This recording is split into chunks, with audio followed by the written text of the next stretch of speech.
We have a lot of milestones coming up today, so make sure you don't miss them. The first coming up again at 1:56 p.m. Eastern Time, the crew will pass the distance from Earth record set by Apollo 13 in 1970. At 2:45 p.m., the lunar flyby officially begins. The crew will have that time on their schedules to begin photographing and providing audio recordings of what they are seeing on the moon. At 7:02 p.m., Orion will make its closest approach to the moon, approximately 4,070 miles away. Of course, all of these numbers are going to have to be confirmed following the flyby. These are estimates, and we are working with orbital mechanics. At 7:07 p.m., Orion reaches its maximum distance from Earth, approximately 252,760 miles away from us all. At 8:35 p.m., the spacecraft will enter a solar eclipse. The crew will become the first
Here's what we're doing. We have community cards in all cameras on board, and then when each astronaut approaches their camera, the intent is they will put their card into that camera for photos and then put the community card back in at the end of the session. But just know it is harder to manage cards than we thought, and we don't want to miss science, so it might end up a bit more disorganized. Understood. Thanks for that essay. Just read the flashcard numbers down when you get a chance, and we'll follow your lead on the best thing to do operationally during the flyby. With that, I'll move on to windows. So the window characterization DFTO you guys did a few days ago confirmed that window 2 is ideal for imaging, so no change to config of photographer in window 2, observer in window 3, and science at reps in window 1.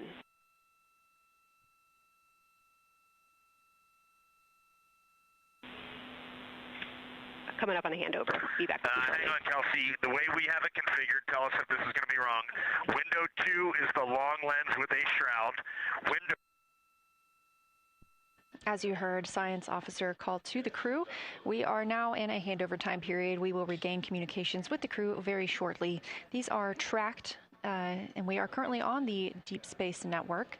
This is the first time humans have used the Deep Space Network in over 50 years, given that we currently use the tracking data relay satellite systems in for the International Space Station.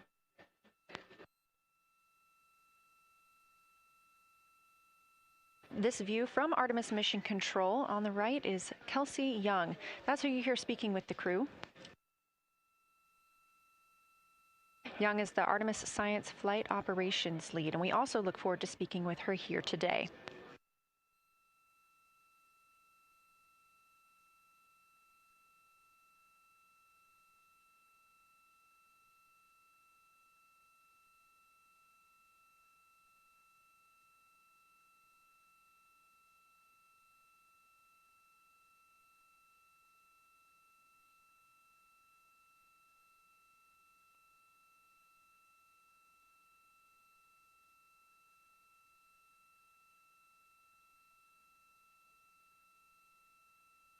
Again, we are just about 22 minutes until we reach the Apollo record. We are in a handover of satellites with the crew aboard Orion. The T-shirt shroud for the Z9 and solar, and then window 3 will be for visual observations, and window 4 is for floater. And thanks. And thanks, Integrity, for that. Reed, we had a handover during that time, so I'm going to have to ask you to give that read back on window orientation for the crew again. Okay, we are happy to change it, but the way we have it configured right now is window 1 has a T-shirt shroud for the Z9 for solar. Window 2 has the shroud for the long lens for both lunar and solar. Window 3 is for visual observations. Window 4 is for floater. And then the docking hatch window has had a great view, so we've done a lot of mapping through that as well. All right, copy all, Reed. A note just on the window 1 T-shirt shroud that you can remove that for the lunar observation block if you want that extra view for another floater, but defer to you guys on that. You are go to use the full 400 millimeter zoom on the long lens, but where possible, try to keep the end of the lens flush with the window to prevent imaging through the multiple window panes at an angle. And if you have to take an image at an angle, recommend you limit the max focal length to 200 millimeters or simply acquire the images at multiple focal lengths. Last imaging update as a result of the DFTO is that if you can take the images out of the left side of window 2 where possible, that is the best half the window. Understand that might not be possible with the shroud. Any other imaging questions from you?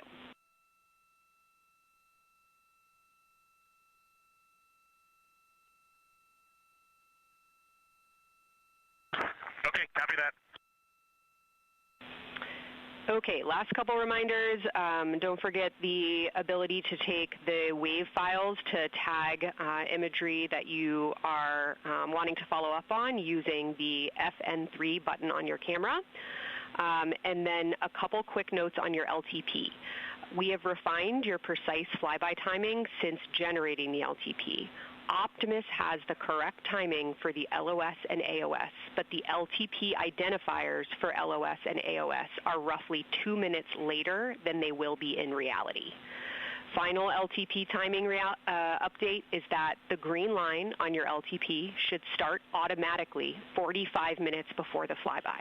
If it doesn't appear, let me know and I'll have troubleshooting steps for you. Last updates are on the eclipse, so only for that last hour today. Of course, remember if the sun is in view to use your eclipse glasses. And reminder that we will have a few activities for you prior to the eclipse to reconfigure all 3 cameras for corona and deep sky observations. These activities, some of which will occur during the forward link LOS, so we wanted to flag it for you now. Any questions before I cover the last 2 reminders?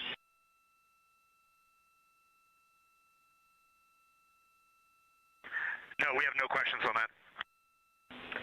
Last couple eclipse reminders, the sunset period and the first roughly 23 minutes of the eclipse will fall during that forward link LOS, but we'll still have a return link, and we're still looking forward to your science sit reps and observations during that time. And I do have a reminder for you on your preferred starting config for the eclipse in terms of role responsibility. Let me know if you want me to read that up or if you guys have that in your minds already. And if no other questions on config, I'll give you a few science-focused reminders.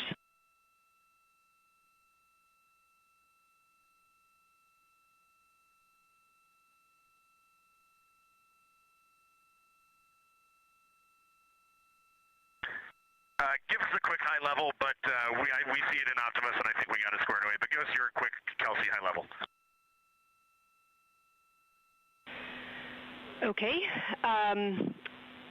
A couple changes from the first LTP you studied is that Glushko is the only feature that the same pair will view twice. That's Reed and Jeremy.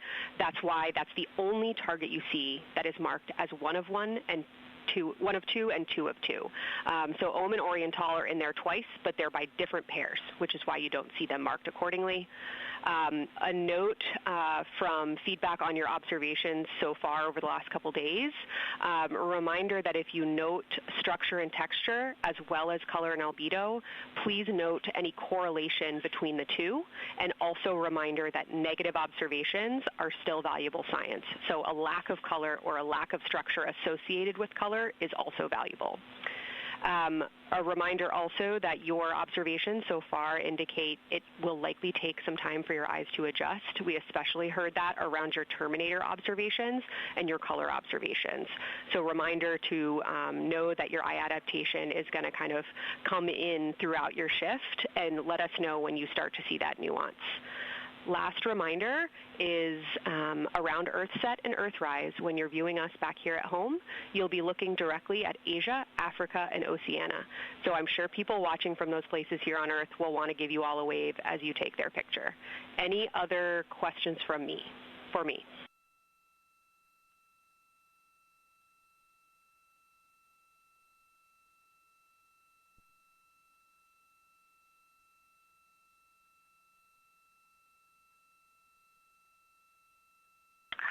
And Kelsey, hey, when you're talking window 2 left and right side, just can you say towards window 1 or towards window 3, and then we'll know that we are talking the same language? Absolutely. So I mean that the side of window 2 closest to window 3 is preferred for imaging.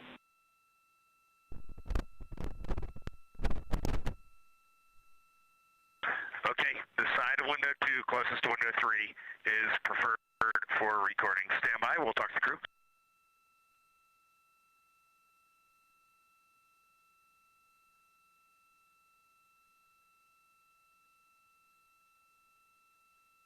Again, we are in our pre-lunar flyby science conference with Kelsey Young. Kelsey Young is the Artemis Science Flight Operations Lead, speaking with the crew aboard Orion. They've been training for this moment for years, and this is their last opportunity to get some further pointers and information. Kelsey, for the T-shirt shroud, what window does the science team think will have the best view? Is it window 1 or window 4? The only time we're strongly recommending use of the window shroud. The T-shirt window shroud for the eclipse viewing, which window is primary for Z9? Window 1.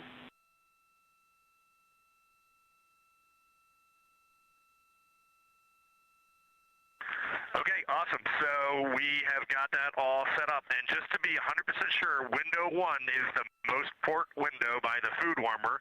Window 2 is right in front of seat 1. Window 3 is right in front of seat 2. And window 4 is on the starboard side by the side hatch. Do you agree with all that?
For launch.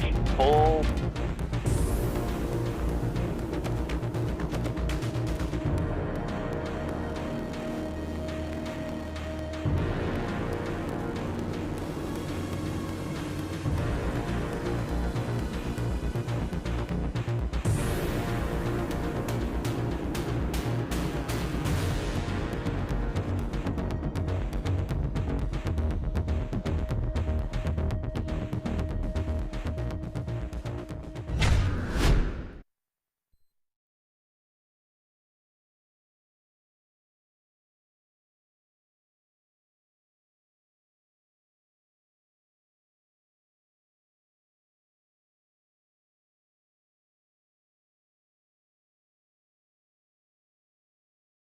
The moon right now is just unbelievable.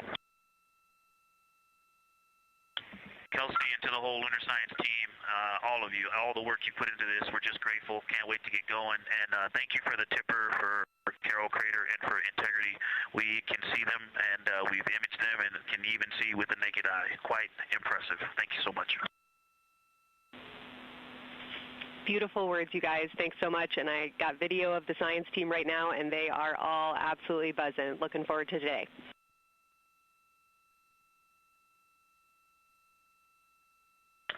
Okay, we're heading into the timeline. Cheers, guys.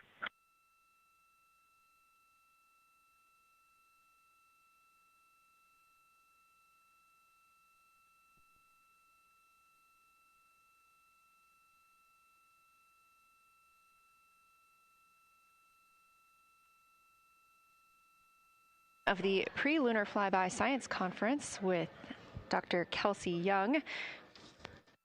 Young has served as the Artemis Science Flight Operations Lead, getting the crew ready. And we're live in Artemis Mission Control in Houston, but we are not the only room monitoring today's flyby. As you heard Young mention, in this same building and just down the hall, a multidisciplinary lunar science team supports the Artemis II crew in real time, including experts in lunar geology, impact cratering, volcanism, polar science, imaging, and visualization. There are two integrated facilities, and the first is the SIR, which is what you have right here. That's the Science Evaluation Room. They are embedded within Mission Control to provide science input during live operations like what we see today. Additionally, and not pictured, we have the Science Mission Operations Room, a back room that processes data, evaluates imagery, and supports rapid analysis. Our science officer on console in Mission Control Houston serves as the primary interface between the science team and the flight controllers, ensuring science priorities are represented during mission execution. Again, today, that's Dr. Kelsey Young, who will be speaking with the crew during the time they're behind the moon. We will be speaking with her once the crew is behind the moon and out of communication with Earth.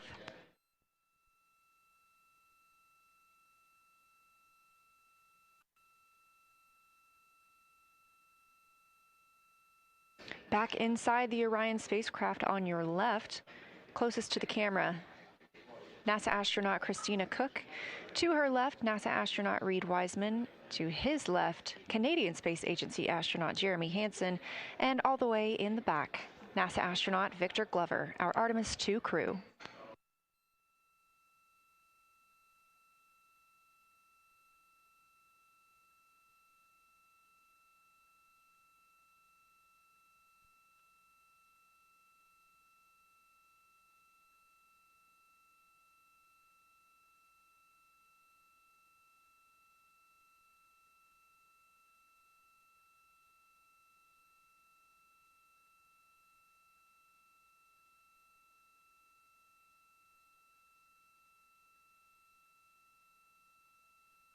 We are now approaching 8 minutes until the crew surpasses the Apollo 13 record.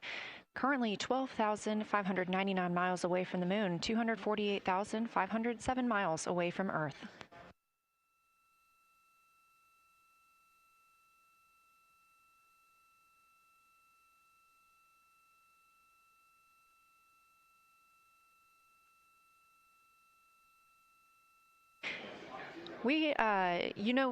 You may also hear the Orion spacecraft referred to today as Integrity.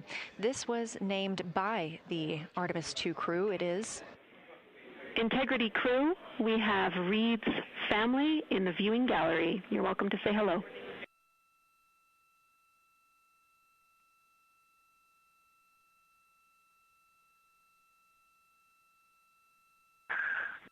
Well, whether you're being serious or you're kidding around, that is awesome to hear. Thanks, Jenny. And hello to Ellie and Katie. I don't know who else is there, but it's great to know that you're in mission control right now, following along.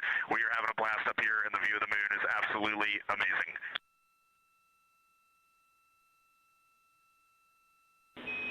I'm seeing a lot of hearts come out of the viewing gallery and even more smiles. Thanks, Reid.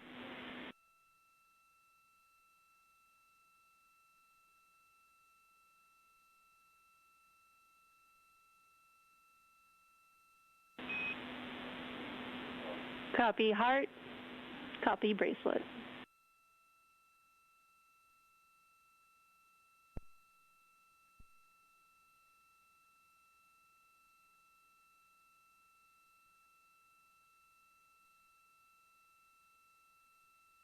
that call from Capcom Jenny Gibbons, Canadian Space Agency astronaut and Artemis II backup crew member, letting Reid Wiseman know that he has family here to support him today in the Artemis Mission Control viewing room.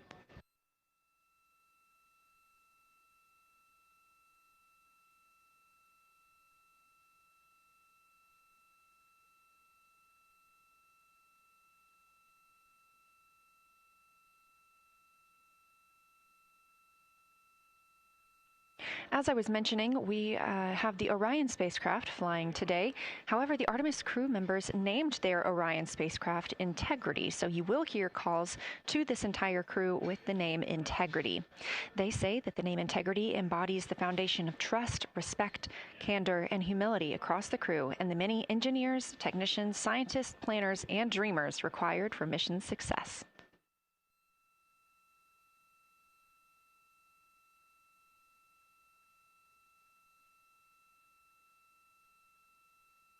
This view live from the outside of Orion as we continue Preparing for our lunar flyby, now less than 5 minutes from surpassing the record set by Apollo 13 astronauts for the farthest humans to travel from Earth. This will not be the farthest that Integrity travels today. They will continue until they reach approximately a distance of 252,760 miles. That would be about 4,105 miles farther than Apollo 13. However, these numbers are our targets, and we will get confirmation on those numbers as soon as we possibly can and share them with you all.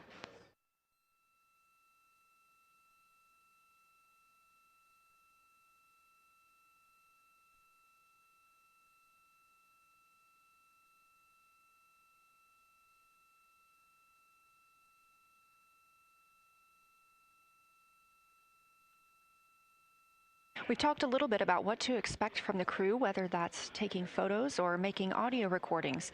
To get a little more detailed, Reed Wiseman and Jeremy Hansen will be up first to capture imagery and record audio on the portable computing devices. You hear those referred to as PCDs, while Victor and Christina serve as the support members. The crew will switch windows and roles halfway through their shift, and 1 hour and 5 minutes later, Victor Glover and Christina Cook will be the next crew members at windows 2 and 3 to take photos and make annotations, while Reed and Jeremy take on those support roles. There are 5 viewing blocks, and the crew will swap out with each one. During 2 of the blocks, the 2 support members will also be able to enjoy their midday meal.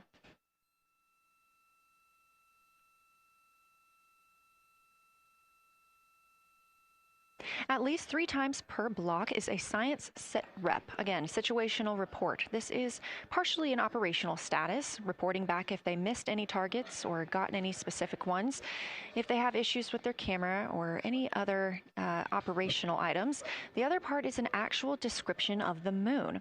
This task is done by one of the support team astronauts, so that's not the crew currently taking photos or making annotations, but they do have windows 1 and 4 that they can float up and provide that information from. If you watch the entirety of the flyby, you'll also notice the crew will be photographing some targets multiple times to get observations in different lighting conditions. This is due to Orion changing their location throughout the flyby.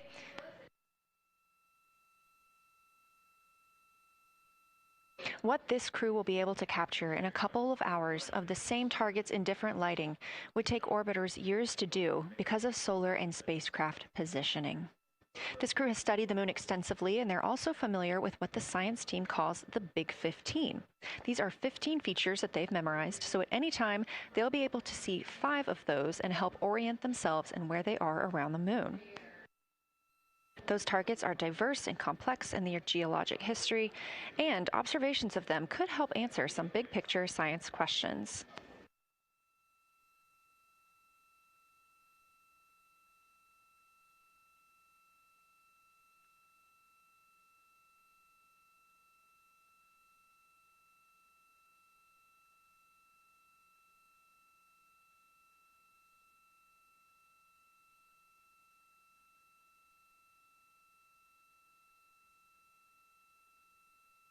If you've been following the mission, you can see that the configuration of the cabin is a little bit different than what it looked like on launch day.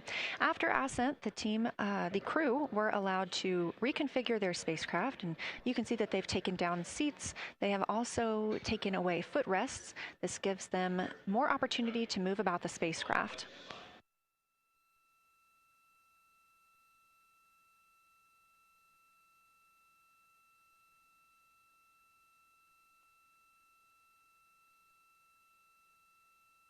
Orion itself has 330 cubic feet of habitable volume. That's about the size of 2 minivans and is 60% more cubic volume than the Apollo spacecraft. We are standing by for the Integrity crew aboard Orion to surpass the Apollo 13 record.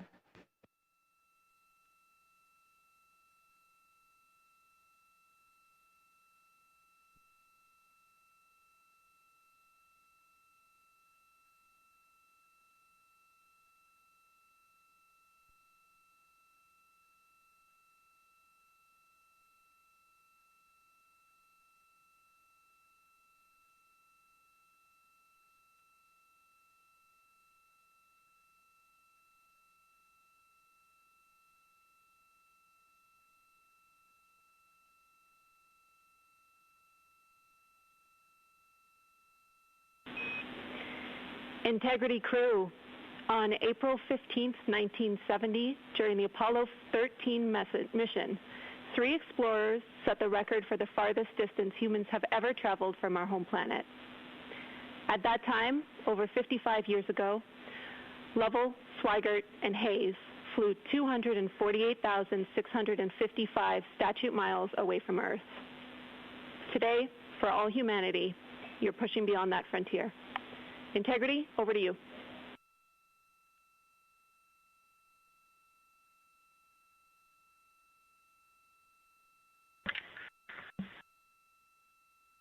From the cabin of Integrity here, as we surpass the furthest distance humans have ever traveled from planet Earth, we do so in honoring the extraordinary efforts and feats of our predecessors in human space exploration.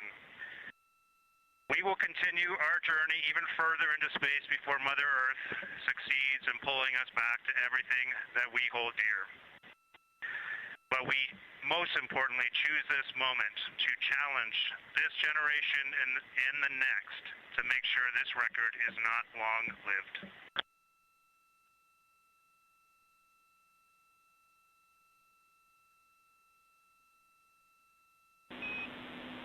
Thank you, Integrity, and congratulations to you and the rest of the Artemis II team.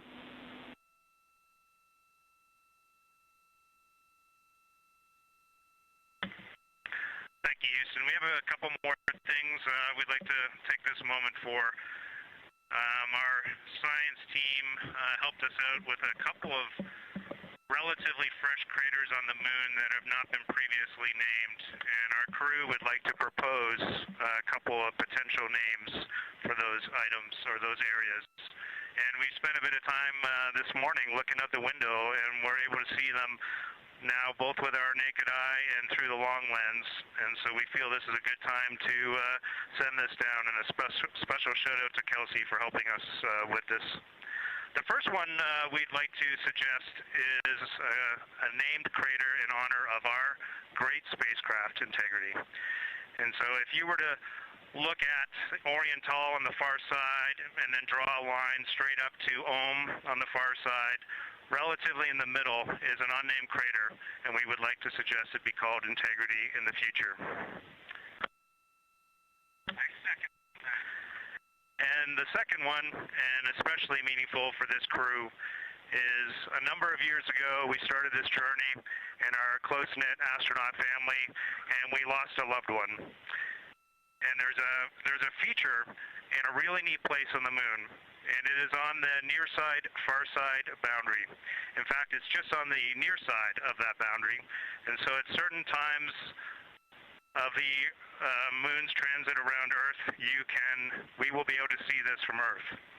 And so we lost a loved one. Her name was Carol,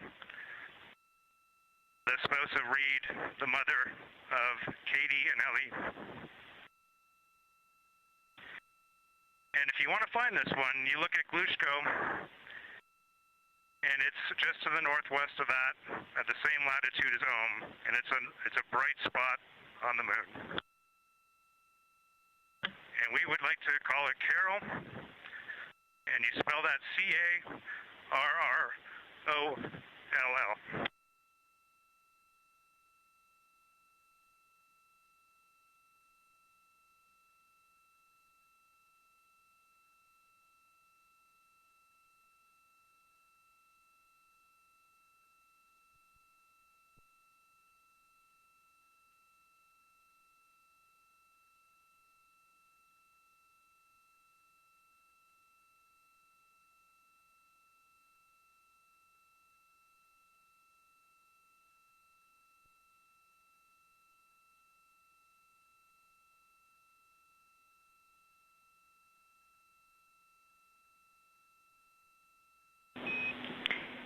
Integrity and Carol Crater, loud and clear.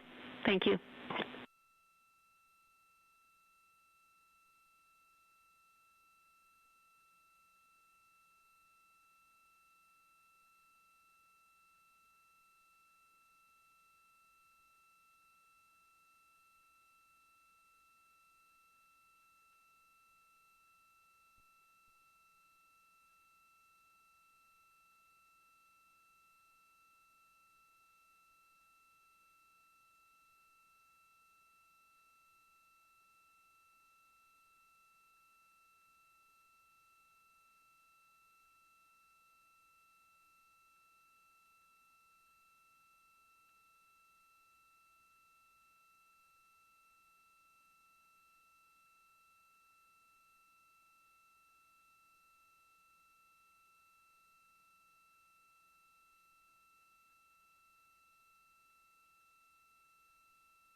As the Artemis II crew passed the record set by Apollo 13 for the farthest humans to ever fly from Earth at 12:57 p.m. Central Time, 1:57 p.m. Eastern Time, Canadian Space Agency astronaut Jeremy Hansen shared. We're getting ourselves all put back together now, and we are going to dim the cabin lights and prepare for our science objectives ahead. Thank you. Sounds good. We're doing the same down here, and you are maneuvering to your observation attitude.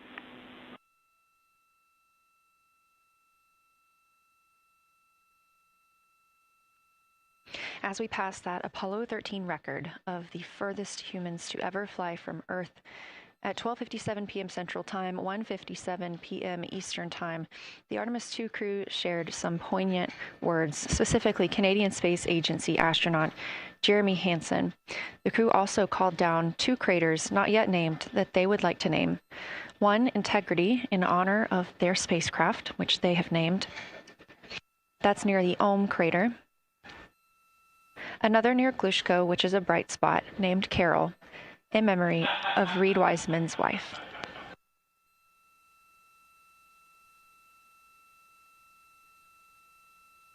There was a moment of silence here in Mission Control Houston.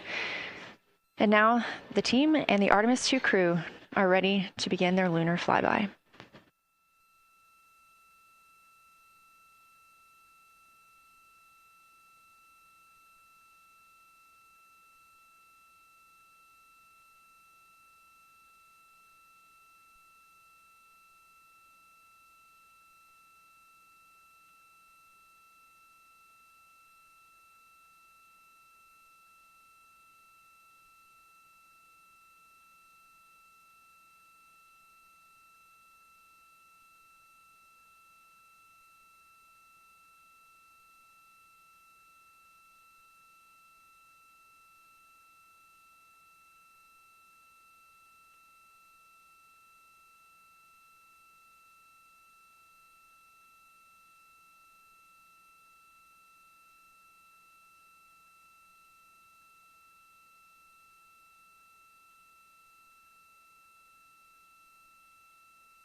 We are 4 days, 19 hours, 31 minutes mission elapsed time of the flight of Artemis II, our 4 astronauts aboard Orion. Today is our lunar flyby day.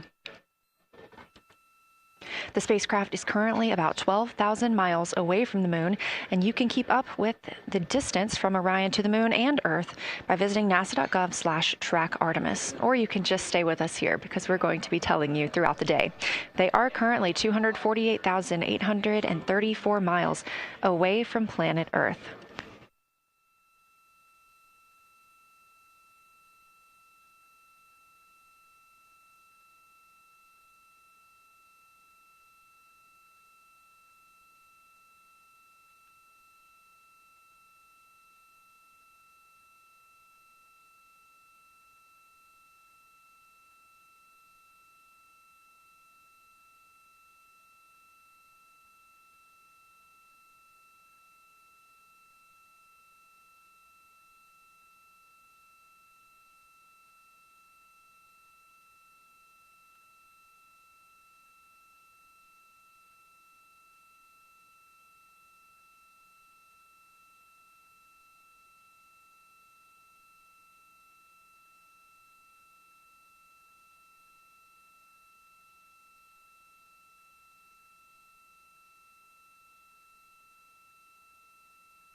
Again, the crew is about to begin their cabin configuration portion of their timeline, though they have been working that already, as well as potentially during their post-sleep period this morning. The official lunar flyby observations are slated to begin in just about 40 minutes. That's when we'll have the crew at the windows photographing the moon, as well as making calls down about what they are seeing.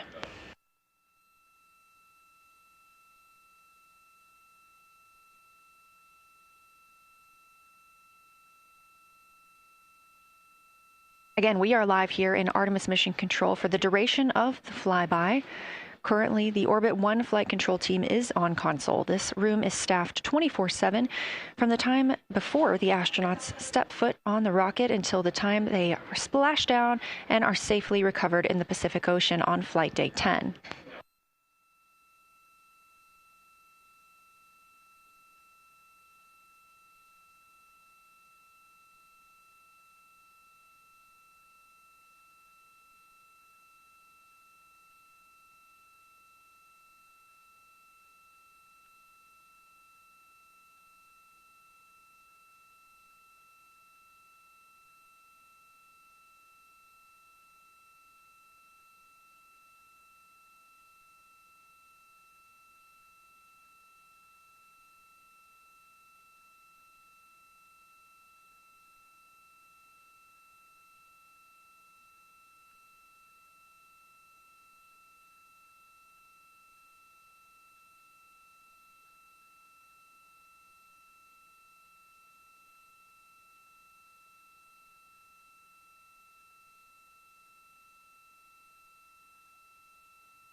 Again, this is Artemis Mission Control here in Houston. We are now 11,777 miles away from the moon. We did pass the Apollo 13 record of farthest humans away from Earth at 12:57 p.m. Central Time, 1:57 p.m. Eastern Time. That distance, 248,655 statute miles from the Earth, continuing to be exceeded by the crew. They will reach their farthest distance from the Earth around 6:07 p.m. Central Time. At that time, they will be in an LOS, or a loss of signal, with us on Earth, as they'll be flying behind the moon.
As the crew gets into their cabin configuration preparations, we are joined by Dr. Sarah Noble, the Artemis Lunar Science Lead. Thanks for joining us here today. Yeah, it's quite a day.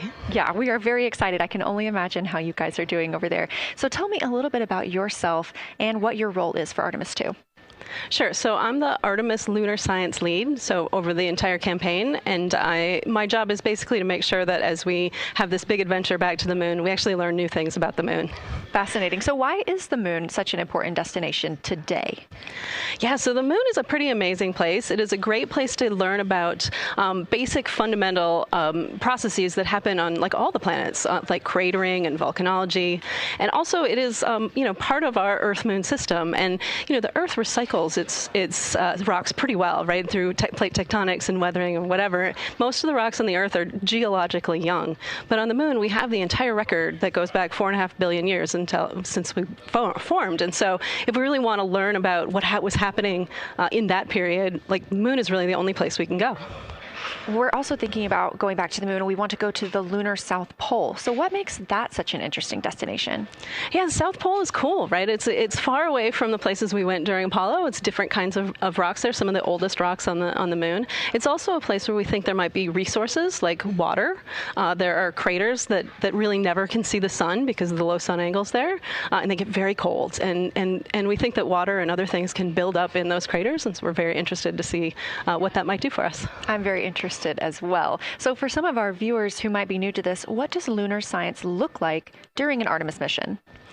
Yeah, it's pretty exciting for us as we have sort of built this from scratch to try to understand how we can best use the crew to support our science. And so, we've developed a system. We've got a team in place. We've got a back room here in this building called the SIR, the Science Evaluation Room. And there's in fact a back room to that back room over in another building here at Johnson Space Center where we've got our teams of scientists working really hard. They're actually speaking to this room through our science officer. This is now the first time we've ever had a science officer in flight control room. So we're pretty excited about that. So we have a really voice out and up to the crew. I know. It's been so exciting to hear Dr. Kelsey Young speaking directly with the crew today, now so close to the moon. And we have a live view here of the science operation or the science evaluation room. So this is where the majority of your team is today. Is that right? Yeah, that's right. This is a big chunk of our scientists. You can see them in there now working hard, trying to get ready for the day. And then again, there's a second room where we have a lot of our data folks, where the data will first come down and they'll sort of sift through the data and get it ready for this team to take. What's the mood like right now in the SIR?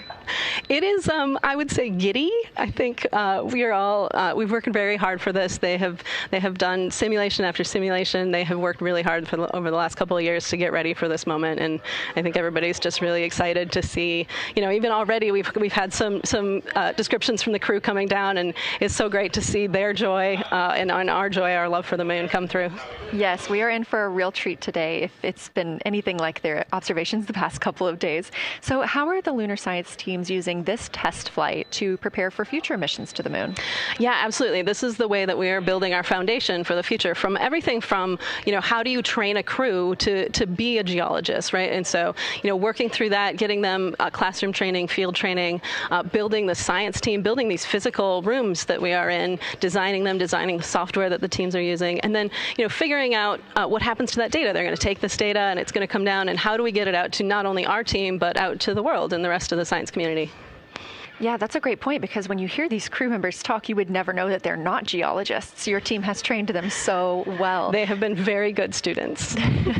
Who can blame them? It's a pretty great topic. One more question for you. How does the science that we're doing on Artemis help support long-term exploration and including our sustained presence on the moon?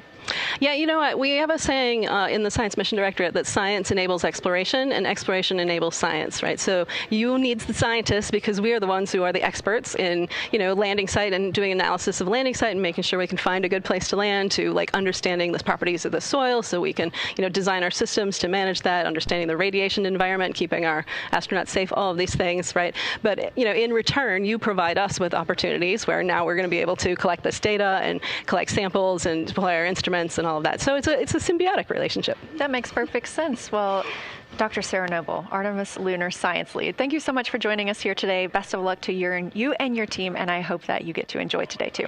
Thank you so much. We are now Getting closer and closer to our lunar neighbor, this live view coming from the Orion spacecraft and a camera mounted on one of its solar array wings.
Houston, integrity for camera serial numbers.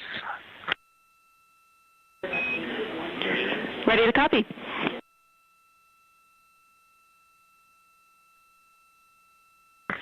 Hey Jenny, these are card numbers for the various positions. For the long lens on the D5, we will have individual cards.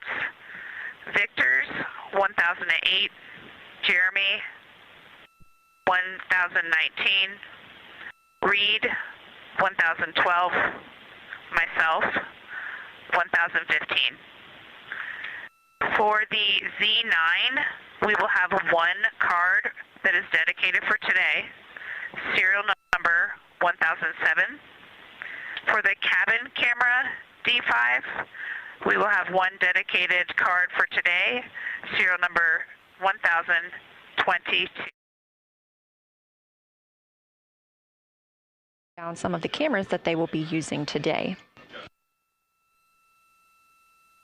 The crew is in that cabin configuration portion, and we expect the lunar flyby observation period to start in just about 20 minutes.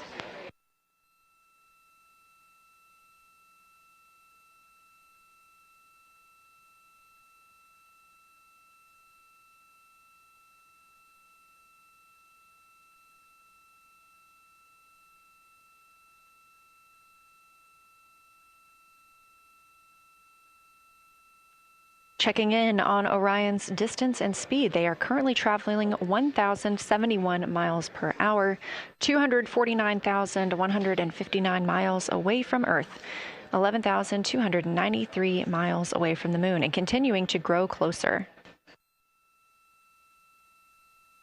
At closest approach to the moon today, the spacecraft will be just about 4,070 miles away from the lunar surface.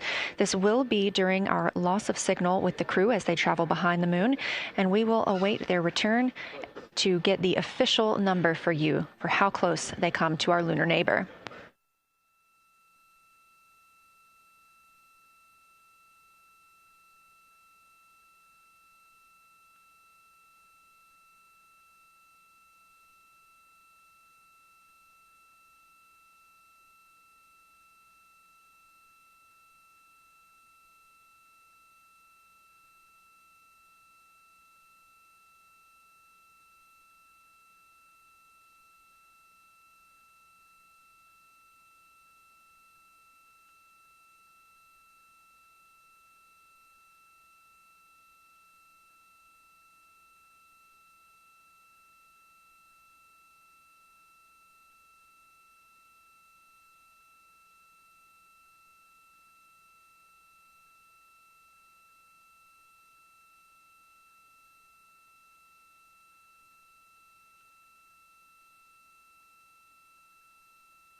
Inside the cabin today, the lunar targeting package is the primary tool guiding the crew observations and consists of two key components.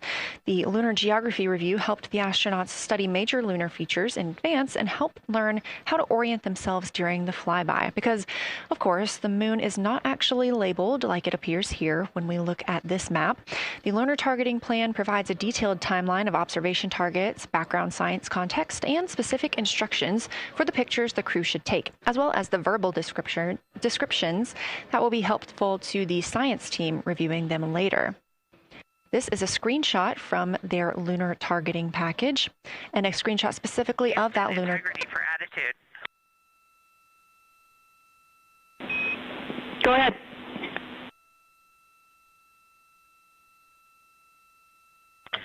Hey, Jenny. Understanding we are in final attitude now for the lunar flyby, would it be possible to pitch the vehicle down 5 degrees? That would allow us to get the D5 long lens flush and have the least amount of window distortion. We're checking. That call from Christina Cook, NASA astronaut and mission specialist on Artemis II. Copy. The Orion spacecraft is positioned in a specific attitude to allow the crew to best see the moon outside of their windows today for this imaging opportunity.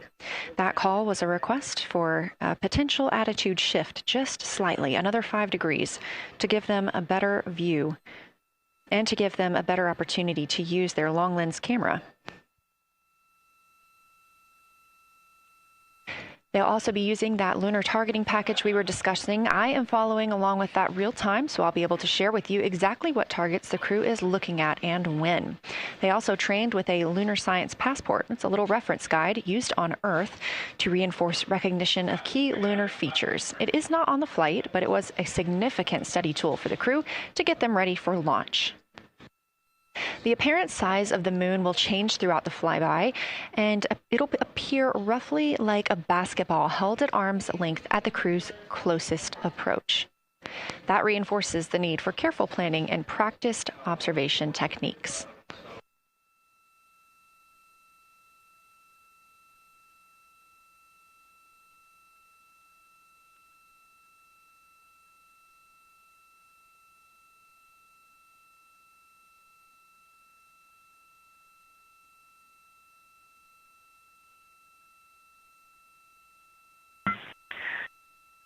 Houston, integrity for timeline.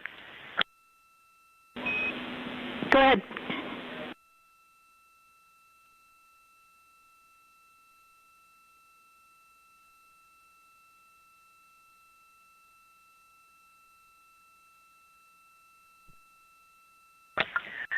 Hey, Jenny, just to make absolutely sure that we start observations when expected, we are showing in Optimus that observation time starts in about 15 minutes, and in LTP that our first target, discussion 1, starts in about 29 minutes.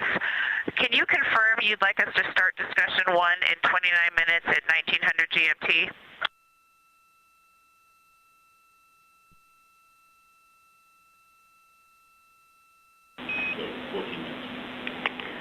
Christina, we are tracking that discussion 1 should start at 18:45. That's 15 minutes from now.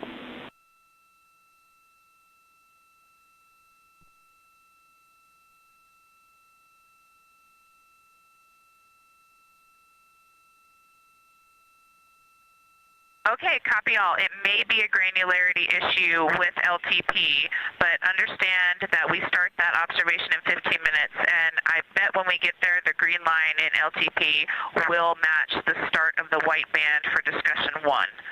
I think it's just a matter of the labeling and the granularity. Thanks for confirming. Copy, and we'll look into that a little bit more on our side as well.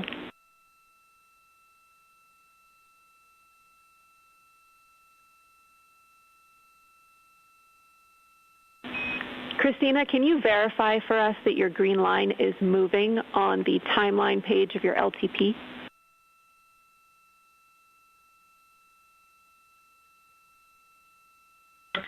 Affirm.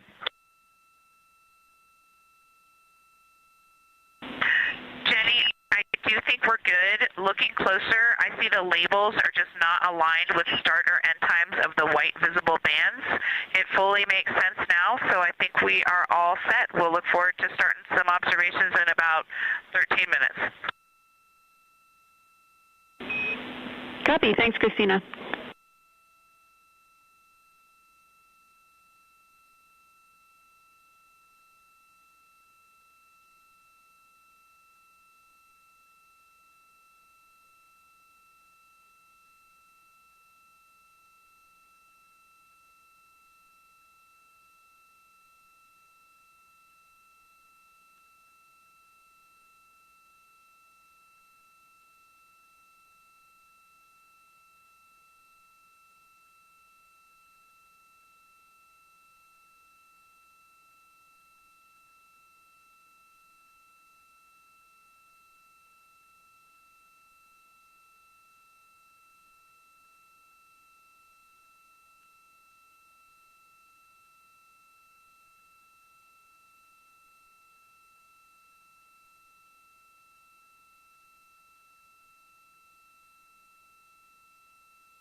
As you heard discussed, we are expecting the crew's observation time period to start in about 10 minutes. First, they'll be conducting a warming up to their science observations of the moon. They'll be discussing with each other, helping each other orient using the major landmarks that they've studied, asking what is familiar. If we roll left, port 5 degrees, that would get the moon closer to the left side of window 2.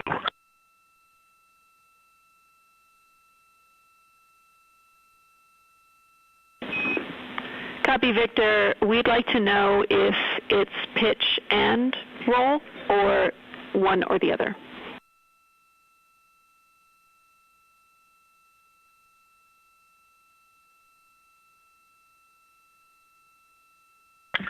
Jenny, we actually thought you already put the pitch in. Had the pitch been put in already? No, we need a little while longer to talk about it.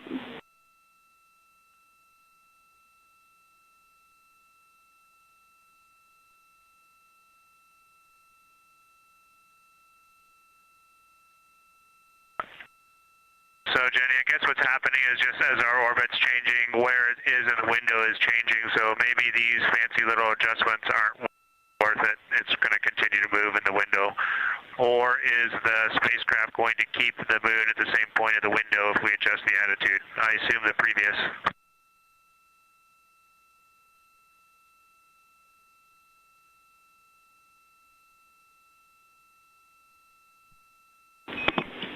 Right now, we are pointing the center of the window to the center of the moon with 2 degrees of deadband.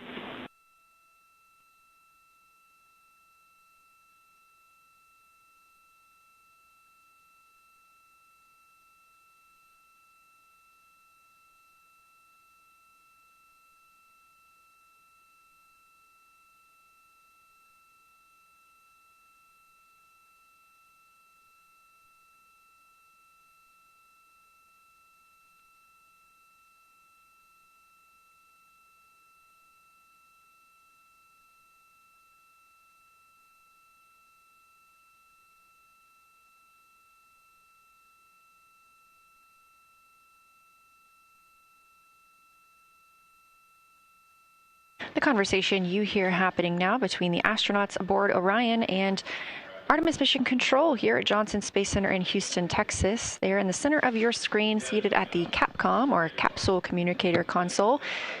That's Jenny Gibbons, Canadian Space Agency astronaut and Artemis II backup. She was also the lead Capcom for Expedition 63 aboard the International Space Station.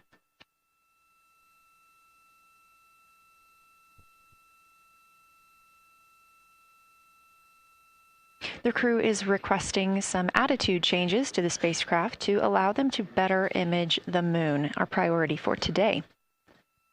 Of course, those have to be discussed on the ground before they are put into work aboard the spacecraft, so the team is taking some time to do so. You also heard Gibbons reference that we are into dead bands.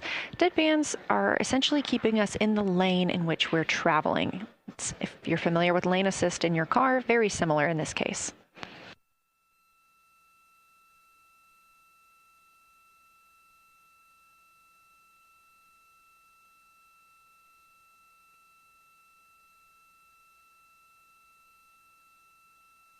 We are now 10,870 miles away from the moon, traveling 1,066 miles per hour and 249,390 miles away from Earth.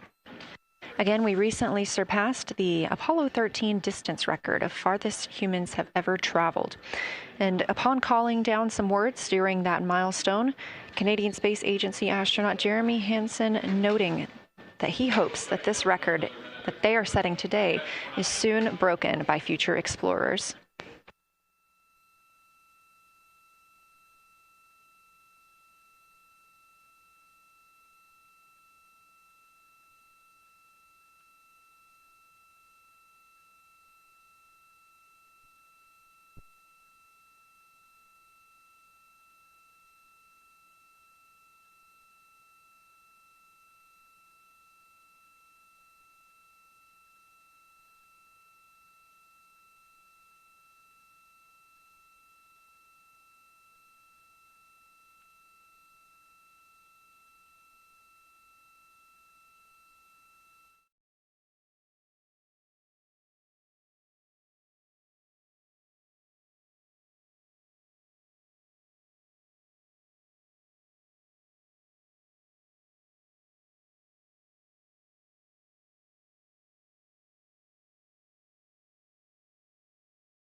This is Artemis Mission Control. We are standing by for the beginning of Lunar Flyby.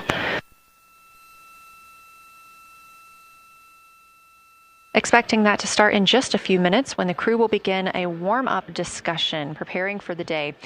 They will be capturing images along while discussing what they find familiar about the moon and what looks unexpected to them.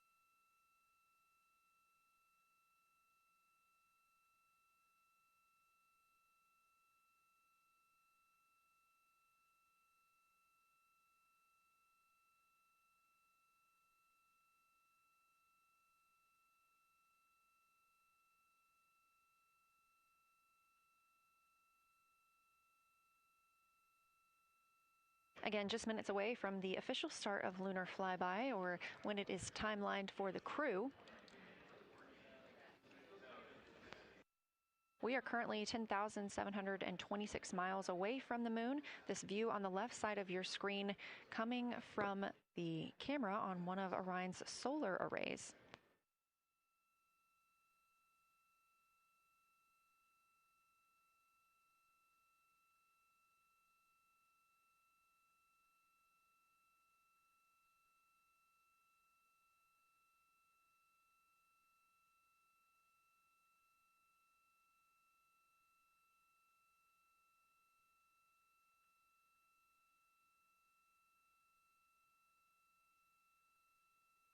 Other conversation points while the crew are getting ready for their flyby today. They'll be looking to orient themselves using major landmarks and annotating their observations along with their discussion. They'll have 10 minutes for that warm-up discussion.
Hertzsprung is about the same size as our incredible Oriental. We're really excited about this target that's kind of new to us. We're orienting on things like how we talk about albedo, finding some of the prevalent things that we're used to from all of our training, and just overall taking in this view. We also are noticing that the moon is still getting noticeably bigger as we go, even when you're watching it continuously. It's great to see these two guys get warmed up. We love the report, Christina, thanks. And you nailed it on why we added Hertzsprung. As you'll see in the prompts, we're looking for comparisons to the comparatively much older Hertzsprung compared to the younger Oriental. Great words.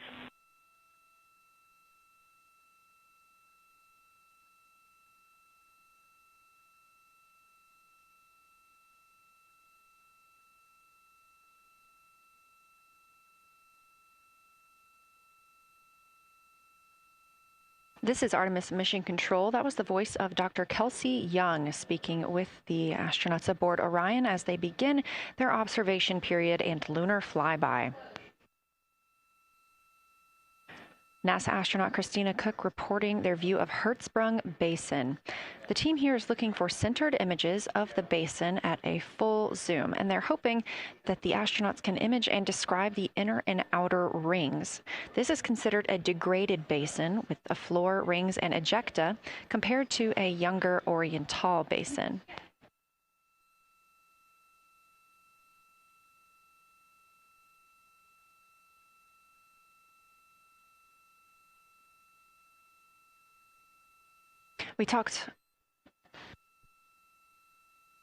We spoke earlier with Julian Gross, the Artemis curation lead, about some of the terms we will hear the crew use today. One of those just called out, that's albedo, looking at surface brightness, or the amount of light a surface reflects.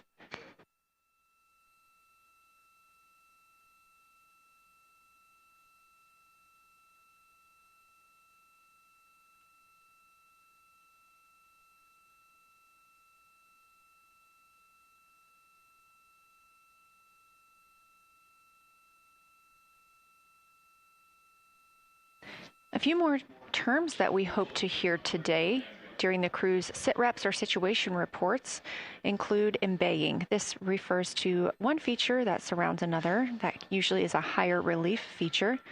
Houston Integrity, one report from the crew at the windows.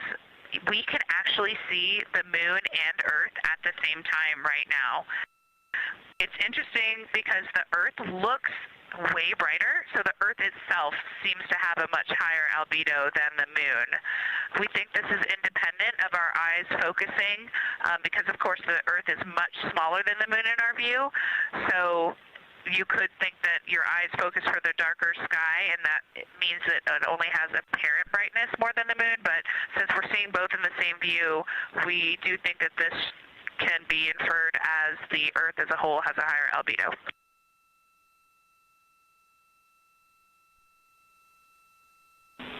Great observation, Christina, and reminder that as you're starting to look for those subtle color and albedo variations on the moon, the relatively bright albedo Earth might make those a little bit difficult, but as your eyes continue to adjust, we expect you to start to see more nuance on the moon. Thanks.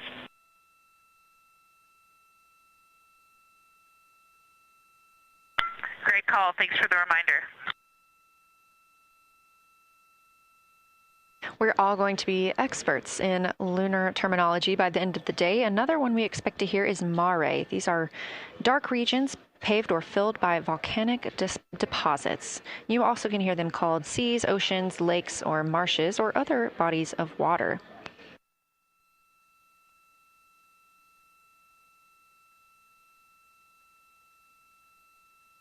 Again, we are live in Artemis Mission Control, but on the right side of your screen, that is the Science Evaluation Room, team members who have been preparing for this day for years. The crew has significantly darkened the cabin of Orion. This allows them better views outside the windows and fewer reflections from inside. They reported being able to see the moon and the Earth out the same window at this time. We are really hopeful to get those photos. Right now, this view on the left side of your screen coming from a camera mounted on one of the solar array wings on Orion outside the spacecraft. The crew is equipped with 80 to 400 millimeter zoom lenses.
There is a feature called, I believe, Burgess Alpha that is equally or maybe higher albedo. Let's go for launch. Full. I apologize for the gaps. I'm trying to listen and talk at the same time, but I will try to get some more information to correlate those colors from Aristarchus for you. Understood, Victor, and good call to not bug the window team. Really like the brightness comparisons to Burgess A. Really helpful for the science team. Keep them coming. Thanks.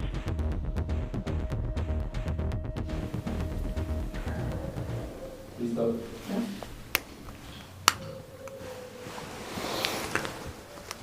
Bienvenidos a esta transmisión a través de Cacho Periodista, nuestro canal de YouTube, en momentos históricos que vive la humanidad y que por supuesto todos queremos ser testigos de ello. Yo soy Alejandro Cacho y me da un enorme gusto saludarles en este día histórico en el que la cápsula Orión estará más cerca de la Luna que ninguna otra misión espacial en el pasado.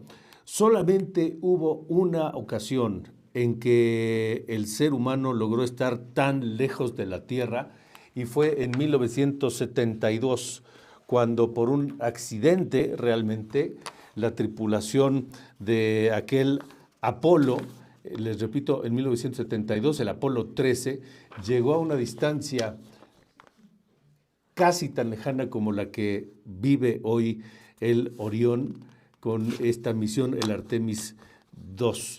Fue entonces cuando se popularizó aquella frase tan pues conocida en el mundo entero que dice: Houston, we have a problem. Houston, tenemos un problema. En esta ocasión, a través de Cacho Periodista, estamos transmitiendo en vivo las imágenes de la Agencia Espacial de los Estados Unidos, la NASA. Yo soy Alejandro Cacho y les agradezco que nos acompañen en esta emisión. Les pido que nos den like, que nos compartan esta transmisión y que se unan a ella porque estamos viviendo momentos históricos.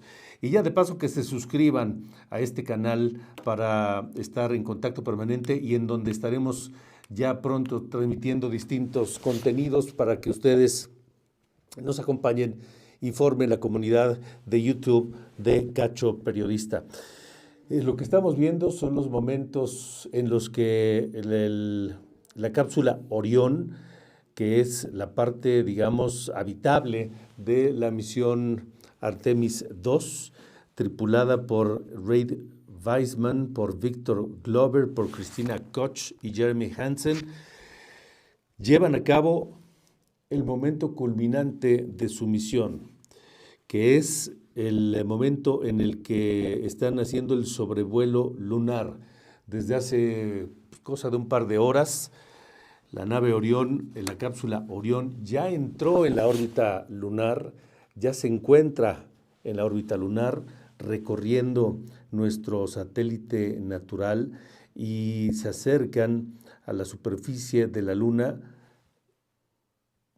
a una distancia jamás vista en más de 50 años, les decía. En realidad es una distancia de 406.773 kilómetros de la Tierra. Esta misión en este momento está comandada por la astronauta, la ingeniera Christina Koch, acompañada del comandante Reid Wiseman, Victor Glover y Jeremy Hansen. 406.773 kilómetros lejos de la Tierra. ¿Se imaginan ustedes lo que es eso? En el espacio exterior profundo, en medio de la oscuridad infinita, 406.773 kilómetros de la Tierra. Es una cifra mayor a la que les decía, la que estableció la misión Apolo 13 hace 56 años, en 1970, cuando el Apolo 13 alcanzó 400.171 kilómetros. ahora son 406.773 kilómetros. Estamos escuchando al comandante Victor Glover, quien está en comunicación con el Centro Espacial en la NASA.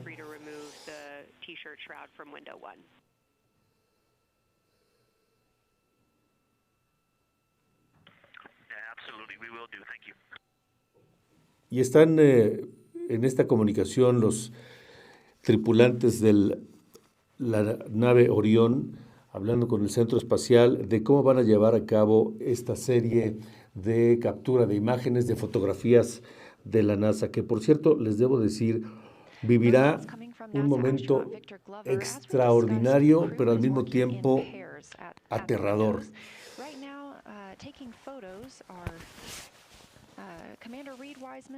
And mission specialist Jeremy Hansen. Serving as their support team are pilot Victor Glover and mission specialist Christina Cook. You're hearing those calls from Victor Glover as he is on that support team, and he is tasked with providing the science sit reps, while the two crew photographing and making annotations of the Lo que estamos escuchando es la explicación de que en pares el comandante Reed Weissman junto con la ingeniera y astronauta Christina Koch en una ventanilla y también el piloto Victor Glover y el comandante Jeremy Hansen están en otra ventanilla tomando distintas imágenes de la superficie lunar.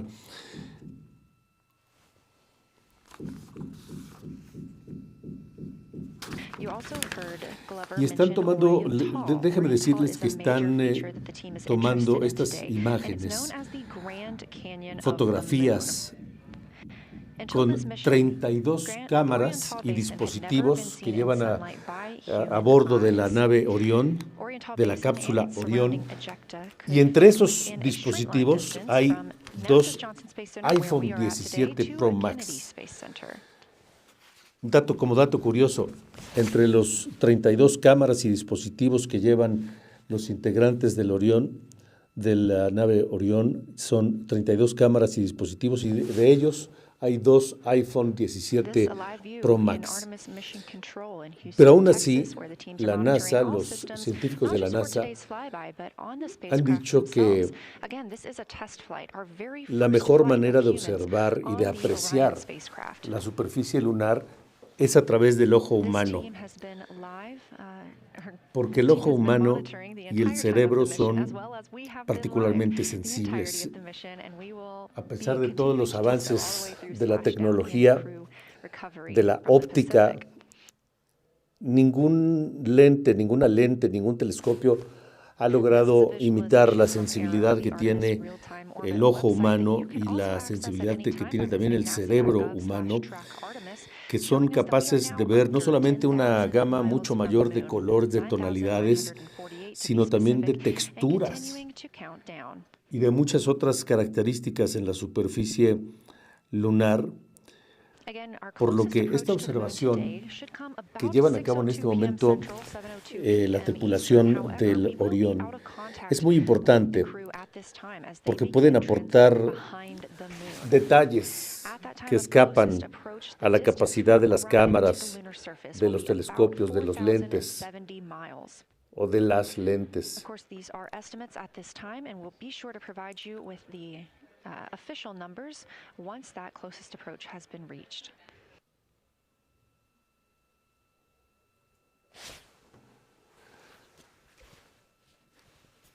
Yo soy Alejandro Cacho y estamos transmitiendo a través del canal de YouTube a Cacho Periodista, y aquí les pido que nos comenten, que nos digan qué es lo que piensan, qué es lo que ven, qué es lo que imaginan observando estas imágenes de la misión Artemis II. Díganos qué es lo que ustedes consideran en este día histórico, porque hace 56 años que el ser humano no había llegado a una distancia tan lejana de la Tierra, y que les decía hace un momento, no solamente han alcanzado y han roto un récord y se han convertido el comandante Wright Weissman, Victor Glover, Christina Koch y Jeremy Hansen, en los seres humanos que han alcanzado la mayor distancia de la Tierra en el espacio profundo, sino que además van a poder vivir algunos minutos de un episodio sumamente emocionante, pero al mismo tiempo aterrador. Eso ocurrirá poco antes de las 5 de la tarde, tiempo del centro de México, cuando la nave Orión pase por el lado oculto de la Luna. Cuando durante 40 minutos la nave Orión pierda comunicación con la Tierra, con el centro espacial, y no haya absolutamente ningún contacto. Un silencio total durante 40 minutos en los que los tripulantes de la nave Orión pasarán por aquella cara que nunca hemos visto de la Luna más que a través de algunas imágenes. Porque si reflexionan ustedes en este momento, cada vez que han volteado al cielo durante las noches y observado la Luna, o cada vez que han visto tal vez las imágenes más frecuentes de la Luna, vemos la misma cara, vemos los mismos cráteres, la misma orografía, las mismas tonalidades de grises, vemos la misma imagen, tal vez más cerca, más lejos, pero es la misma. Y muy pocas veces hemos visto la cara oculta de la Luna. Y es lo que hoy harán los tripulantes de la nave Orión por ahí de las 4:45 de la tarde, que pasarán por la cara oculta de la Luna y precisamente esa parte, ese momento, esos 40 minutos, la Luna se interpondrá entre la nave y la Tierra y eso va a interrumpir las señales de comunicación con los astronautas.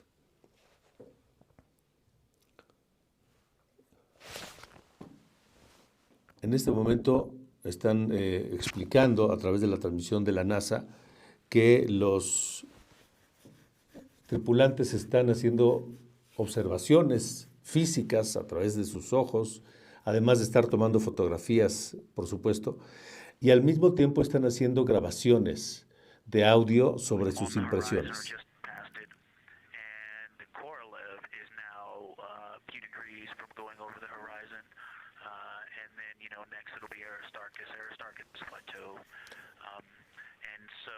On the west, we are getting a much better view of the Terminator.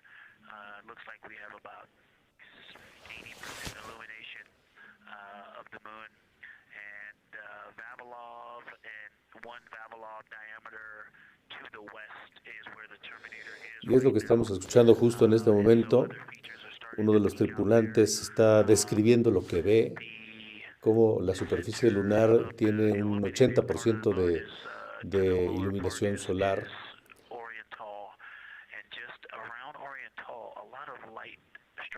Y está describiendo lo que ve. Y esas grabaciones de audio serán, por supuesto, atesoradas y serán analizadas también, por supuesto, por los científicos y comparadas con las imágenes que se tomen en esta misión del Artemis II.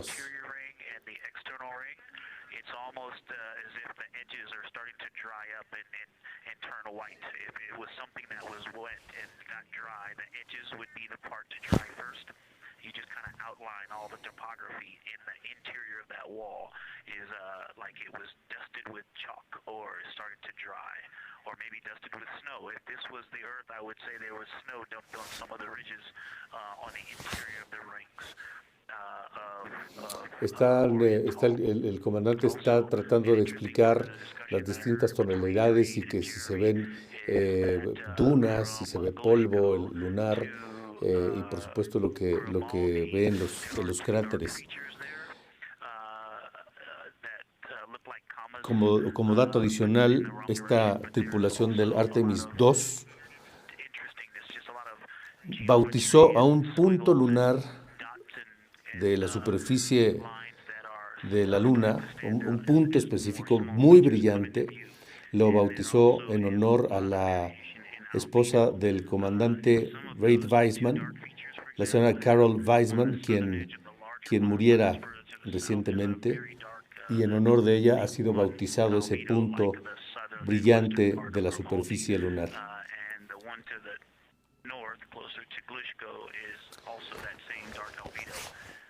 Lo que veíamos hace unos momentos en la pantalla, estos números en la esquina inferior derecha, era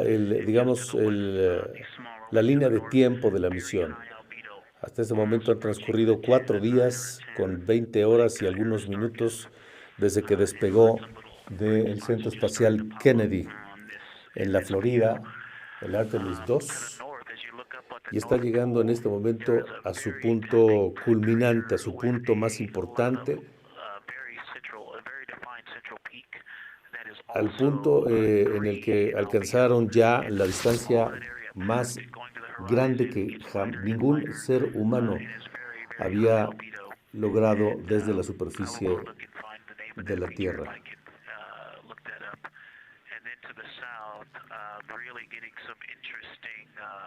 Geography and topography in the South Pole Aiken Basin, and the view of the South Pole is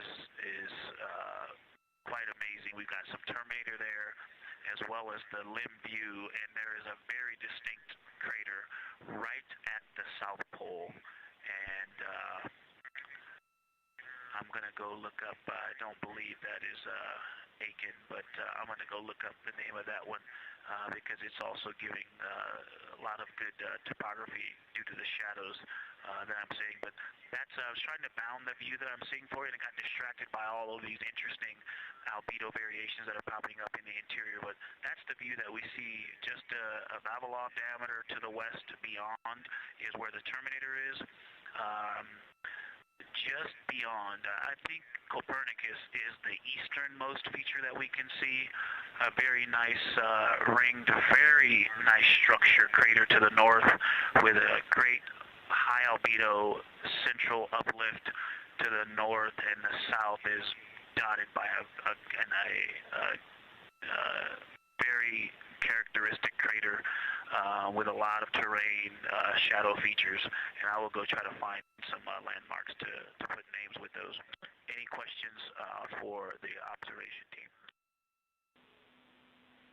Integrity Science, love the descriptions. You're definitely looking odd up there. Appreciate seeing the training being implemented. Especially interested in your descriptions of the dark patches. You compared the comma-looking features to the albedo you see in Grimaldi and noticed that you're starting to see those color differences popping out.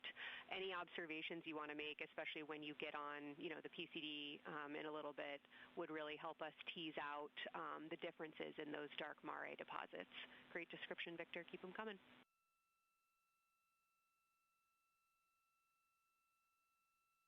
Absolutely will do, and I know you've got descriptions on both of the window observers right now as well. Keep them coming.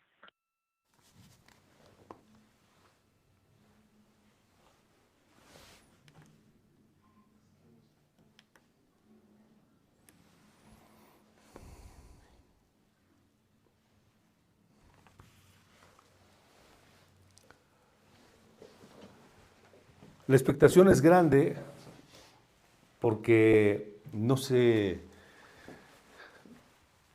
conocen todavía los detalles. Todas estas imágenes y registros que estén haciendo los tripulantes del Artemis, pues tendrán que ser analizados, por supuesto, por los científicos en la NASA y comparados con los récords que ya se tienen, con toda la serie de estudios y de evidencias que han sido recorridas a través de la historia de la carrera espacial, para conocer un poco más a detalle a nuestro satélite natural.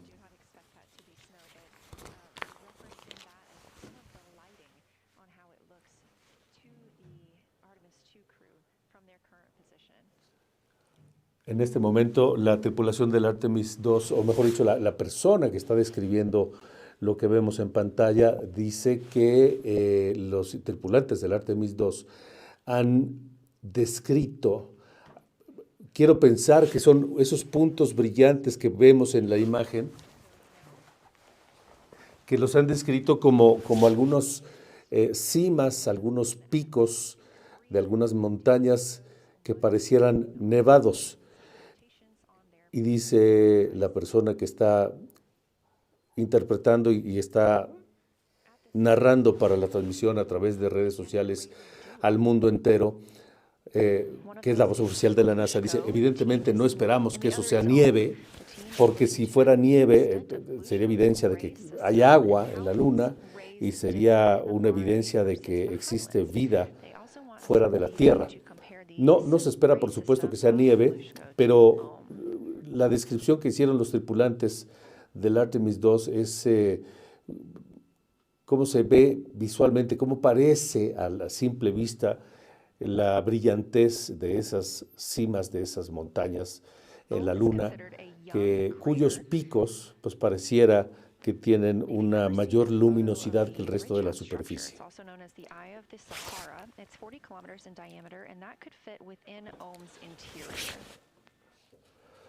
Les recuerdo que estamos transmitiendo a través del canal de Cacho Periodista, a través de YouTube.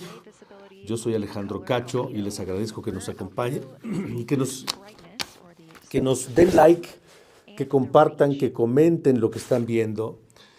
Sería muy importante porque es muy emocionante, por supuesto, conocer lo que está ocurriendo en estos momentos históricos, en estos minutos y horas históricos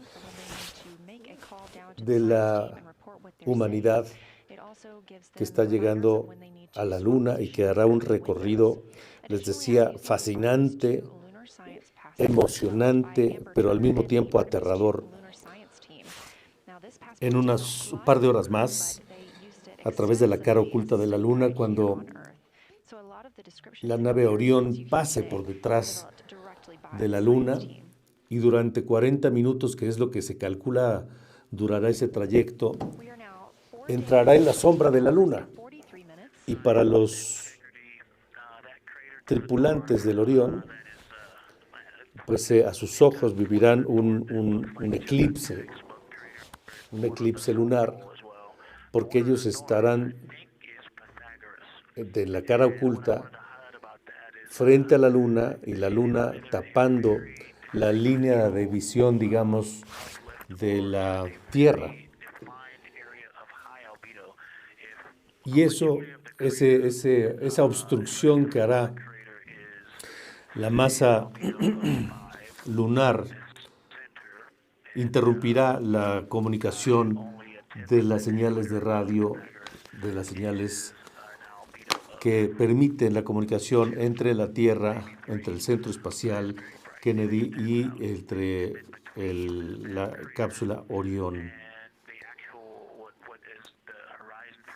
Son más de 3.500 kilómetros de diámetro lo que tiene la Luna, que es una masa rocosa, sólida, y que impide que las ondas de radio procedentes del centro de control de la NASA en Houston y de la cápsula, pues se encuentren, se conecten, por lo que los tripulantes del Orión estarán 40 minutos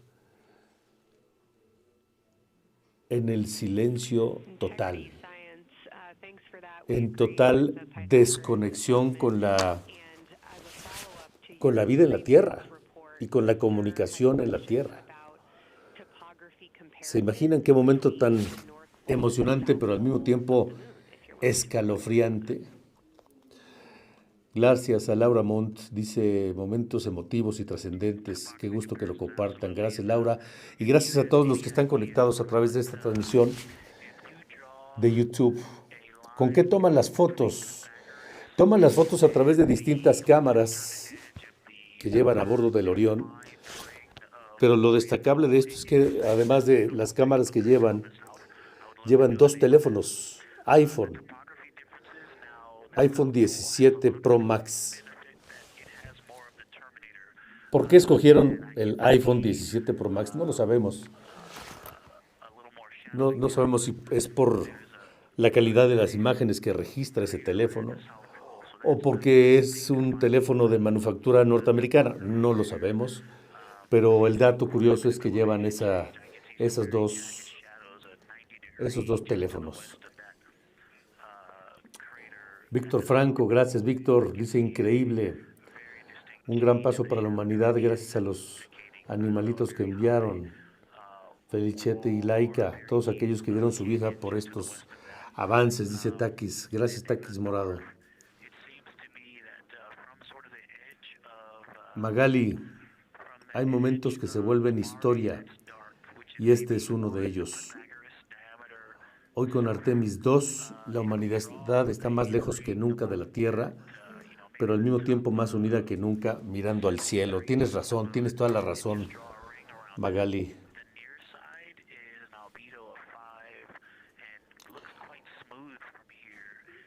Compartan, comenten, suscríbanse a este canal para estar en contacto en esta y en otras transmisiones que haremos en el futuro.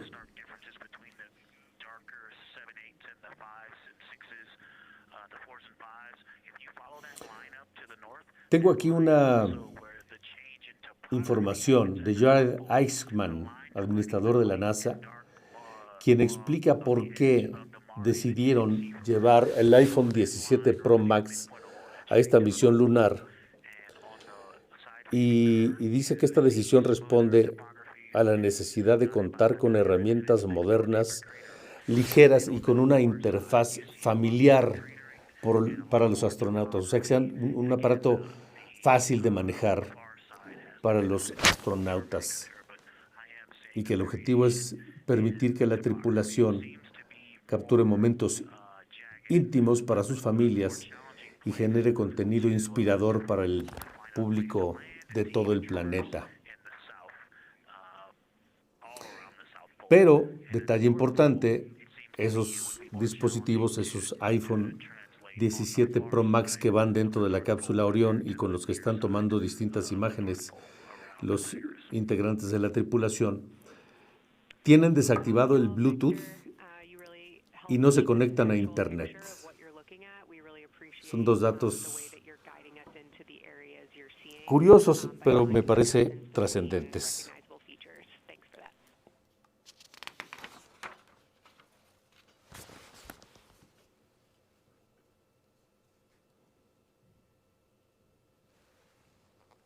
Ahora, debo decir que el máximo acercamiento de la nave Orión con la Luna ocurrirá en cosa más o menos de hora y media,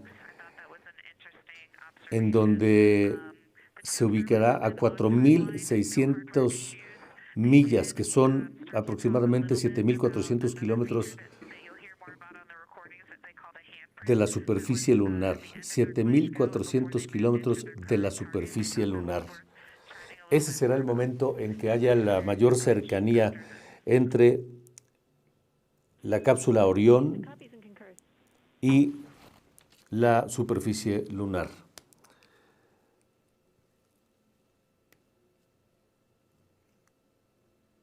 También debo decirles que es importante remarcar que una vez que haya terminado ese recorrido por la cara oculta de la Luna y que los integrantes del Orión hayan tomado todas las imágenes que puedan y recabado todos los testimonios, grabado los audios y que restablezcan la comunicación con el Centro Espacial Kennedy, una vez que eso ocurra, la cápsula Orión iniciará su viaje de regreso a la Tierra, cosa que durará aproximadamente 4 días.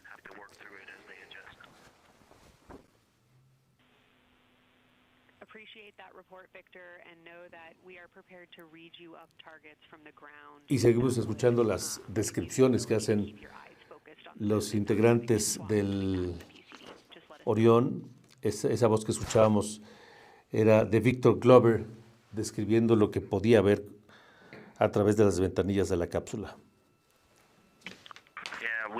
Y les decía que una vez que termine ese recorrido por la cara oculta de la Luna, iniciará el regreso del Orión a la Tierra.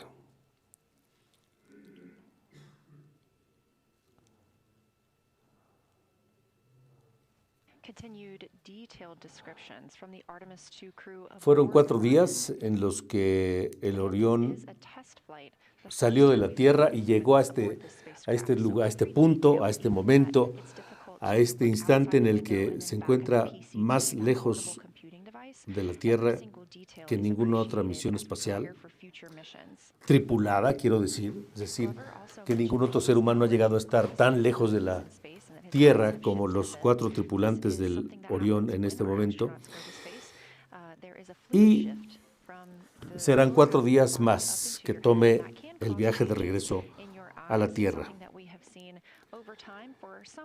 Y se calcula que una vez que reingrese el Orión a la órbita terrestre y a la atmósfera de la Tierra, concluya su viaje con un amarizaje en aguas del Océano Pacífico, cerca de las costas de San Diego, en California, el próximo viernes.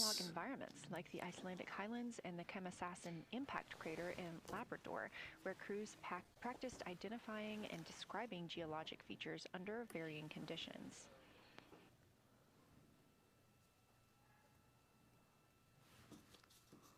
Additionally, here at Johnson Space Center, Orion mock-ups were used to rehearse crew choreography, including 3-dimensional space management with an inflatable moon globe to simulate the flyby. And while on Earth, the crew also used that small lunar passport that I mentioned with descriptions, photos, and prompts to help them study the features we hope they'll see. Now, this is a view from their lunar targeting package at this time, helping them determine what they're seeing on the moon, as well as on the left, keep up with what their next target will be. As you can see, we have got a long list and an exciting day ahead of us.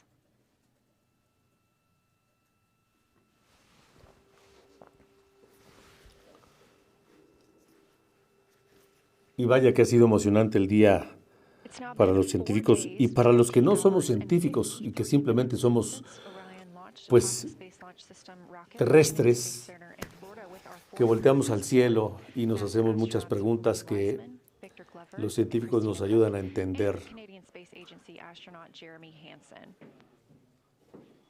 Estamos participando de una transmisión simultánea y de una conexión simultánea del Centro Espacial Johnson y del Centro Espacial Kennedy en Florida, con el Artemis II. Que esta misión del Artemis II es solamente una parte fundamental, por supuesto, del proyecto Artemis, que tendrá una tercera versión. Y esa tercera versión, la misión Artemis III y Artemis IV, están programadas, el Artemis III para el 2027 y el Artemis IV para 2028.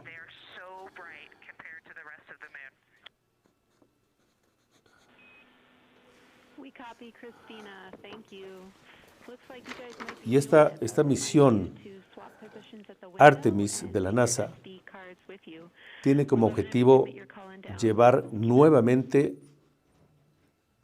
al hombre a la Luna.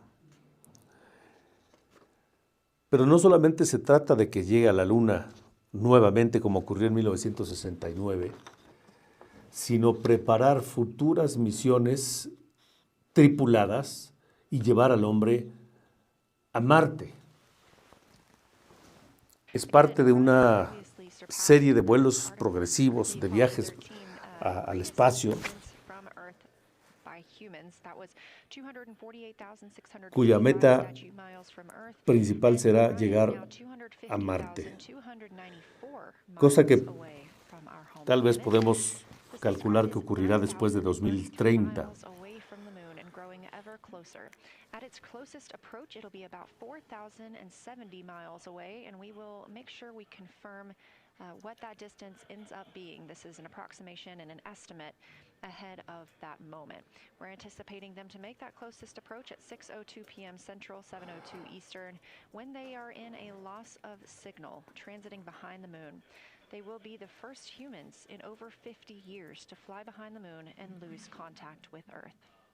We will regain that contact. Están diciendo que aproximadamente a las 6 de la tarde con 2 minutos, 4 de la tarde con 2 minutos tiempo de México, se espera que ocurra el momento en que la cápsula Orión tenga el mayor acercamiento con la superficie lunar, que será de algo así como 9,000 millas, que será el momento en que esté más cerca el hombre de la superficie lunar en esta misión.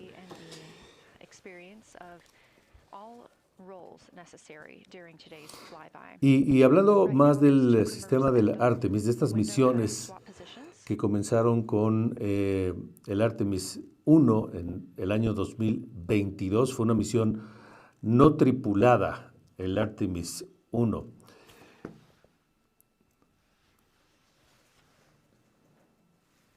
Estas imágenes que vemos en este momento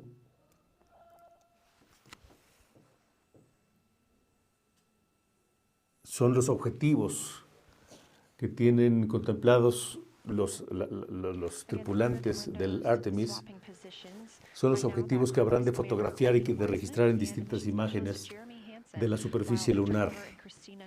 Son esas imágenes que vemos en esta pantalla. Those voices will change in about 30 minutes when they take a turn taking photos and making annotations while at the window. Y bueno, seguirán tomando fotografías. Les decía que la misión del Artemis I ocurrió en 2022 y fue una misión no tripulada. Hoy estamos en el Artemis II, que es la primera misión de este programa Artemis, que lleva una tripulación. Cuenta con una tripulación de 4 astronautas que están en este momento acercándose al punto más próximo a la Luna, que es el que estamos atestiguando hoy y que estamos registrando históricamente el día de hoy. ¿Cuál es el objetivo de esta misión Artemis II? Pues una de las misiones, además de, por supuesto, registrar las imágenes que estamos viendo, tratar de entender un poco mejor todos los misterios en torno de la superficie lunar. El objetivo de este Artemis II es validar los sistemas de soporte vital, o sea, cómo se va a desarrollar la vida en una misión tripulada, la vida de los seres humanos en una misión tripulada en la órbita lunar. Además,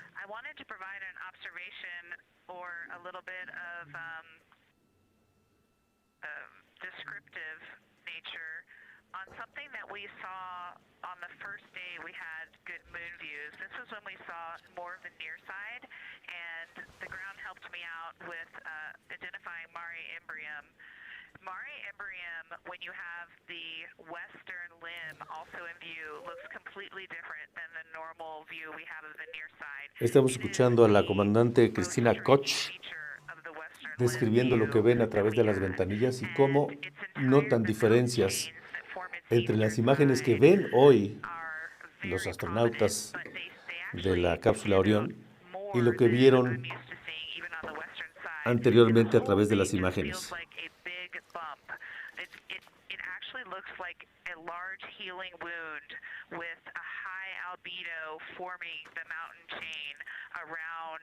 Habla de una cadena montañosa que alcanzan a apreciar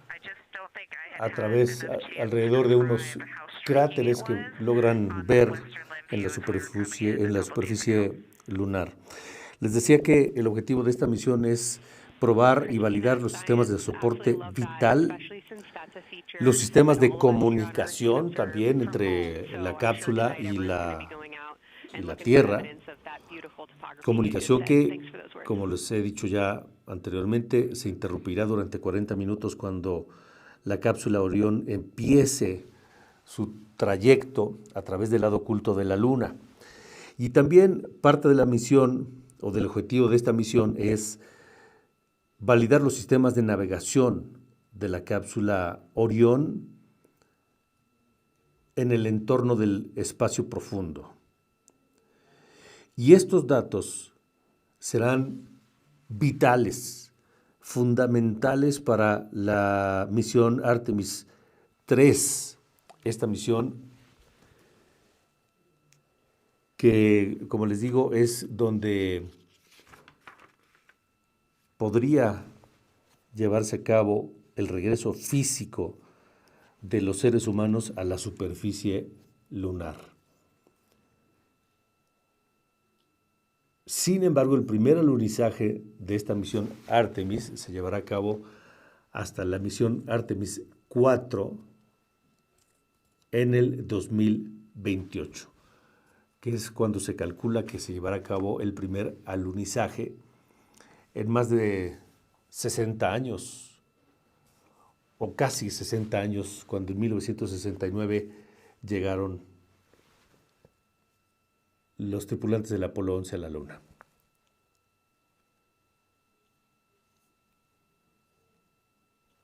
The view on your screen coming from Orion, a camera mounted on the spacecraft's solar array wing.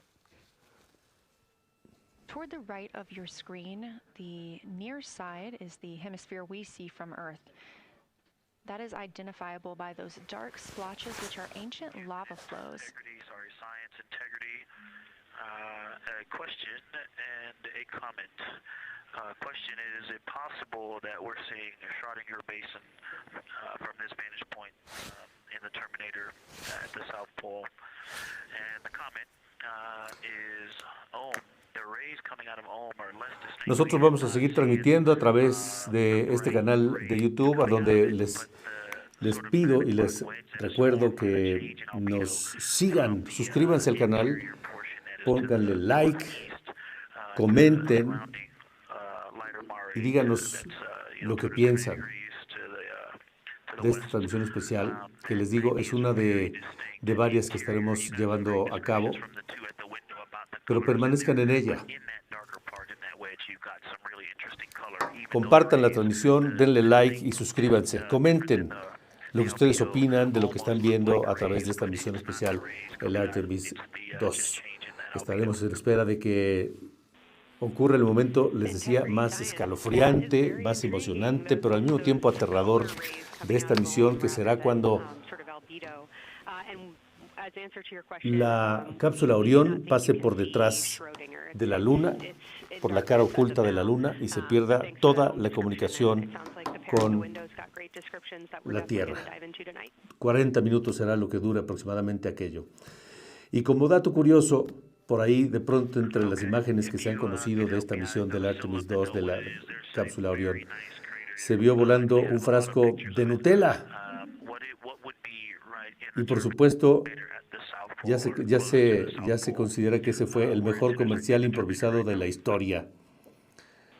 Y los astronautas además han dejado muestras de que son fans de Taylor Swift, porque han mostrado sus, ya sabes, esas pulseras de las fans de Taylor Swift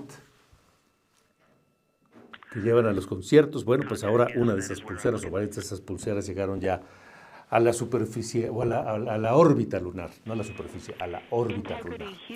Nosotros seguiremos transmitiendo los detalles de esta misión, el Artemis II, y su proximidad a la Luna a través de Cacho Periodista en YouTube. Les recuerdo, comenten, compartan, suscríbanse al canal y denle like. Solo así sabremos que les gusta lo que estamos haciendo y entonces lo seguiremos haciendo. Gracias por acompañarnos.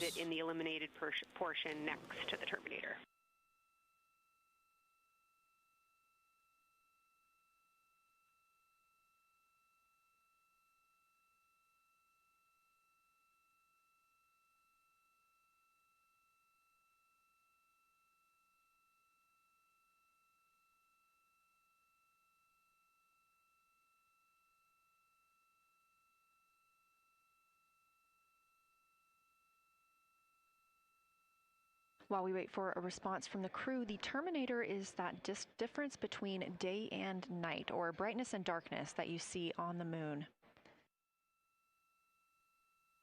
We see this from the International Space Station as well, looking down at Earth. And science from integrity, excuse my space orientation adaptation.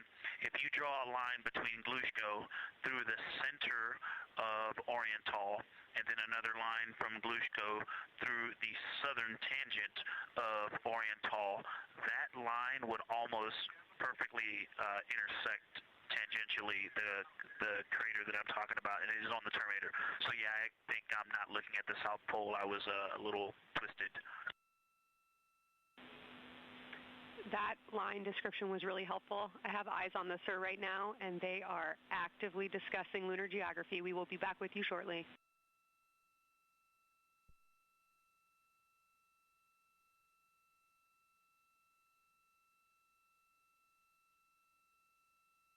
You're hearing a couple of voices today in Mission Control Houston. One of those is Dr. Kelsey Young. Integrity Science, we believe that's Zeeman Crater.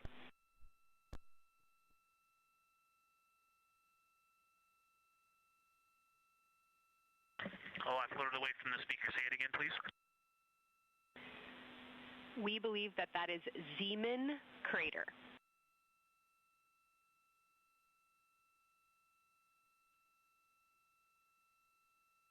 Zeeman. Okay, and can you say the first letter? I may be pronouncing that wrong. What's the first letter of that word? Zulu. It's Z-E-E-M-A-N.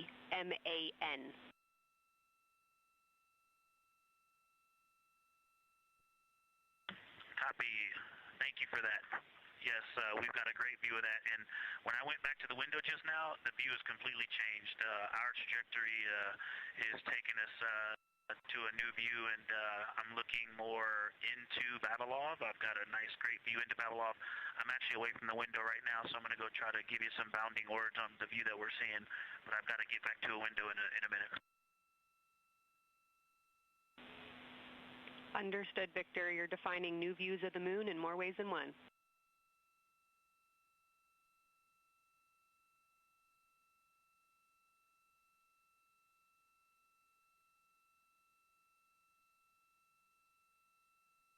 Again, when you hear calls down to science or from science, that's Dr. Kelsey Young, the Artemis Science Flight Operations Lead here at a console in Mission Control. You also hear communications with the crew from Canadian Space Agency astronaut Jenny Gibbons. She is the Capcom for today. She is a backup Artemis II crew member.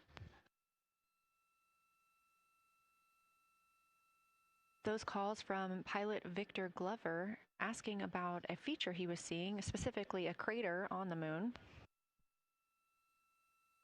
Meanwhile, the team here in the science evaluation room was actively working together to determine which feature he was describing.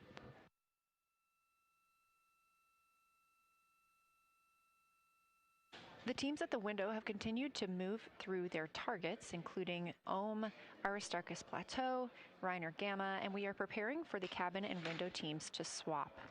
That's when we'll hear more from Reed Wiseman and Jeremy Hansen when they take on these support roles, while Christina Cook and Victor Glover are at the windows photographing and annotating.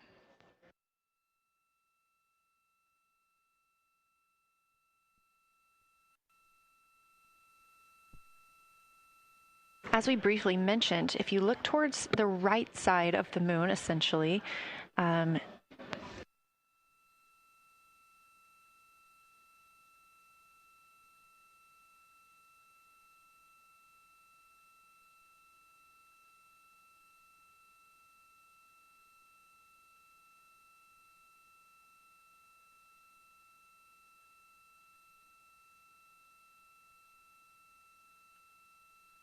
this live view coming from a camera outside the Orion spacecraft, and if you look on the right side of the moon where you see those dark patches. Wow, yeah, I wish I had some more time to just sit here and describe what I'm seeing, but the Terminator right now is just fantastic. It is the most rugged that I've seen it. From a lighting perspective, there are little islands. There are islands of terrain out there that are completely surrounded by darkness, which indicates some real variation in terrain. up to the north, there is a very nice double crater. It looks like a snowman sitting there, in the 5-10 degrees below the pole in the Terminator.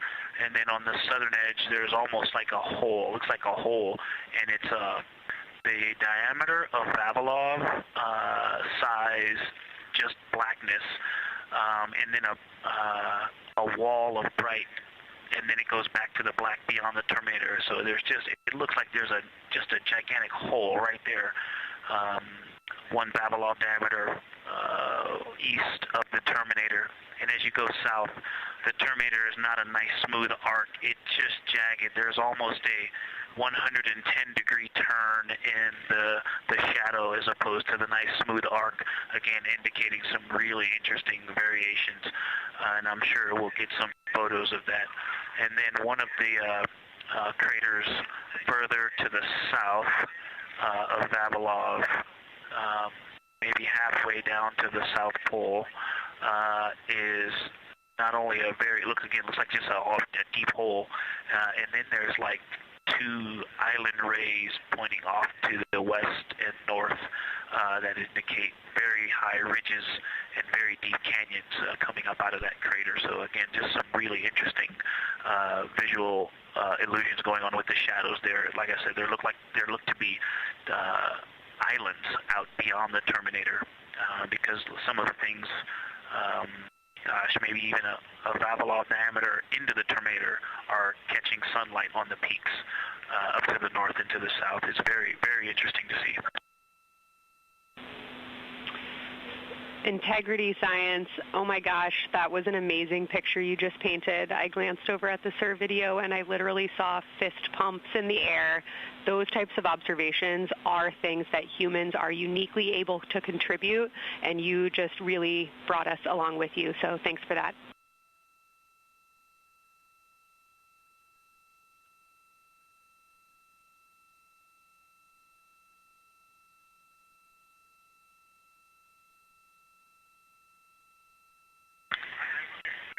That's awesome, Kelsey.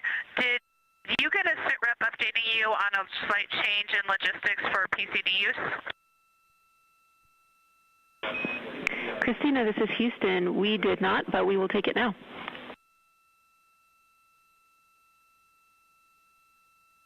We slightly changed the PCD plan for the window observers. The 2 window observers kept their PCD. So in other words, the one that window 2 went to window 3 and the one at window 3 went to window 2 when they swapped rather than staying at the window. We'll plan on all observers keeping the same PCD for all observations.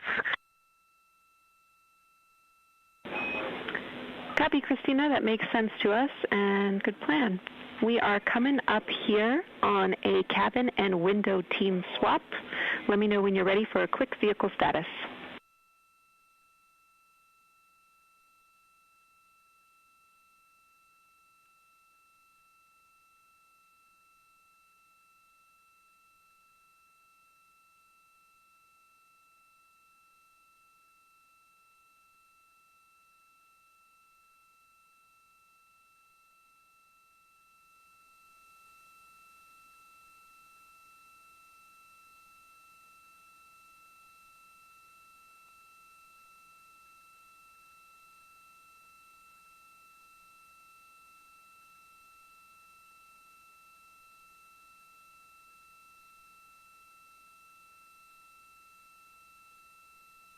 As you heard, science. Houston, go for the vehicle system update. Howdy, Reed. We don't have much for you. We just wanted to let you know that toilet right now is no-go for use as we stick with the predetermined limit for now. All crew members, please use CCUs. Otherwise, Orion is looking very good.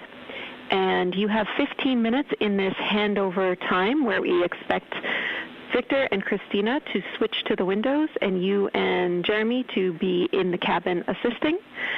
Let us know if you have any questions.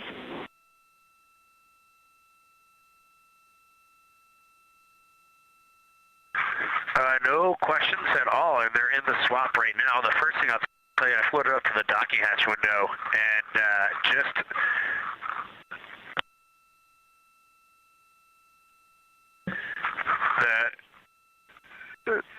what I'm going to call the mare around Oriental just looks so different out the docking hatch right now. It's quite a bit darker. It's the same darkness, if not a little darker, than Grimaldi.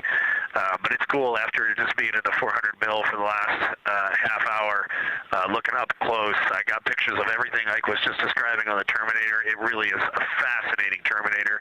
And then Oriental just looks so dynamic right now. It's very three-dimensional out the docking hatch compared to what I was just looking at through the 400 mil. We love it. We are getting a sneak preview from one of our SAW cameras at what you're looking at, and we see some of what you're describing. We cannot wait to see your photos. Thanks.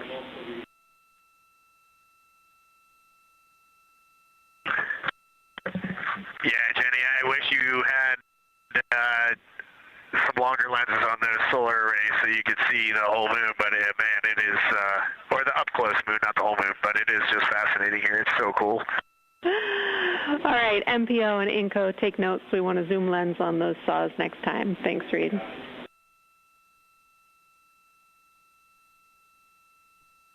Affirmative.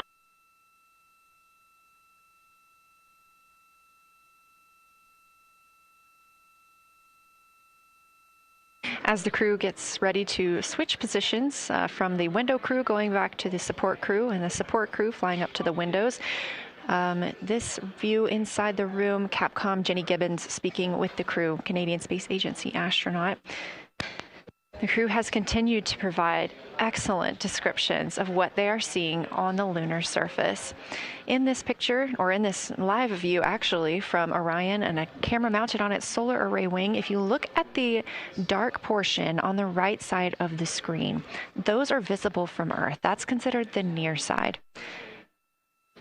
Those are ancient lava flows from a time early in the moon's history when it was volcanically active. And if you look towards the left, there's that dark, large crater that appears to the left of those lava flows. That's Oriental Basin. It's about 600 miles wide, and it straddles the moon's near and far side. And this mission is the first time that humans have ever been able to see this with their eyes in the daylight. Again, you hear conversation about that Terminator. You have a great view of that as well. That's the difference between light and darkness on the moon. Victor Glover explaining that as a very jagged looking Terminator due to the peaks that they're seeing and the craters that they're seeing as they prepare to cross over the far side.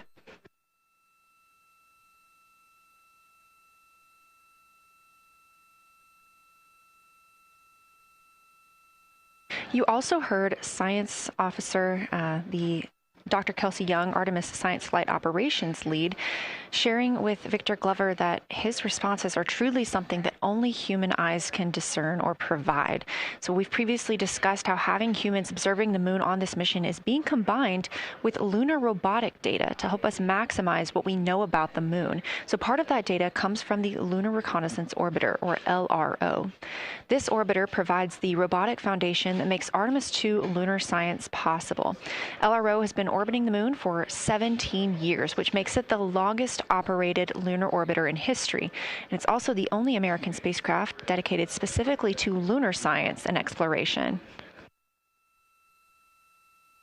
Artemis II lunar observations are designed to complement data like the detailed surface images from LRO. So while LRO provides those detailed high-resolution maps of the moon's surface, the Artemis II crew adds human observations that focus on regional context and relationships between features, giving scientists a larger geologic picture. Now, this combination of robotic and human observations strengthens lunar science.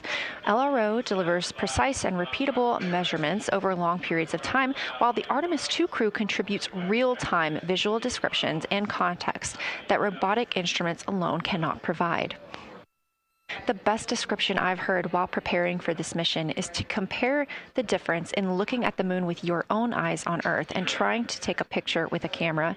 The camera truly never does it justice, and it's much easier to describe and perceive what you're seeing with your own eyes than to take a photo. These Artemis II astronauts can rapidly scan wide areas and adjust their focus in real time, as well as describe relationships between features. The crew will also observe the same regions multiple times under changing lighting conditions during the flyby and provide perspectives that would take robotic missions years to accumulate. During the Artemis II mission, LRO is also attempting to observe some of the same lunar features that the astronauts are studying. Collecting this data simultaneously highlights how different instruments and human eyes provide complementary information about the moon. This LRO data plays a direct role in preparing for future Artemis missions. Its measurements of topography, surface temperature, composition, radiation, and lighting conditions are used to assess hazards, identify safe landing sites, and locate potential resources such as water ice near the lunar South Pole. This mission, Artemis II, represents the point where years of robotic preparation are paired with human exploration for the first time in the Artemis era. So together, LRO, the Lunar Reconnaissance Orbiter, and Artemis II are demonstrating how NASA moves from mapping the moon robotically to exploring it with humans. We are laying the groundwork for future Artemis missions and sustained lunar operations. A check-in with Orion. We are now 4 days, 21 hours, and 22 minutes into the flight of Artemis II, our crew aboard the Orion spacecraft. We are now 8,153 miles away from the moon, 250,742 miles away from Earth. The spacecraft is traveling at 1,030 miles per hour.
The professional science update giver is now in seat 2. That is where Victor is, and Christina is nestling into seat 1 with the long lens, and we're just getting ourselves oriented here. It's a cool view in the cabin. It's actually a cool view to be off the camera now and looking at my crewmates getting up to their observation posts and looking in. It's super fun.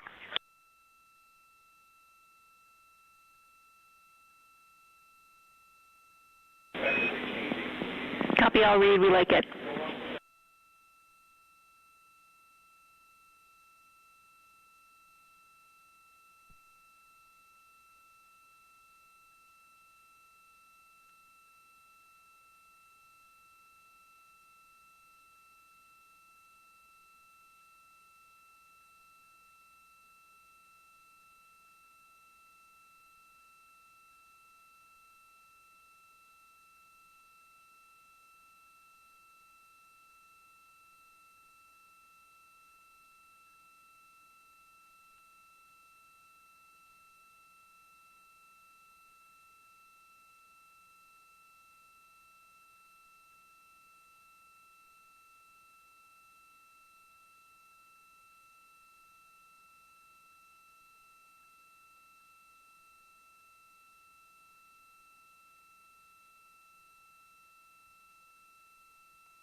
As we heard confirmation from NASA astronaut and commander of Artemis II, Reed Wiseman, they are now switching positions of the support teams and the observation teams.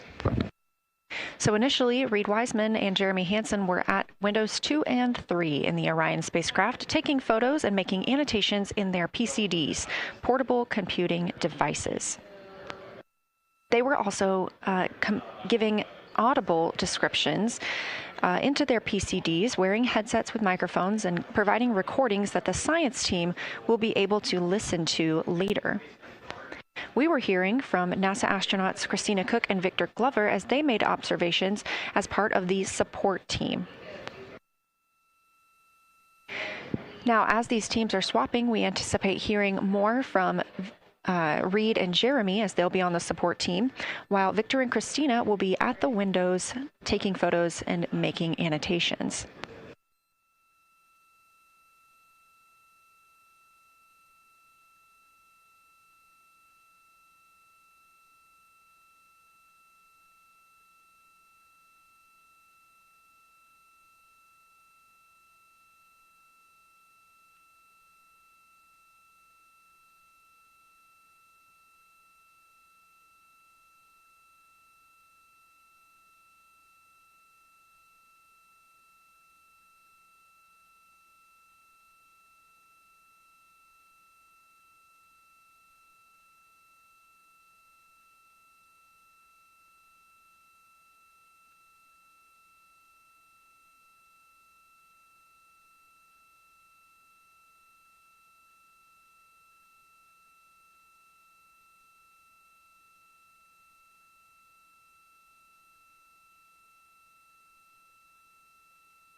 And Jenny, for the science team, if they can mark this time, I just covered up window 4 to block out the ambient light from a very bright planet Earth. And it'll be interesting to see if in the data Victor and Christina see any differences from me and Jeremy with that window blocked. It's a lot darker in the cabin now.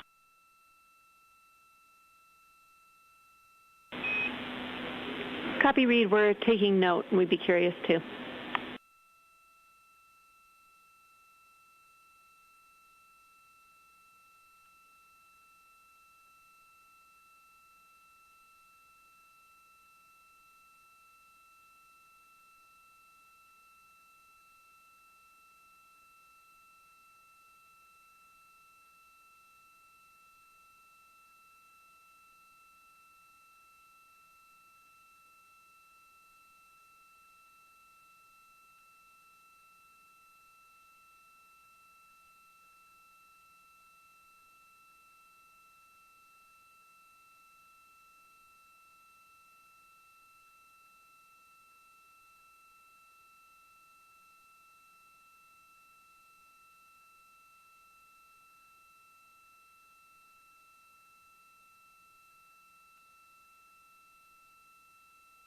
We are live in the Artemis mission control room during the lunar flyby of the Artemis II crew, the first humans to fly by the moon in over 50 years. Orion launched 4 days, 21 hours, and 30 minutes ago atop the SLS rocket, Space Launch System rocket from Kennedy Space Center in Florida.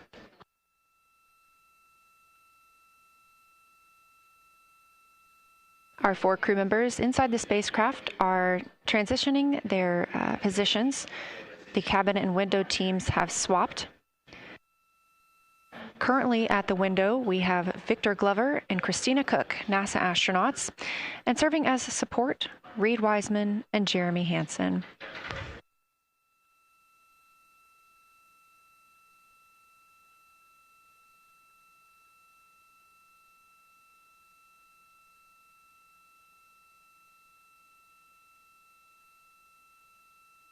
For our crews at the window, they are using handheld Nikons with an 80 to 400 millimeter zoom lens.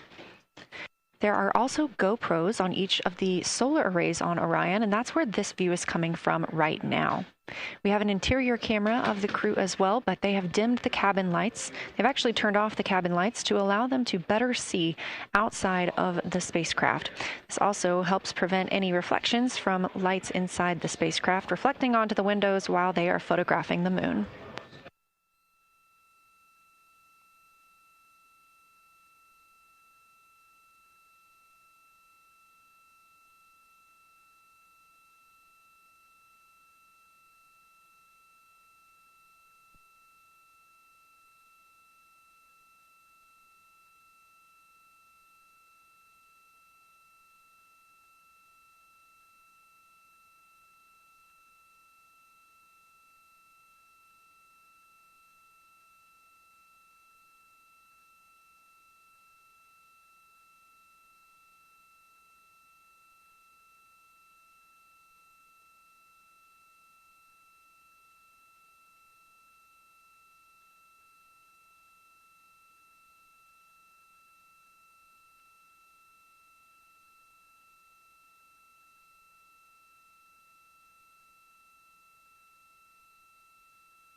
We talked a little bit about the views and the cameras being used on the Orion spacecraft.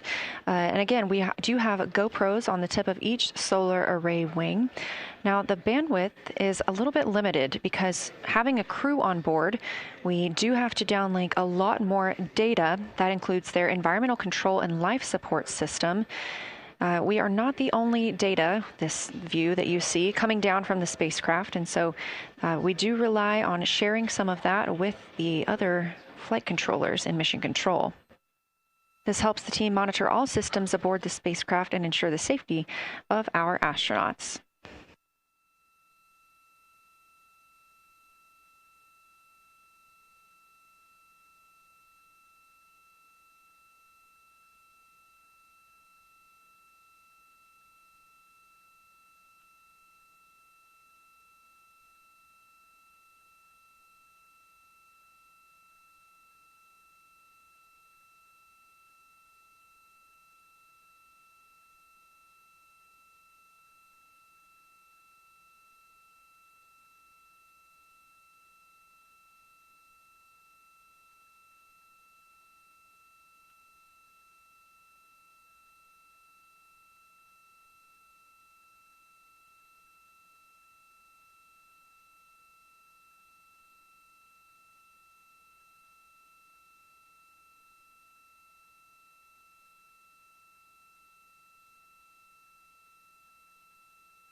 We are standing by for a situation report from the crew aboard the spacecraft. They've been imaging the whole moon. There is now a new crew at the window. That would be Victor Glover and Christina Cook. And so being it's their first time since they have moved up to the window positions, they have a chance to orient themselves and describe and take pictures of any color or albedo variations across the surface. Reminder, albedo is the brightness or reflectiveness. Integrity science for a science sit rep when you're ready.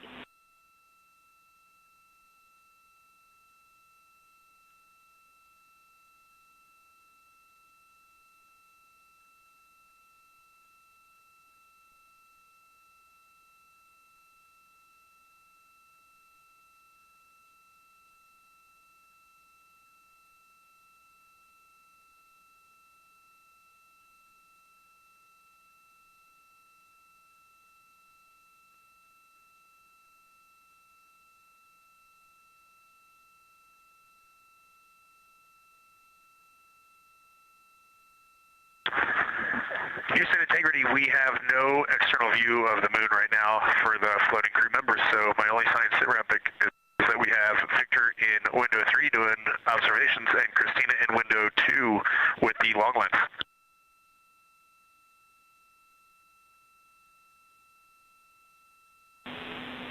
Integrity, we copy. Are the shrouds still on windows 1 and 4? And if so, would you consider trying to get a view through one of those windows?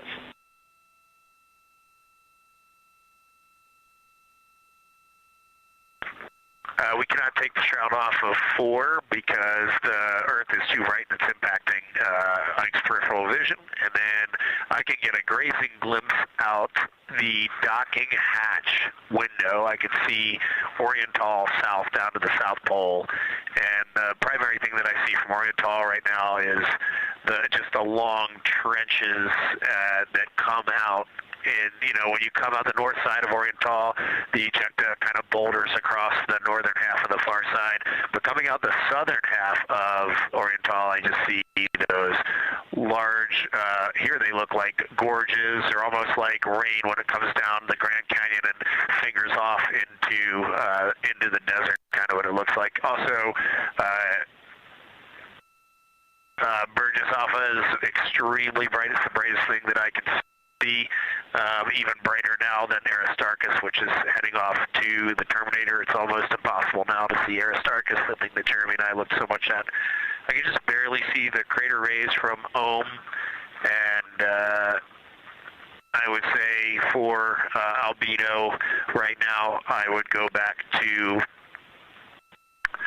Grimaldi is still extremely dark, especially in that southwest corner, and there are parts of Oriental and the outer ring of Oriental that reach that same level of darkness, especially the rings of Oriental reach the same level of darkness as Grimaldi. And then south of Grimaldi, Jeremy and I were noting a few other just really dark areas of cratering, Mare there, and those have that same darker albedo, but Burgess Alpha is the brightest, and Grimaldi is the darkest. Integrity Science, that was a great description. Thank you, and thanks for the docking window geometry to give us that description. Any comments before you go on the annular ring in Oriental?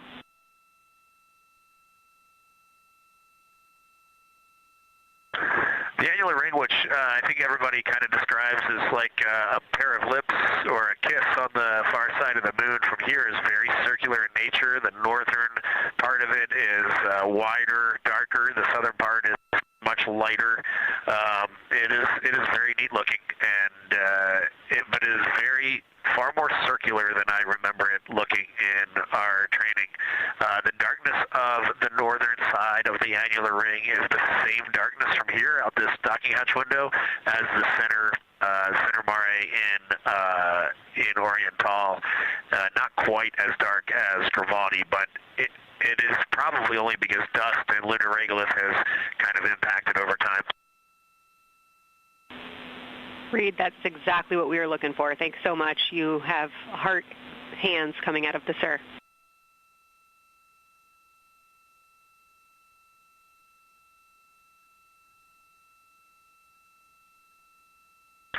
Say that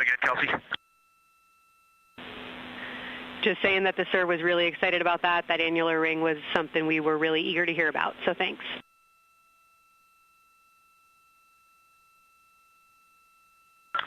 Yep, you bet. And now Victor and Christina are moving on to Oriental. I got them situated over there a little bit late.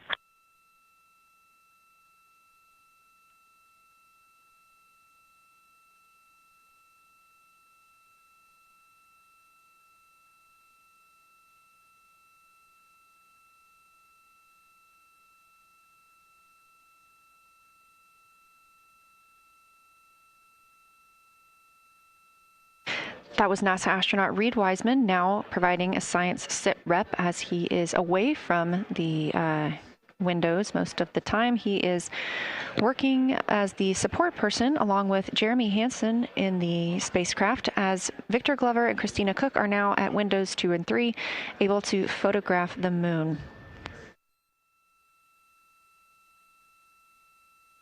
Christina and Victor are also providing recorded information to their portable computing devices, that's their PCDs, and the science team will have access to that at a later time. They will then review it and compile all of this data to help further our understanding of the moon. One of the items you heard mentioned was Oriental Basin. This has been a very exciting opportunity for the crew. They have all been very excited about seeing Oriental, as well as the science team has been looking forward to it. It is known as the Grand Canyon of the Moon, as we discussed earlier.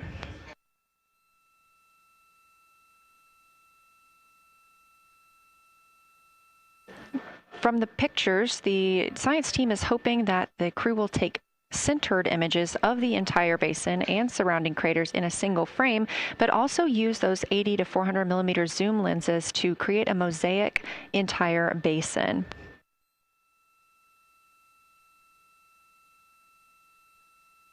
With their unaided eyes, the science team is hoping the crew will describe southern dark annular ring, which you heard Reed just describing, as well as any color, albedo, texture, or topography across the mare patches and ring mountains.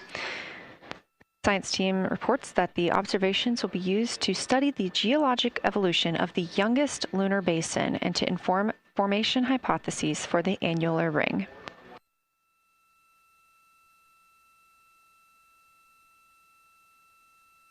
And again, another fun fact about Oriental is the diameter is the same distance between Johnson Space Center, where we are today, and Kennedy Space Center, where the crew launched on April 1st.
This live view from the Orion spacecraft on the Artemis II mission, now 7,373 miles away from the moon, 251,130 miles from Earth.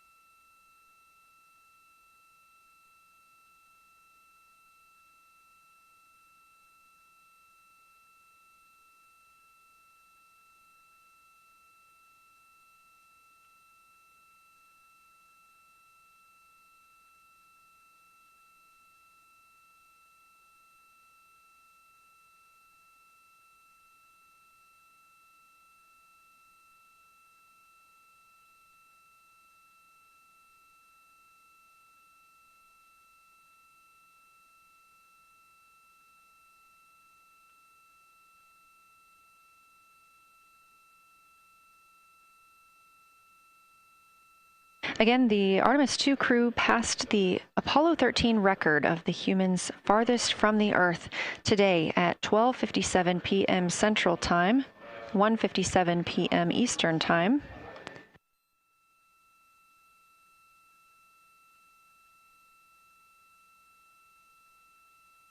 That distance set by Apollo 13 was 248,655 statute miles. We have clearly passed that, and we expect to pass that by about 4,105 miles. That will be when the spacecraft reaches its farthest distance from the Earth. It could be around 252,760 miles, but again, these are approximations and our targets, and we will make sure to report back the final numbers once we have them.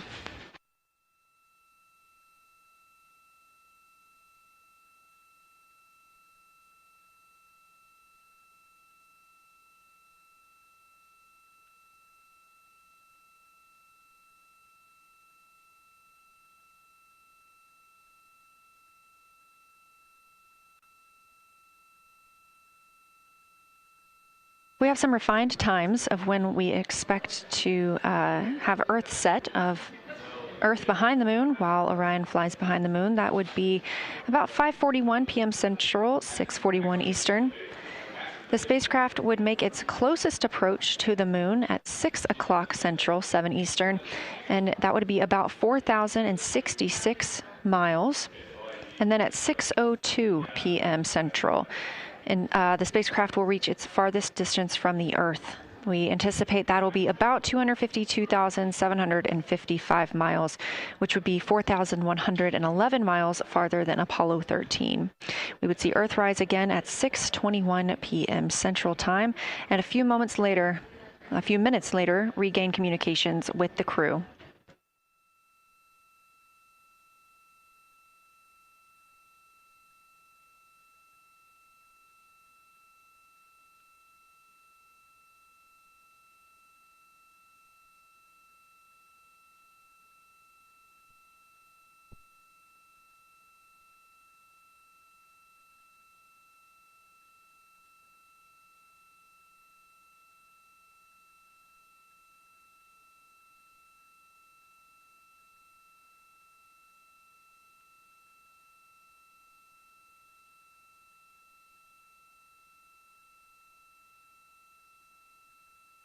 Currently aboard Orion, Victor Glover and Christina Cook are the two team members conducting lunar flyby observations, meaning they are using the Nikon cameras to photograph the moon, and their PCD, or the portable computing device, to conduct annotations. They are both recording information that will be downlinked to the science crew, and tomorrow morning the science team will have a conference with the team while the information is so fresh. They'll be speaking with the crew about their observations and their data collection.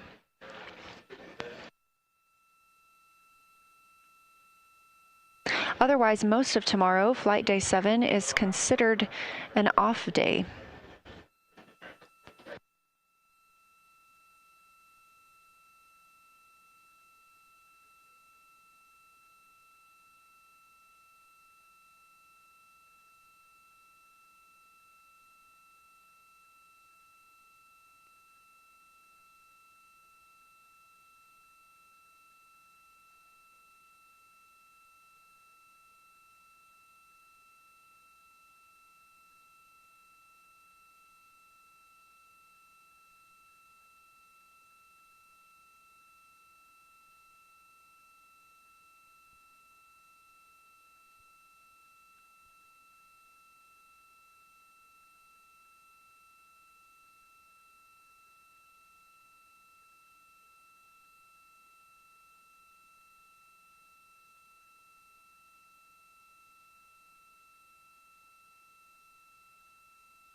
We are on Flight Day 6 of the Artemis II mission, the first time in more than 50 years that humans will observe the moon directly, providing a critical opportunity to practice how lunar science will be conducted during future Artemis missions. If you're just joining us, the crew is well into their lunar flyby observations, and we anticipate that we will hear from them soon. A few times every hour, they are slated to call down with science sit reps or situation reports. We most recently had one from Commander Reed Wiseman. He and Jeremy Hansen, mission specialist, were first at the windows today to photograph and make annotations of what they were seeing. Therefore, we heard more from Victor Glover and Christina Cook earlier in the day during those first blocks.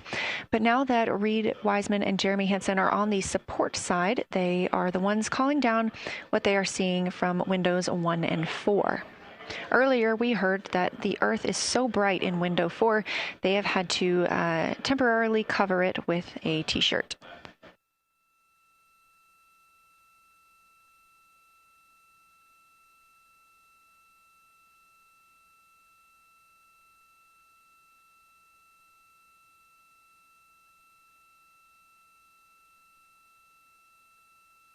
The moon preserves a near-continuous record of solar system history that has been erased on Earth because the moon doesn't have an atmosphere. So things that we experience on Earth, like weather or plate tectonics, don't really apply.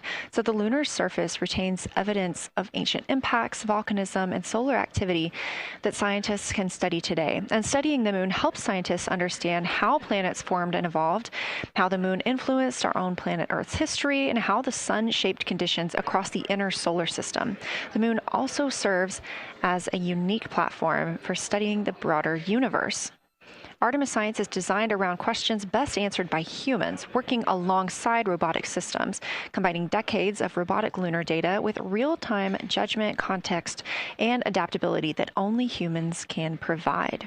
This mission, Artemis II, is serving as a proving ground for lunar science operations, which allows NASA to test how science is planned, executed, and supported during a crewed deep space mission ahead of our future Artemis flights.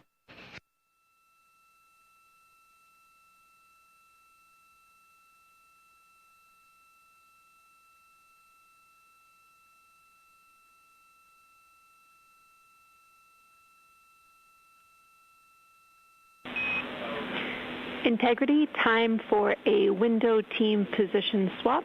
So Victor and Christina, please switch places if you've not done so already, and remember your SD card for the camera.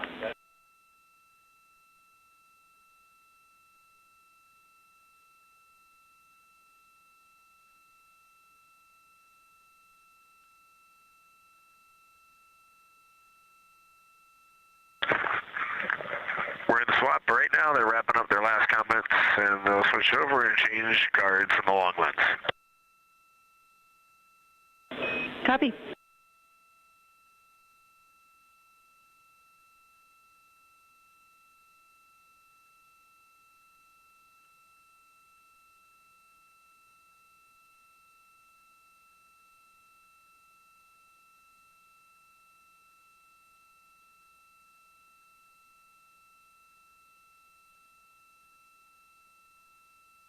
As you heard in that call, it is now time for the team members at the window to swap positions. That means Victor Glover and Christina Cook will be switching roles. One of them has been photographing the moon with a Nikon with an 80 to 400 millimeter zoom lens, while the other was making annotations on their portable computing device. And both are recording audio that the science team will be able to listen to.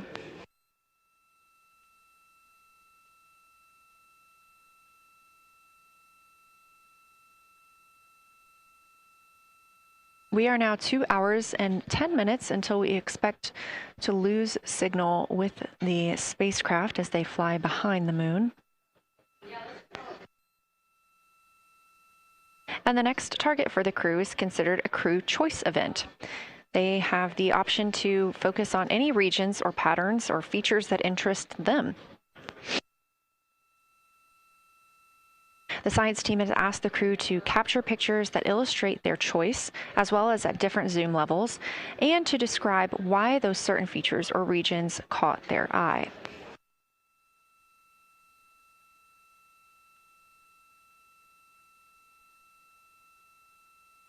Those recordings are part of what are being saved on their PCDs, portable computing device, that will be sent to the science team for analysis.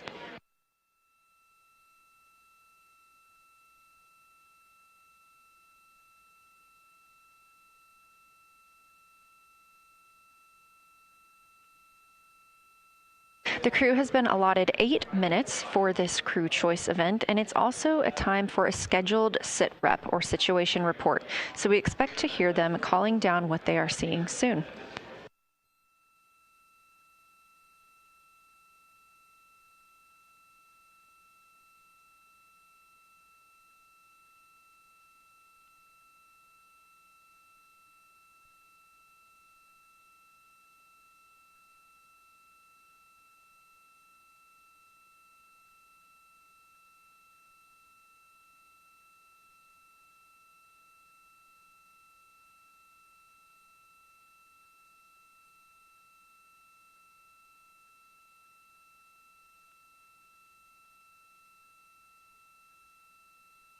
Something that the crew or that the science team has used to help prepare the crew is a cue card. These ask for a feature ID if they happen to know the type or name, and if it is a target. Of course, in this situation, when they have a crew choice, they do not need to, it may or may not be a target. They want to know the location and the observation style. They've also asked for the geometry of what's being captured, the size, shape, boundary, and preservation, as well as the color and shadow. So the color tone, the albedo, that reflection or brightness, and any shadows or illumination. Next, they're interested in structure and texture. That includes slopes, structures, and textures, of course, and geologic relations, like association to other features, any contact to those features, and of course, their thoughts, impressions, or interpretations. They are interested even in emotions and excitement that the crew may be having.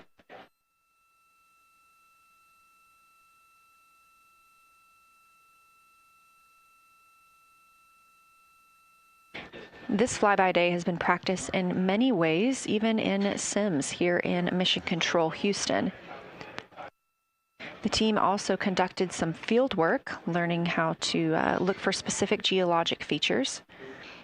They also photographed a large globe, and the science team helped them determine which features they would be targeting and how to look at those.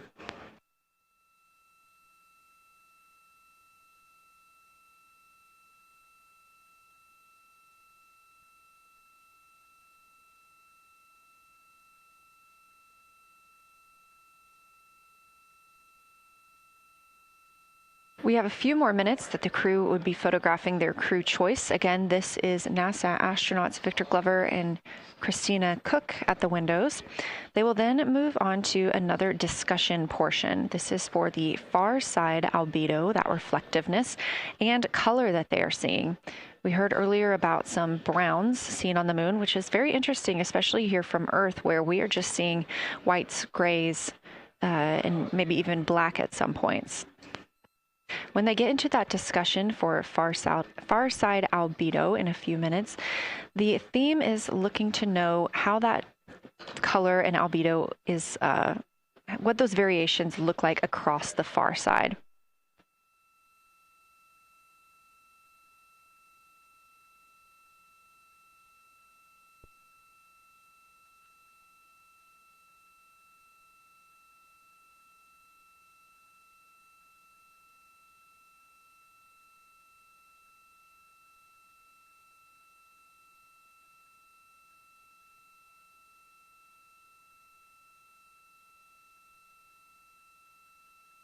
On the right side of your screen, the Science Evaluation Room, or SIR, where team members are looking real time at what the crew is seeing.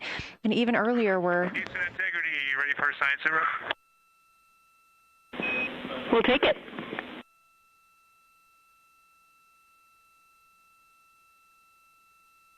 Okay, the crew has swapped positions. They're in their crew choice element. I've been listening to both of them for a little bit, and they're really enjoying, they both decided to pick the Terminator, and they're spending a lot of time looking at the Terminator, just talking about the resolution that they can see, the depth of the craters, and the various interesting and unique excavations that they can see.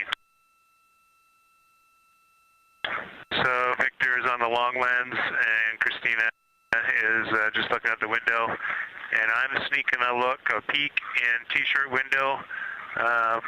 It looks like, I don't have the best angle here, but it looks like Aristarchus is on the limb of the moon now. It's amazing how quickly it changes as we speed around the far side of the moon, stuff that's leaving our field of view. And now we have a lot of the dark side of the moon that, you know, it's missing for us right now, but it would be in view if it was lit at all. Jeremy, Science, thanks for that sit rep.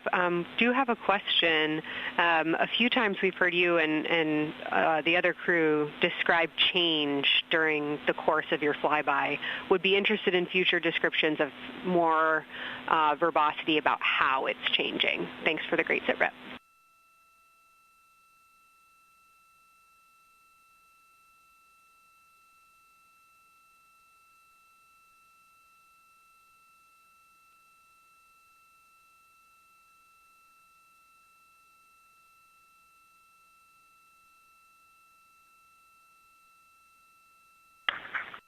Yeah, Kelsey, sounds good. We are definitely keeping an eye on that. My eyes are just not readjusted. The moon is so bright when you come back to the window. I was just in the interior of the cabin. I've come back to T-shirt window, and it's just overwhelming brightness. And my viewing angle is a bit challenging, so I won't be able to give you great observations from this window. But I will talk about something that I was talking a lot about in my recordings earlier, which was we've been talking about some shades, and so we have obviously the dark and the light gray, and then we've talked about naming some colors, a brownish hue and a greenish hue. And I'll tell you, like right now, Aristarchus, the plateau is hard for me to see from this window, but that had greenish hues to me and was very unique. I didn't see anything like that anywhere else on this side of the moon. And then I see a lot of these, what I would call brownish hue areas. There's a number of them.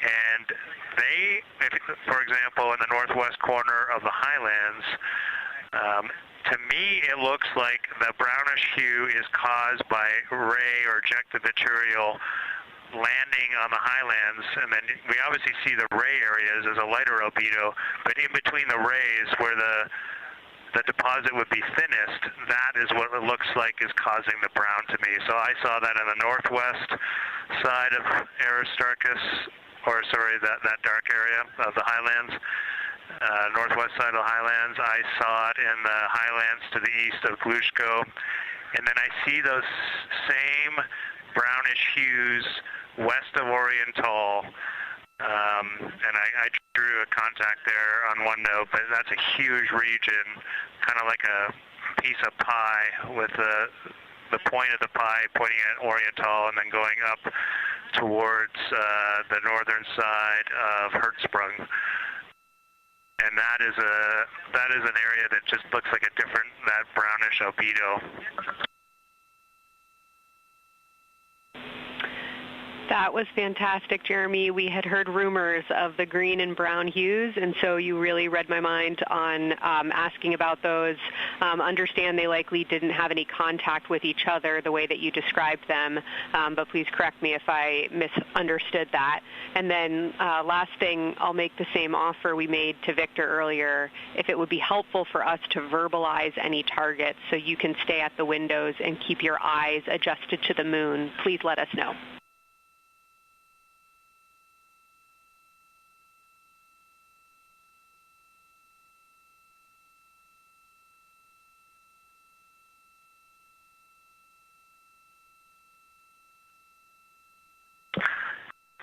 If you got something you want us to look at, Kelsey, you can send it on up.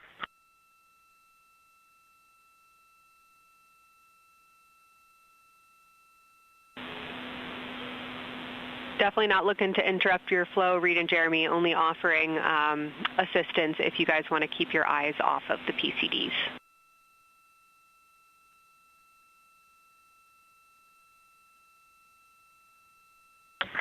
Oh, I see what you're saying, okay.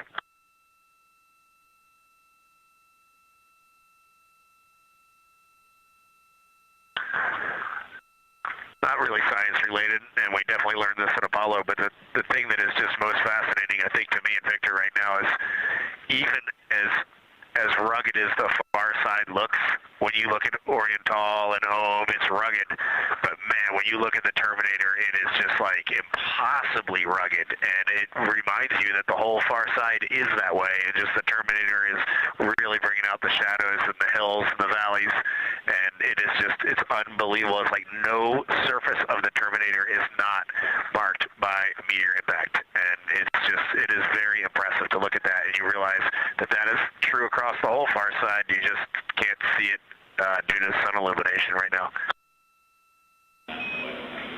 Reed, Houston copies, and we were commenting on the same thing. Even from our view, the Terminator looks absolutely alien because there's just so much texture in there that we're just not used to seeing. So thanks for sharing that with us.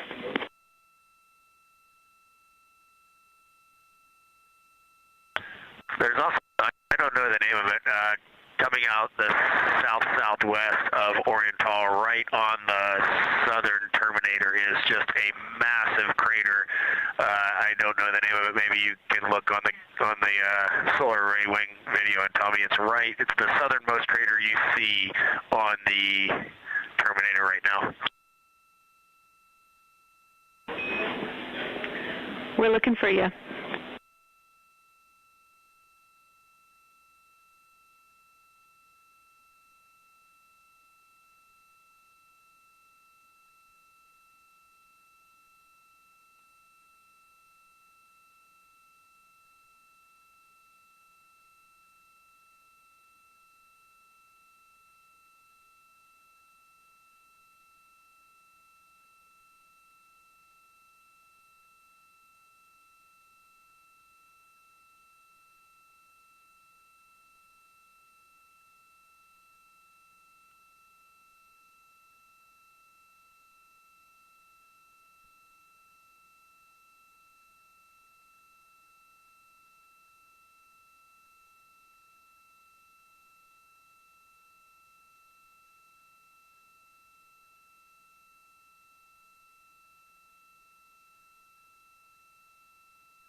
We're loving that picture. Thanks for showing us.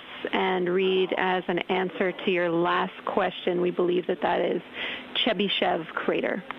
And the sir agrees with that.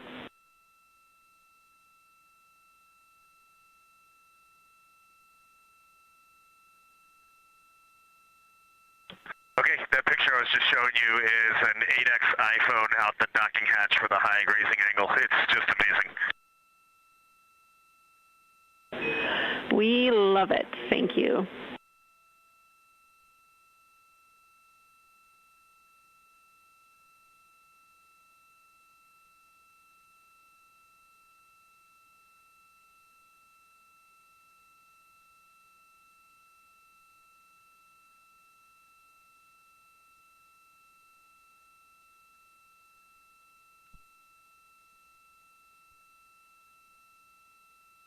This is Artemis Mission Control in Houston, Texas. Mission elapsed time, 4 days, 22 hours, 12 minutes into the flight of Orion.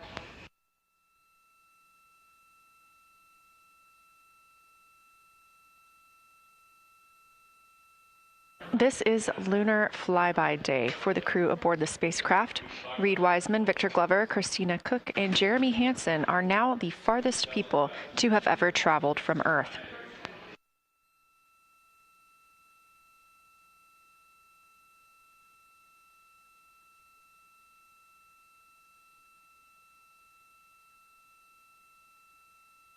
This a live view from inside the spacecraft. They have turned off the lights so they're able to see outside and photograph the moon better with no reflections from inside.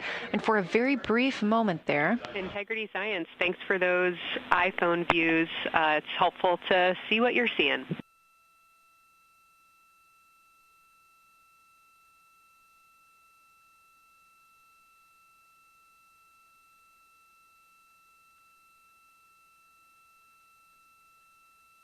We very briefly saw NASA astronaut Reed Wiseman showing a picture he took on his phone of the moon.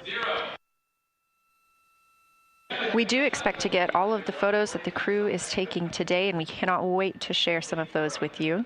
But pretty cool in the meantime, just to see one quick shot from what the crew is seeing. And this view from outside the spacecraft on Orion's solar array wing. Orion is now 6,643 miles away from the moon and continuing to grow closer. Again, their closest approach will be about 4,066 miles. The best comparison is if you held a basketball at arm's length. That's about what it would look like to the Artemis II crew at their closest approach.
This view showing at the very top a camera coming from Orion, continuing their flyby of the moon. We have 3 more flyby observation blocks after the completion of this one.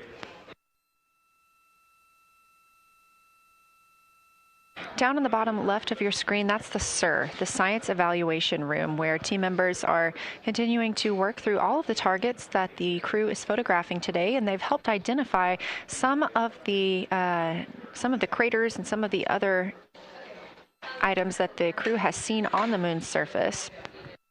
Down on the right is Artemis Mission Control here in Houston. Those 2 rooms down at the bottom are just down the hall from each other.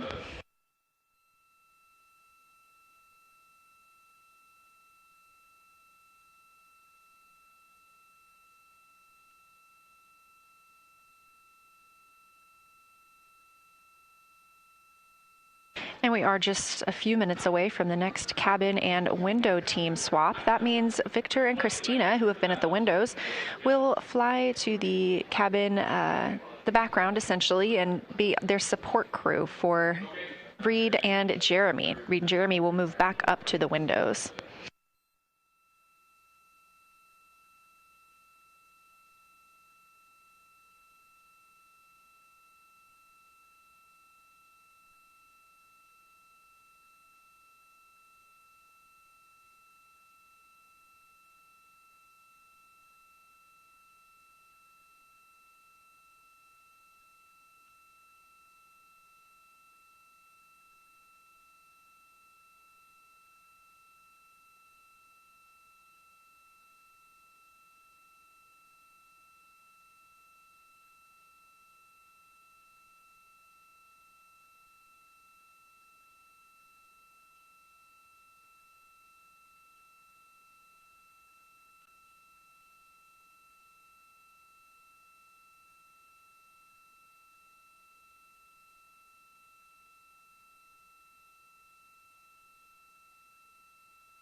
crew is continuing their discussion portion of the flyby in the lunar targeting package, where it says far side albedo/color. They are looking, the science team is looking to get a good understanding of what the crew can see on the far side at this point, and its brightness as well as any colors. We did hear earlier Canadian Space Agency astronaut Jeremy Hansen reporting that they could even see browns and even greens on the moon. I'm really looking forward to seeing those photos. And in just a couple of minutes, the teams will swap from the cabin to the window.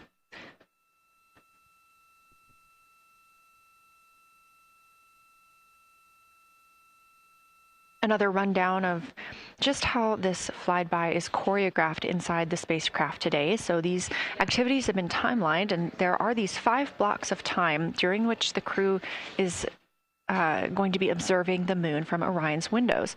Now we are just coming up on the end of the second block, and we'll start the third soon. So at any time during those blocks, 2 members are at the windows working in a pair. One is taking photos from window 2 and has a blue shroud over the window to help prevent any reflections from inside the spacecraft.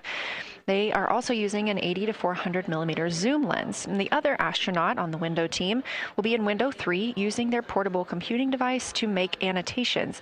Now, again, both of those crew members are making audio recordings of what they are seeing, and we are not hearing that right now. Those are going to be downlinked later to the science team, who will evaluate them and use that data to inform our understanding of the moon. Those 2 crew members at the windows swap roles. Integrity Houston, it is time for another swap between the cabin and the window teams.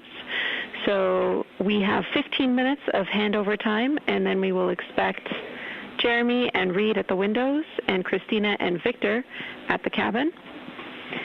I have no new vehicle updates for you, but I do have a photo location for some photos on Ike's PCD, and I want to let you know that Jeremy's family have arrived in the viewing gallery.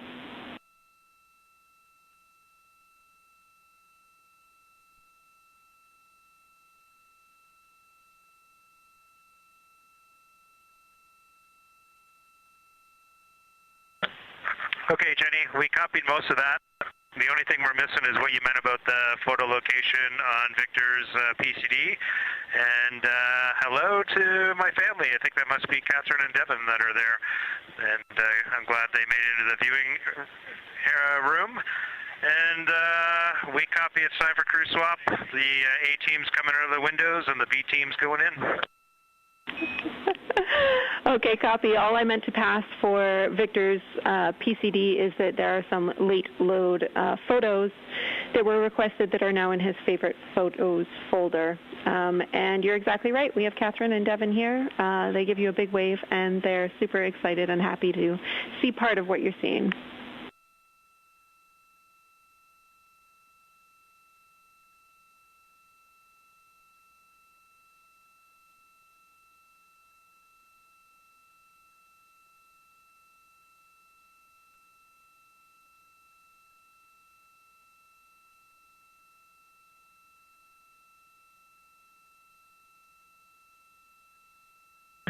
Okay, copy, Jenny. We're not sure what we're looking for in the PCD, but we're going to poke around, and we may be calling you back about that one. All right, that's no problem, and it's unrelated to flyby.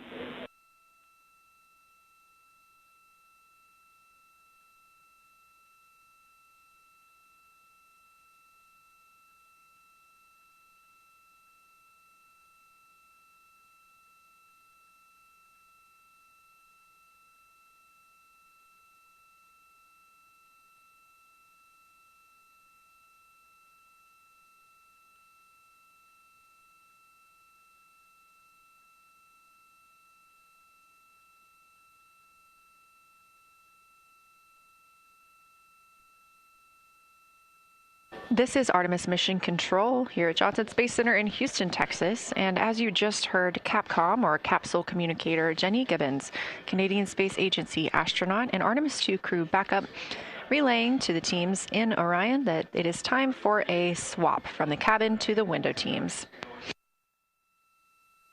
We're now at the tail end of the second lunar flyby observation block. Again, we have 5 of these today. Most recently, Victor Glover and Christina Cook were at the windows photographing and making annotations, while Reed Wiseman and Jeremy Hansen were in the cabin providing support, whether that is SD card help, but also science sit reps calling down any situation reports for what they are seeing on the moon or anything about the vehicle status. With that call to make a swap, Reed and Jeremy will be back at the windows, making observations for what they see at the moon and taking photos.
This is Artemis II. But something that's really awesome up here is we now have the moon and the Earth in window 3 simultaneously, and the moon is a gibbous, and the Earth is a crescent.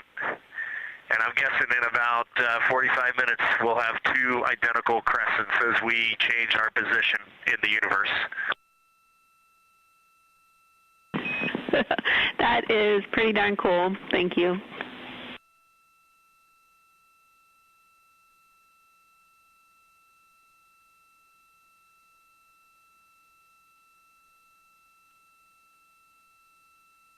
That's the Artemis II crew, the first astronauts to fly by the moon in more than 50 years, reporting that when they look out of window 3, one window, they're able to see both the Earth and the moon at the same time now. Now, obviously, our view is from a camera on the solar array wing pointed at the moon, and we hope to see that view of both the Earth and the moon soon.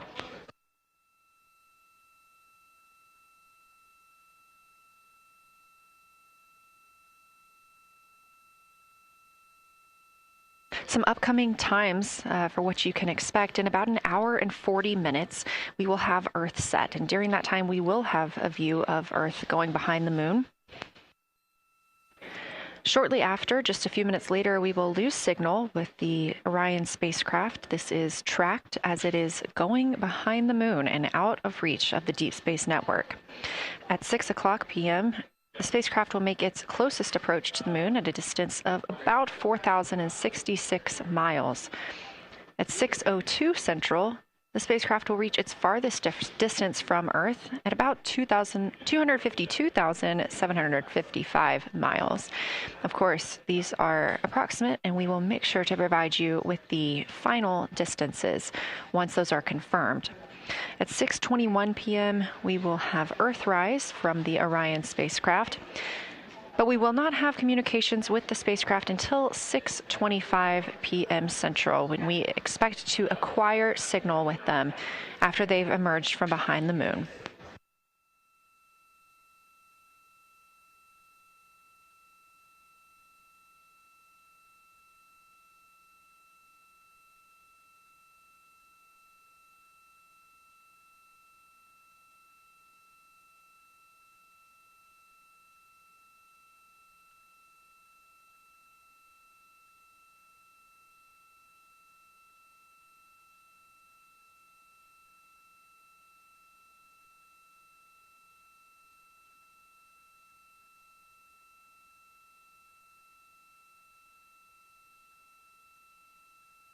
Again, you're watching live coverage of NASA's lunar flyby for the Artemis II mission, the first crew to fly beyond the moon in over 50 years.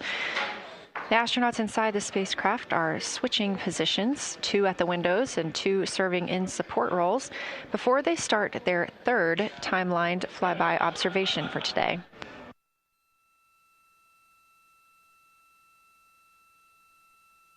We've heard great calls from the crew so far describing what they're seeing, all well trained by the science team here on the ground.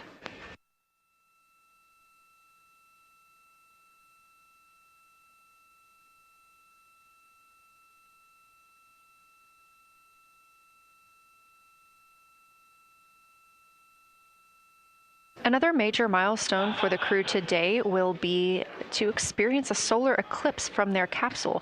No one on Earth will experience this solar eclipse. To the astronauts, this will look a lot like a total solar eclipse on Earth, except the moon will be huge compared to the sun. Whereas if you're standing on Earth and looking at a solar eclipse, the moon and the sun appear to be about the same size in the sky. As the moon begins to cover and then uncover the sun, the astronauts will see a partial solar eclipse, so that's before and after totality, and during that time frame they will have to wear eclipse glasses so they can safely view this phase. They also intend to capture images of the sun's corona during the eclipse. This is a rare glimpse at the innermost corona that will only be captured by the astronauts' cameras. During the eclipse, we also look forward to the crew members describing what they will see, which includes unique light features like the shape and size of the corona and potentially even lunar dust. At the same time, Venus, Saturn, Mars, and Mercury will be near the sun, so they may be able to identify what part of the sky they're looking at. This can help train future Artemis astronauts on what part of the sky they're seeing, which is useful knowledge in challenging situations when they may need to rely on that information instead of instruments for navigation and orientation. That eclipse window will last about an hour, and it'll happen near the end of the day today, closer to 7:35 p.m. Central, 8:35 Eastern.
As you can see in this live view from Orion, the spacecraft is maneuvering around the moon, and the views of the moon have changed since we started our broadcast.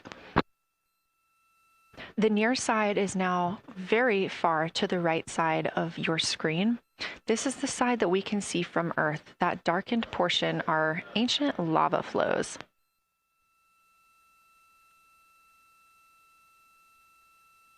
The crater down towards the bottom of the moon is Oriental, and this is a crater that was previously never seen before by human eyes until this mission.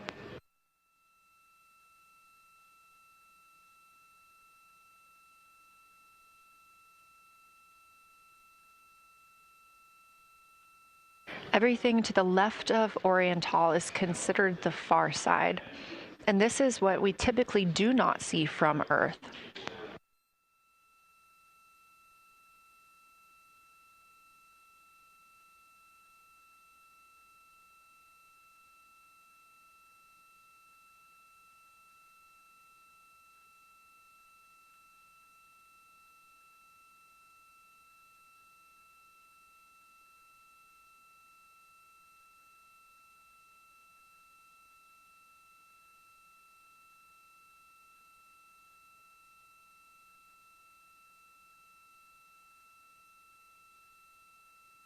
And just a reminder about this view, this is coming from a GoPro camera mounted on the tip of one of Orion's 4 solar arrays.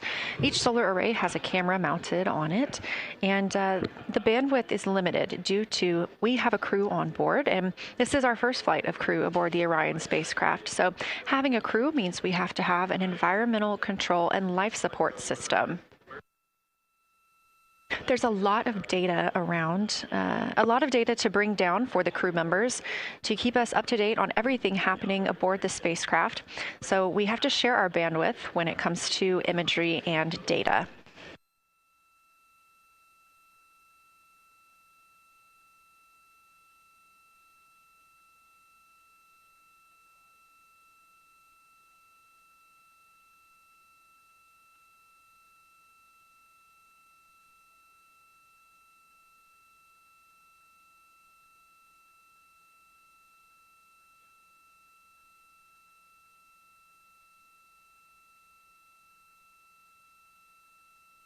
Inside the Orion spacecraft, the astronauts have completed their cabin and window team swap, meaning we have moved into the next block of lunar flyby observations. Jeremy Hansen and Reed Wiseman are now back at the windows, taking photos and making annotations. About halfway through this block, they will switch positions at the windows and will be prompted by the ground to do so.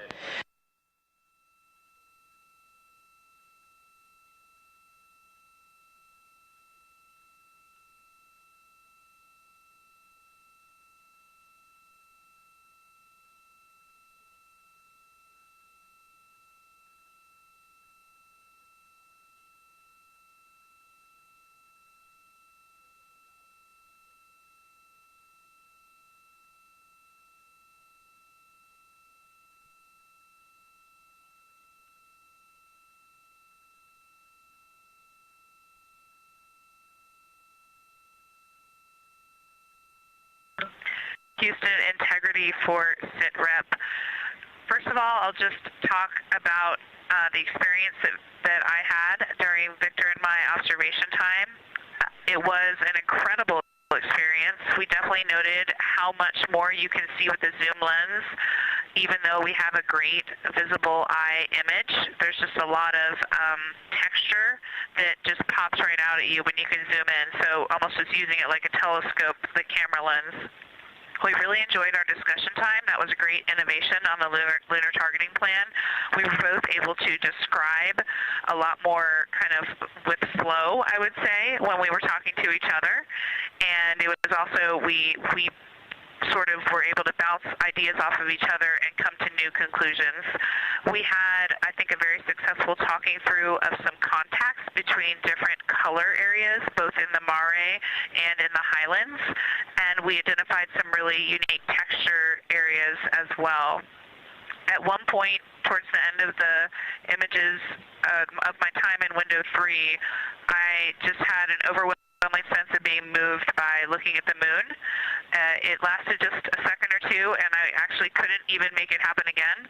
But something just drew me in suddenly to the lunar landscape, and it became real. And the truth is, the moon really is its own body in the universe. It's not just a poster in the sky that goes by. It is a real place. And when we have that perspective and we compare it to our home of the Earth, it just reminds us how much we have in common. Everything we need, the Earth provides, and that in and of itself is somewhat of a miracle, and one that you can't truly know until you've had the perspective of the other. I'll switch into some logistics stuff. The Peltors, both, their batteries stopped providing the active listening, but we have verified they are still recording, and so we are able to have discussion time and hear outside our recordings by just moving the ear cup off of the ear. Other than that, everything's working well technically, and we've been able to find all our targets, and we're having a really great time. Thanks, Christina. We copy those logistics for the Peltors, and also thanks for bringing us into the cabin with you with that description.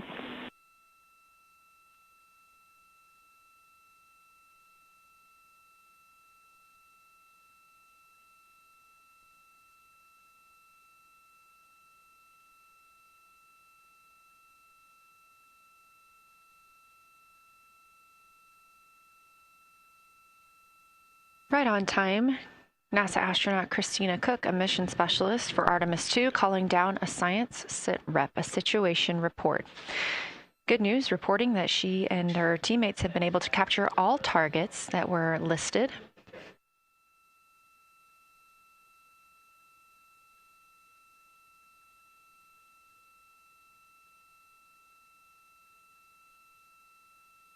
Christina also gave a vibrant description of just how it feels to be there and to see the moon up close and not just something passing in our night sky. Currently, the team members at the window are Reed Wiseman and Jeremy Hansen. Meanwhile, Integrity cabin team for window shroud.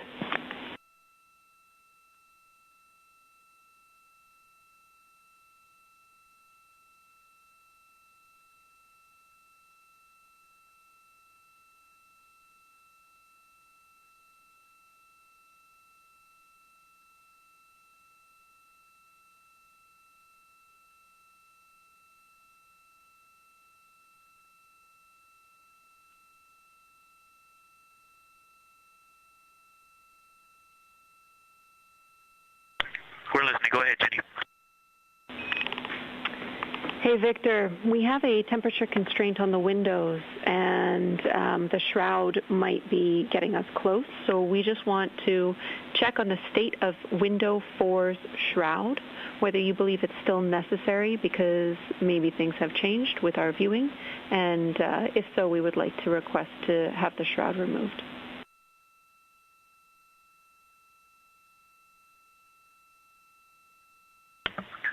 Houston, we believe it is necessary. We pulled it off just as a corner. It is very bright. It definitely would affect our night vision and maybe comfort. But is there a time? Can you tell us when we would have to take it off by?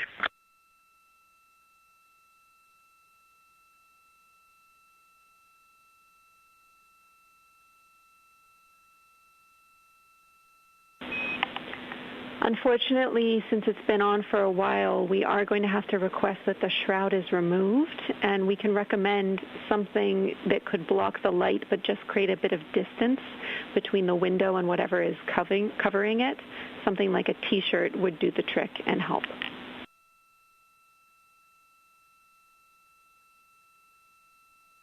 Okay, we're removing the shroud, and we will we'll make it work. Thanks.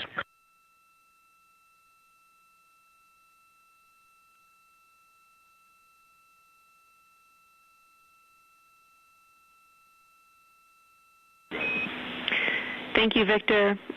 We know it's pretty bright in there now with that window uncovered. We will also offer that airflow on the window would be helpful. So if you want, you can also retrieve the condensation hose, which should be friction fit onto one of the diffusers. And that on the window would also help.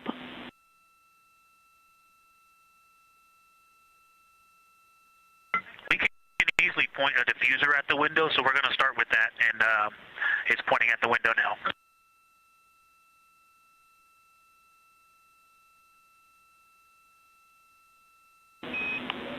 Okay, we'll take that, Victor. Thank you. Please keep us updated.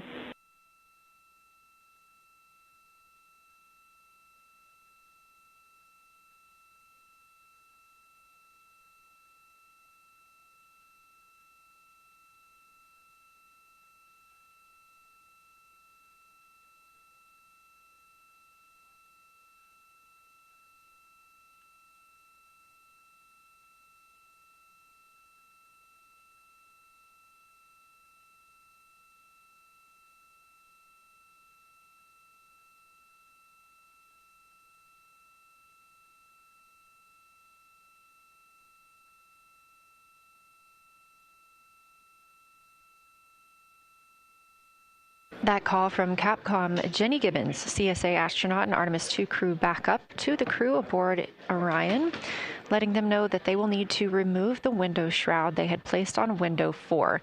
They initially placed that shroud there to block out some of the light from the Earth. It was extremely bright coming in the cabin and interfering with some of their viewing opportunities out at the moon.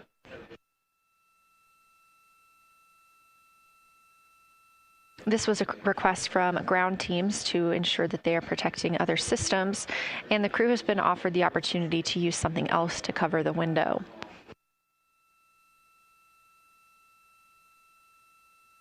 Meanwhile, Reed Wiseman and Jeremy Hansen continue with their lunar flyby observations. They have just looked at Glushko crater. That's about when we heard that call down from Christina Cook with that description of everything she had been seeing during her observation period and what she was seeing at that time. The science team asked this crew to take centered images of the entire crater and their ray system in one frame. They're also interested in knowing the brightness, texture, and extent of Glushko's rays and how they differ in the mare, or that sea area, versus the highlands. Glushko is considered a young lunar crater, and these observations can help understand material properties of those craters.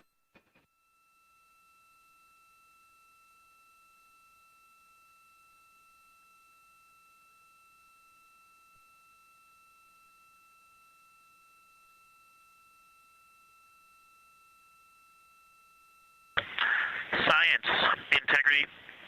First, I wanted to start off with connecting with what Christina said, that it was very moving to look out the window. I had the unfortunate sequence to start looking out the window and then moved to the long lens, and it was hard to speak looking through the zoom because I went straight where Christina went, and I was walking around down there on the surface, climbing and off-roading on that amazing terrain. I also want to underscore something that she said. As we continue to explore, when we actually do go down there to the surface, I know for safety reasons that we would never send someone alone, but I just want to really emphasize how important the discussion time was. When we started to talk, we not only got better science discussion, we got better human connection, and so doing this as a pair, we just learn and grow together, and that's just super important, so thank you for adding that to this plan. Reed just passed me a note that the Oriental Basin annular ring has a similar albedo to the center, but a different color. It has more brownish tones in it, and he said it's very distinct now that he's been staring at it. Victor, thank you. You got a cheer from science there, and we all just went on that moonwalk with you, so highlighting how important it is to talk about these things. I also want to let you know that we have Deanna Glover with us in the viewing gallery. She's all smiles.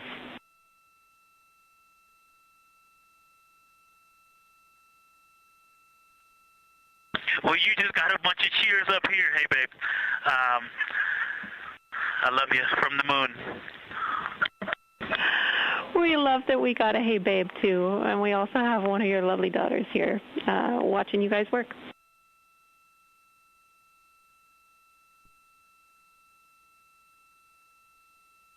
Thank you guys for doing that and for supporting them through this. And to all of you, Genesis, Maya, Joya, and Corinne, I love you. And Deanna, I love you. I'm glad you get to be there.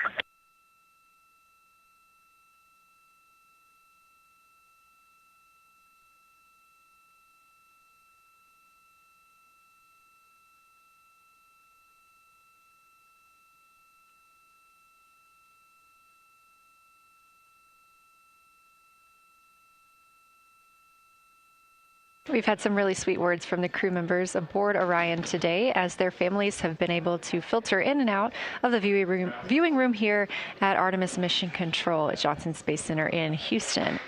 Victor Glover also giving a great science sit rep and just a description of how it must feel if you were down on the lunar surface while he was looking through that 80 to 400 millimeter zoom lens. He also expressed how important it was to be able to talk through that real time with Christina Cook and stress the importance of that on future missions, that it not only made their discussions better, but also more human. Glover and Cook are in the support roles right now, not taking photos or making annotations at the windows, but they are also encouraged to have their midday meal at this time. For lunch today, those two crew members have options of beef ravioli, salmon, butternut squash, sweet and savory kale, pickled beets, cherry blueberry cobbler, tuna noodle casserole, tomatoes and artichokes, broccoli, and chocolate peanut butter bar.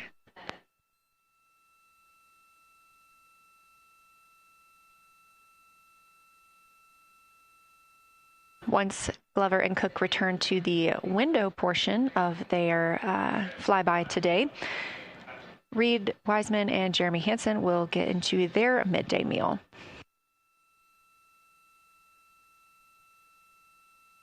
Again, this is the third of 5 scheduled blocks for our lunar viewing today, and if you were watching at the start of the broadcast, you can definitely tell the difference in the distance from the moon. We are now 5,518 miles away from the lunar surface, and again, expecting the crew to get about 4,066 miles away. They are currently 252,050 miles away from Earth, and every mile is a new record, having surpassed the Apollo 13 milestone for furthest distance earlier today.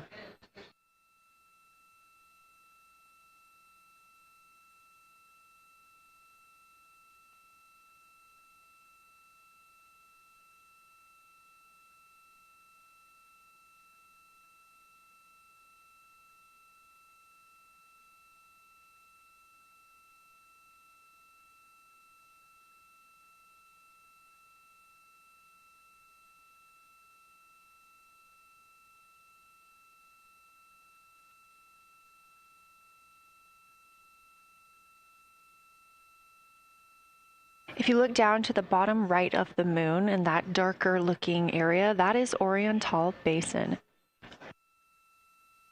We have continued to lose views of the near side. It is just barely visible over towards the bottom right side of your screen. And then you'll also hear later about that Terminator. That's the line between light and darkness while on the moon. It is really exposing some of those craters at this time.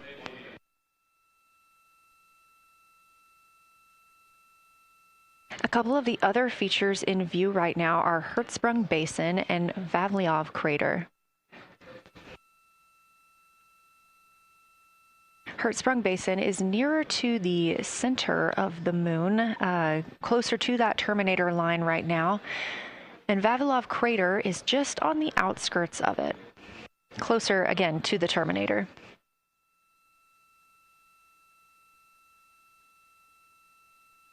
Towards the bottom of the moon and to the left of the Terminator line, or currently shadowed in darkness, is Apollo Basin.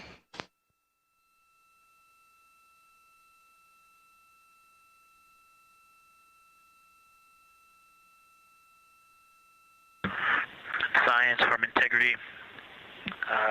Let me find out how far we are from the moon right now. But our view is about a third of the moon is in eclipse. That beautiful Terminator is out there calling to me. We're 4,691 miles from the moon. And what looked like in the Terminator, about a third of the way up from the southernmost part of the Terminator, looked like a dinosaur print if one was running to the northwest. Now is clearly a crater with a bunch of craters around it. And that Terminator, I can only see about half of it. I'm looking through the docking hatch window right now because we have the Z9 in window 1. But that Terminator has moved. I guess I've been using Vavilov the whole time, so it's gone 2 more Vavilov craters to the west, and so a few more features are starting to peek out into the sunlight there with that low sun angle, and so you still have ridges and valleys showing up very clearly, a very jagged Terminator, and a few islands of light out there with some high elevation shining in the sunlight in that darkness. And on the eastern side of the moon, let's see, Grimaldi appears to be one of the farthest east features, and that is maybe 5 degrees from being right on the limb and going off over the horizon. It is interesting, just looking at Oriental, that my first impression of it is all of the dark areas appear lighter, which I think makes sense because it is now facing, well, it's still relatively the same to the sun, but my angle to it is different. So I'm looking at it from a little more, even further to the side as we pass it. But all the darker features appear to be just a little bit lighter from this vantage point. The darker ring structure in the outer and inner ring and the interior, as well as the annular ring portion, everything seems to be just a smidge lighter at this point. Thanks for that description, Ike.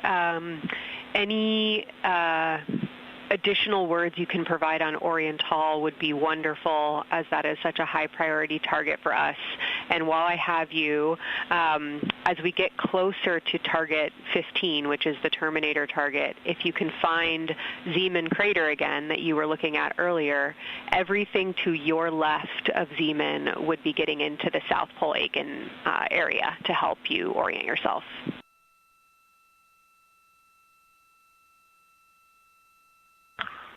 Zeeman is a great waypoint out there. I definitely see it.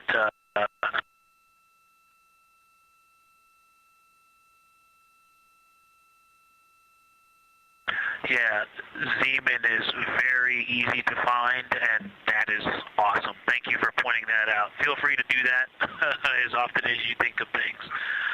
Let's see, looking back at Oriental. Okay, another thing, after looking through the zoom camera, man, you guys are smart. You probably did this on purpose, but after looking with my plain eyes and then going to the 400 millimeter zoom, now looking at it, I see the cliff face as if you were standing in the center. That inner and outer ring have definitely some real terrain to them, and now I can see that as terrain. Now that I look at it even with my naked eye, I can tell that there's a lot of elevation and that, like I said, a cliff face on that eastern edge where all the darker deposits are. And it's just the scale now. Looking at it from far away, before it seemed like flat with color painted on it, but now that I look at it, I can definitely see that there is, different depositional characteristics, and so the darker is some other material, but there's also some shadowing going on because of the cliff face that is a part of that crater wall. Great description, Victor. Thanks, and really interesting to hear now the distinction between shadow and color. Before I let you go back to other observations, you mentioned that Reed saw a browner hue to the annular ring than the rest of Oriental. Are you seeing that from your vantage point?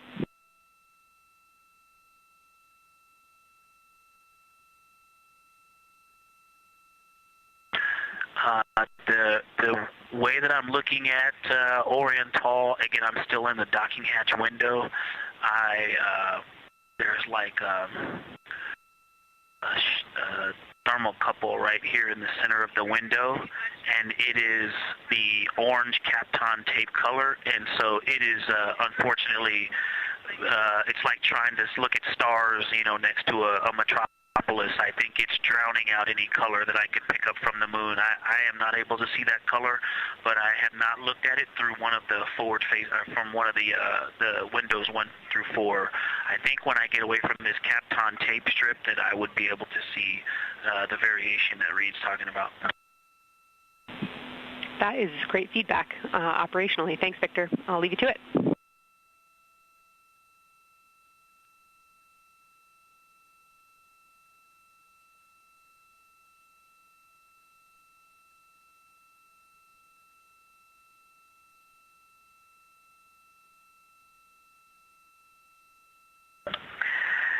science integrity with a question from the window team. Integrity, this is science, here with you.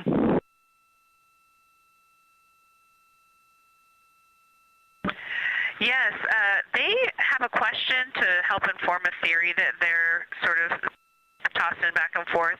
What is older, the Mare seas of the near side or Oriental?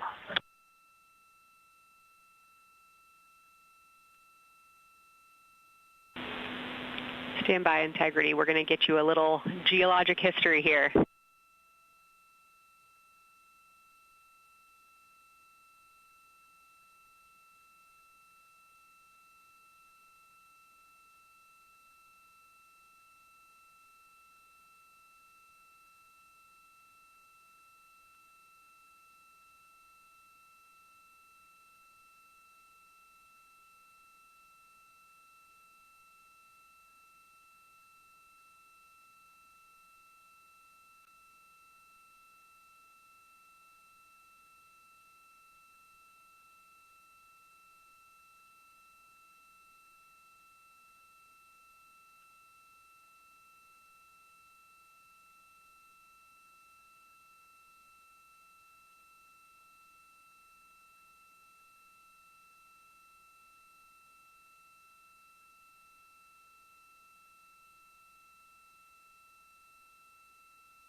Integrity Science back with you for some lunar volcanism when you're ready.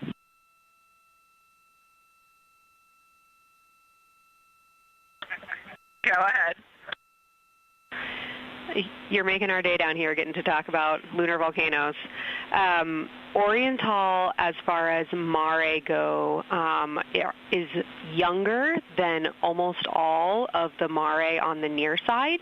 The exception are features like Aristarchus, which really pop out to you guys and really pop out to us here on Earth. That is younger, but other than that, Oriental is pretty young as far as Mare go.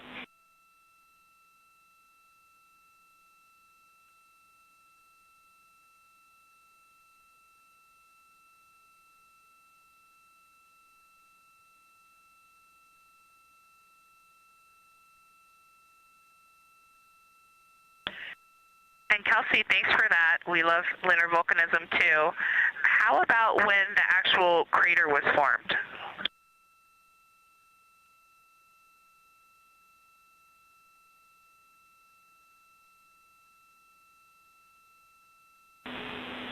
Yeah, we're going to get you an age for Oriental, and while we're getting that, Christina, can you, maybe you've heard the window team talk about the sort of contacts around Oriental, but because that material is so much younger, if anything pops out to you about physical relationship between that and surrounding terrain, we'd love to hear it.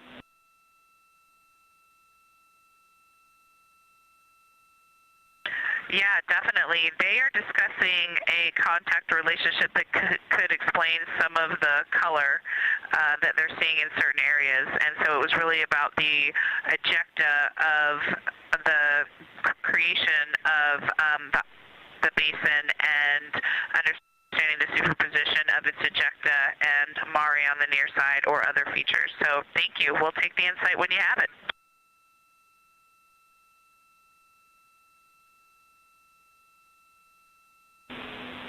Thank you, Integrity. And I know Jenny wants to get to you with some topics, so I'll leave you with Oriental is 3.8 billion years old.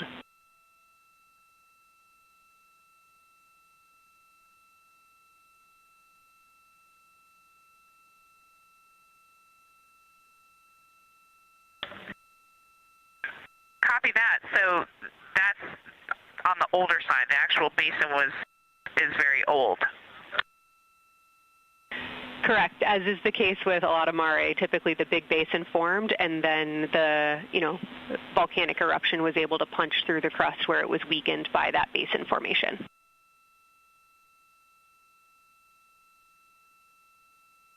Perfect. Tracking. Thank you.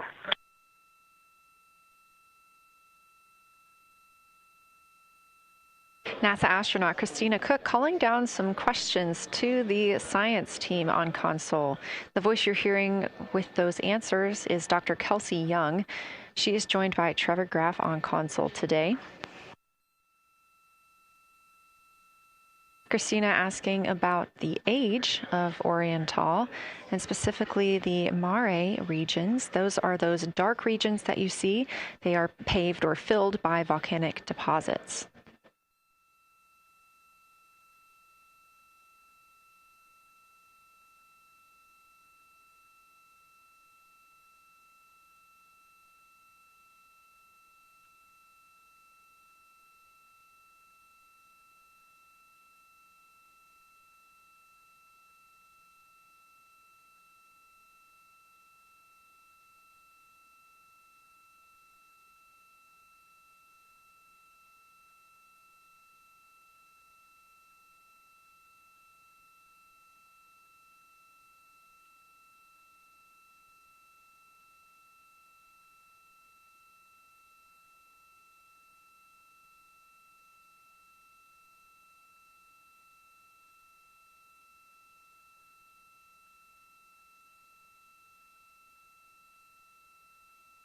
Better answer. Integrity, it's about time for a position swap at the window. So we will ask Reed and Jeremy to swap positions. And I'll remind you again about your SD cards. And Victor or Christina, I have one window task for the cabin team when you're ready.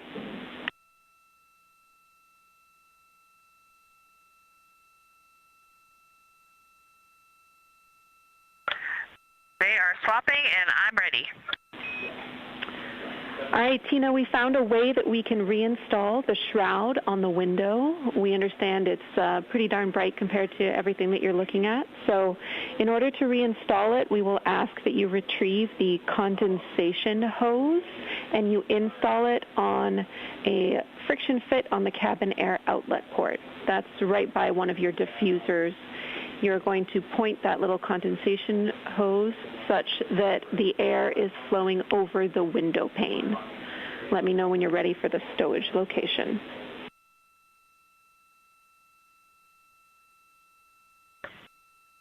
Ready.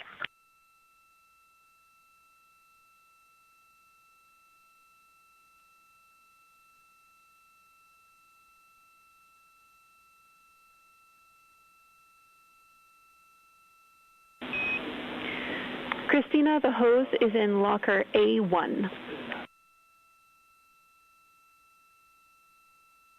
The crew has gotten a go to reinstall that window shroud they were using to block some of the earth shine. Copy. This view coming from inside the Orion spacecraft as the crew members are swapping windows, specifically Reed Wiseman and Jeremy Hansen.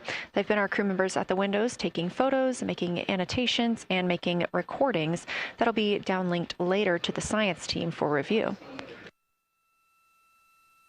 The science team will have a conference tomorrow morning with the crew to get any fresh perspectives or things that they learned during the flyby.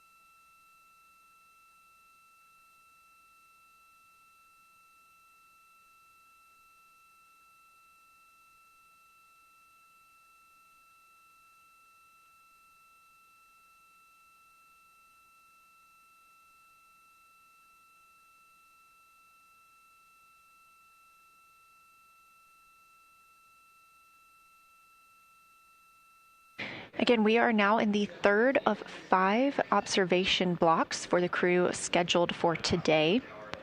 During this flyby, Orion is passing around between 4,000 and 6,000 miles from the moon and providing the crew with a full view of the lunar surface. It's a higher vantage point and much farther than Apollo's lunar orbits on average. So from this view, astronauts can observe both the North and South Pole and large-scale geologic features in one single view.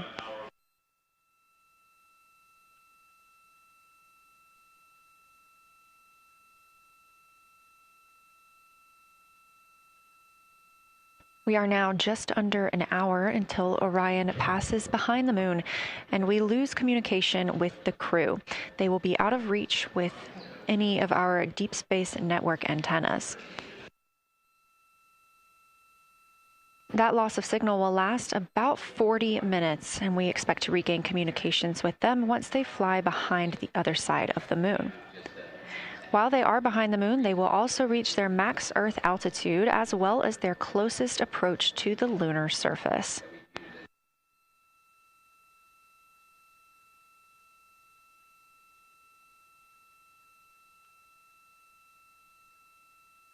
The view you have right now is a live stream from a camera on Orion's solar arrays. You are looking at a live view of the moon, and 4 people are inside that spacecraft taking pictures of it, telling us everything that they are seeing. The first humans to do so in over 50 years. They'll be sending those pictures down for all of us to enjoy, and of course, especially the science team, who are very excited for what they are learning today.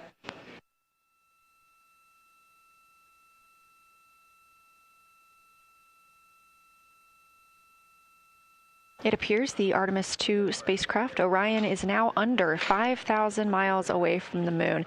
Again, we expect their closest distance to the moon be about 4,066 miles.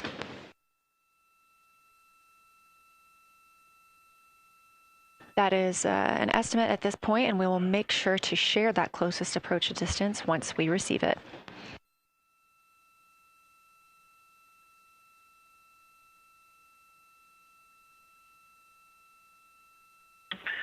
Houston integrity question, did you just want us to cool the window with the condensation hose, or did you want us to put the shroud back on and cool the window at the same time?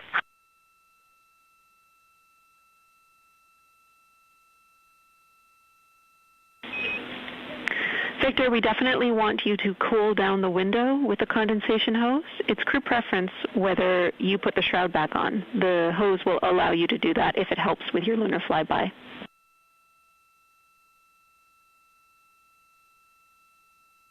Okay, copy. We're going to do both at the same time. Thank you. Houston copies.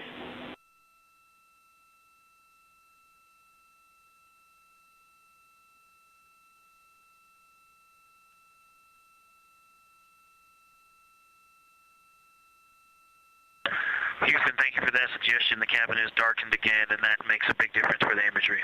And for science, we are now seeing a half moon.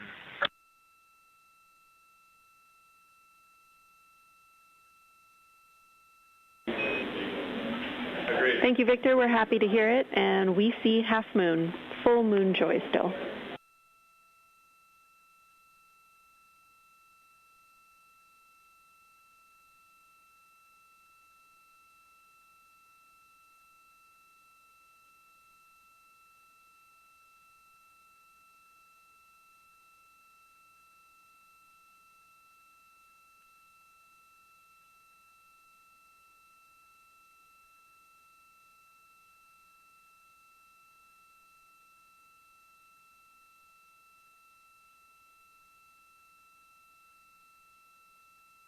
Crew reporting from Orion that they are seeing half the moon, which is about what it looks like here from this view from the spacecraft. However, what has become a little bit of a catchphrase for this mission, everyone is reporting full moon joy.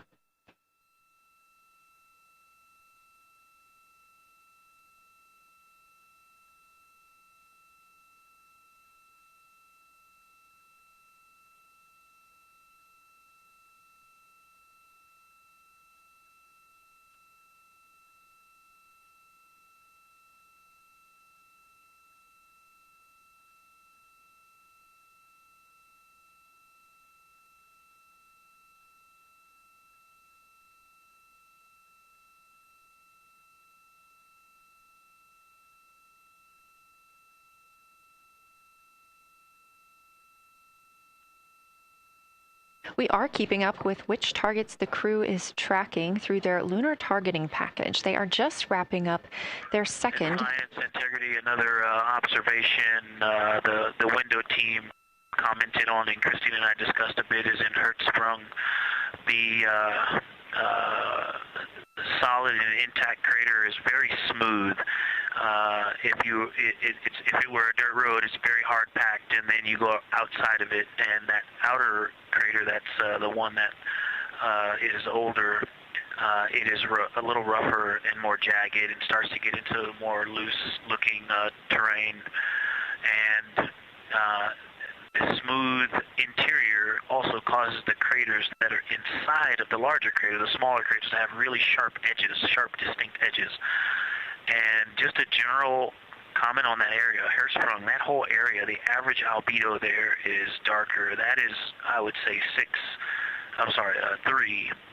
And the average albedo around Oriental and between Oriental and Ohm, excluding the wedge, the darker wedge, is more on the 6-7. And that they also seem to be different texturally. Christina described it earlier around Hertzsprung, and then from Hertzsprung toward toward Oriental, there appears to be a frozen, a rippling pond, but frozen, or like choppy waves when it's windy out, choppy water, and then it freezes instantly. That's the texture. If you walk down there barefoot, it looks like it would be hard on your feet, like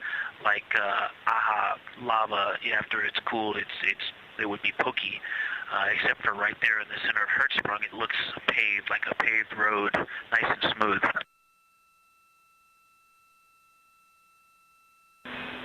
Victor, that's a wonderful description. Going from a paved road to lava reminds us of the Icelandic highlands. Thanks for that.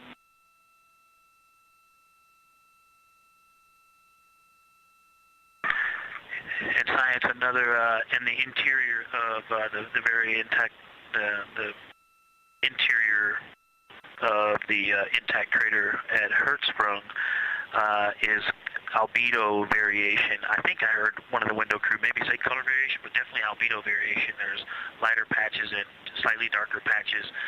It's not swirling, it's just patchy. It just has spots that are lighter, and I would say a predominantly darker average area. Great descriptions, Victor. Thanks. Not swirly, just patchy is really helpful for us.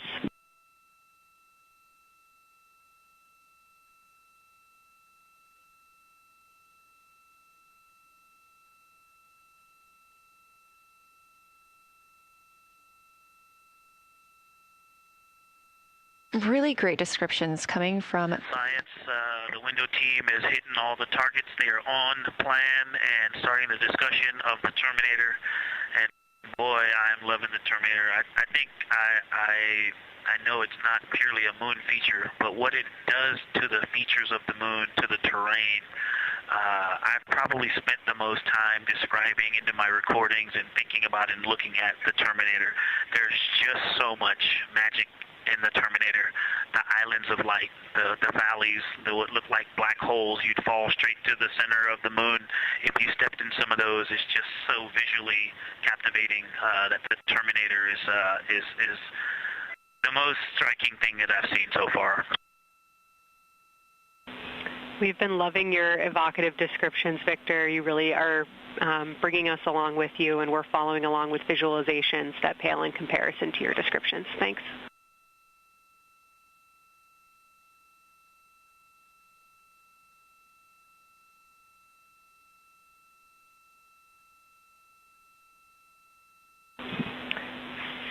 Integrity Science, one more question on a status of what the window team chose to observe for crew choice.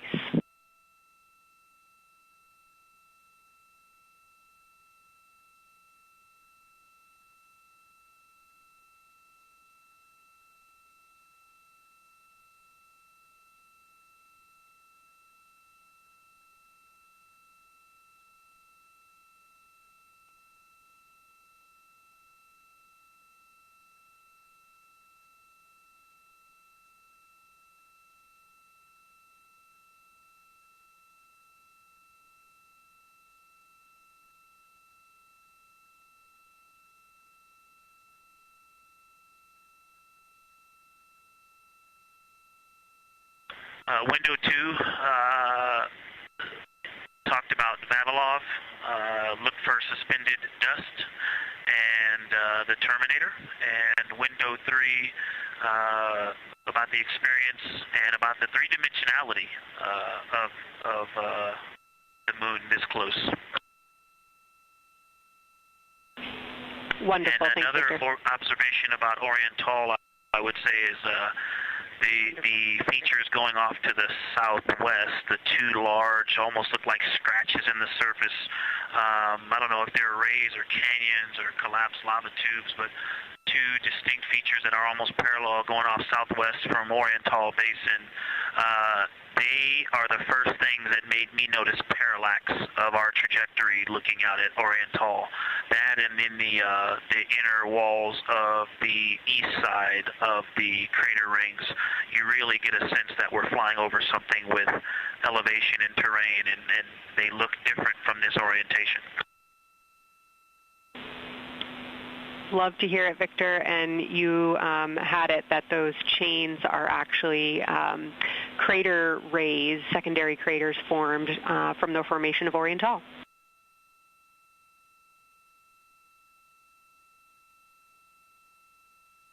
Yeah, speaking of crater rays, the crater rays that are going off to the north, northwest, that run off toward Hertzsprung and I believe toward Vavilov. I'm not looking at it right now, but those crater rays are very interesting. They're all very small. I know you've imaged this, but they're all small and they look like, you know, a big impact launched rocks and things that made smaller impacts down the way. But something very interesting, and again, you can see this in imagery, but some of them are parallel, and then some of them converge toward the center of Oriental. And then I think I even saw some that maybe diverge, not diverge, but that are convergent, which indicate multiple large impacts that created a lot of secondary impact crater rays.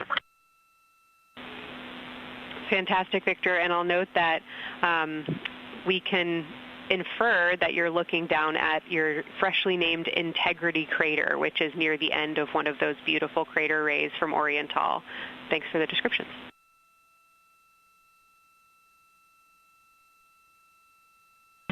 Yeah, you're welcome. And Integrity is easily identifiable with the naked eye from this point.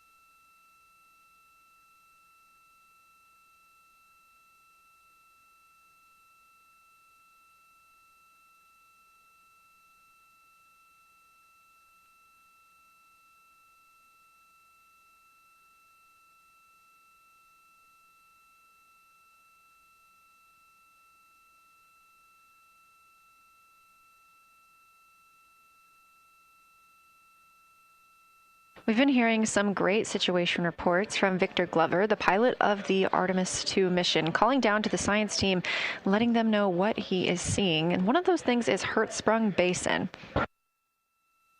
If you look just to the right of the Terminator, that is the difference between light and darkness on the moon. You can see what he's describing when he says Hertzsprung Basin and how it looks a little bit paved in the middle there. It's almost in the very center of the moon in this view, coming from the Orion spacecraft and a camera mounted on its solar array.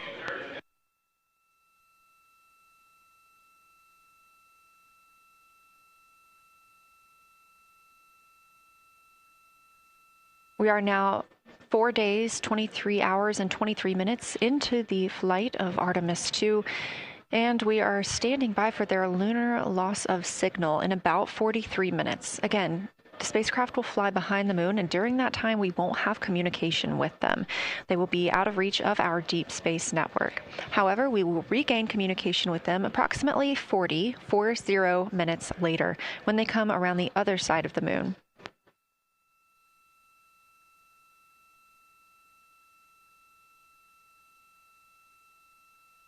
The crew aboard the spacecraft are currently discussing the Terminator, that difference between day and night.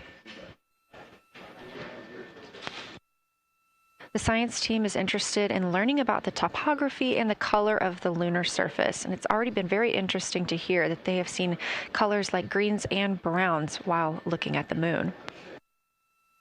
Some of the questions that they are hoping the crew will discuss are how do the quantities and sizes of craters and mountains vary along the Terminator, and they are looking for the crew to describe the topography of features along or near the Terminator.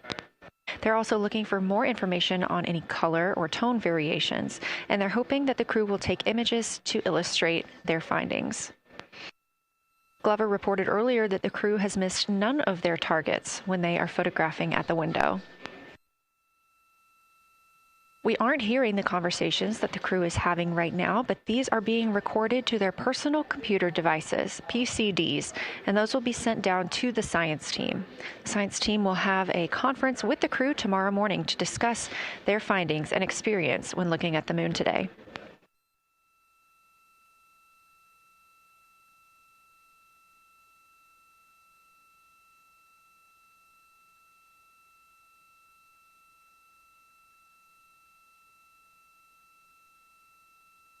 We have a few minutes left while the crew is discussing the Terminator. And if you're just joining us, you're looking at a live view of the moon, our moon, from the Orion spacecraft and a camera on its solar array. Inside that spacecraft, 4 astronauts, Reed Wiseman, Victor Glover, Christina Cook, and Jeremy Hansen, the first 4 people to fly around the moon in over 50 years.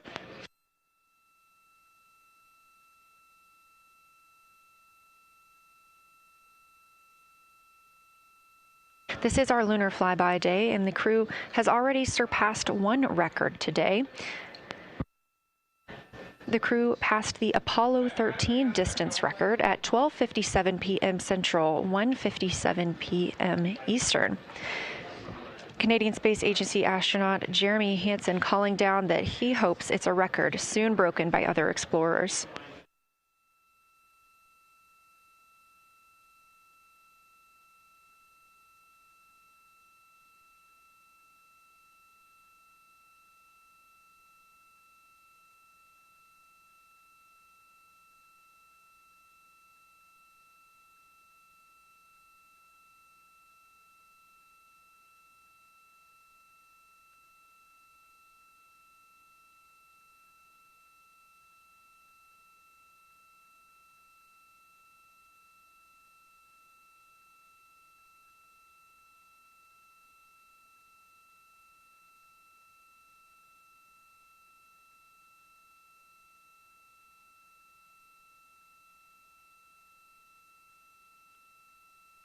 We are live in Artemis Mission Control in Houston, Texas, monitoring the flight of Artemis II. All of the flight controllers here, each monitoring a different system aboard the Orion spacecraft. Integrity Houston, we are ready for our cabin and window teams to swap again. We have a 15-minute handover time here, and I have a couple of items I want to read up to you. They'll require you to write something down on your knee boards, so let me know when you're ready.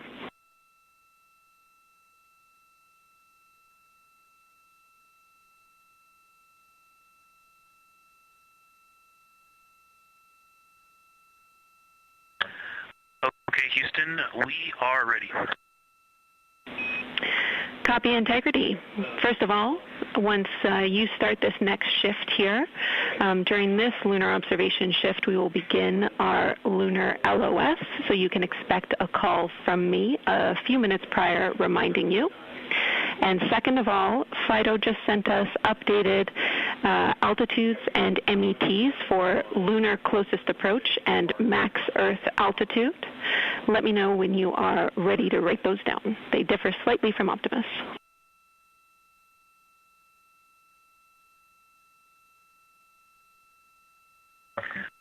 Thanks, Jenny. We are ready to copy. Lunar closest approach will be at MET 5 days, 0 hours, 25 minutes, 34 seconds, and the altitude will be 4,067 statute miles. Maximum Earth altitude will be at MET 5 days, 0 hours, 27 minutes, 39 seconds, with an altitude of 252,756 statute miles.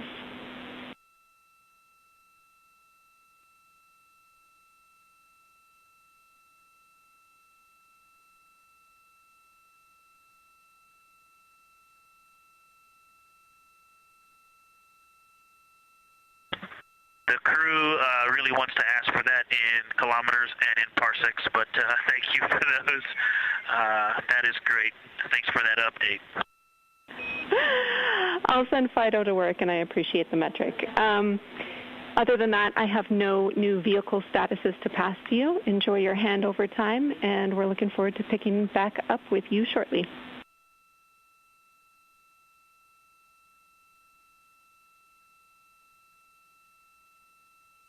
All right, we'll talk to you shortly.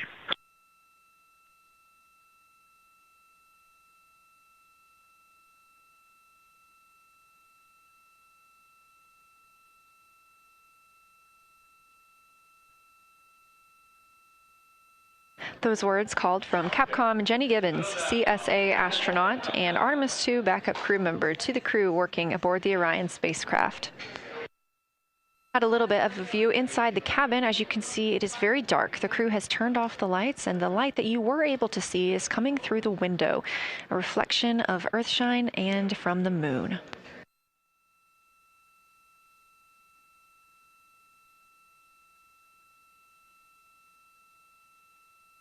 The crew is moving into their next observation block, meaning they are taking time to switch cabin and window teams.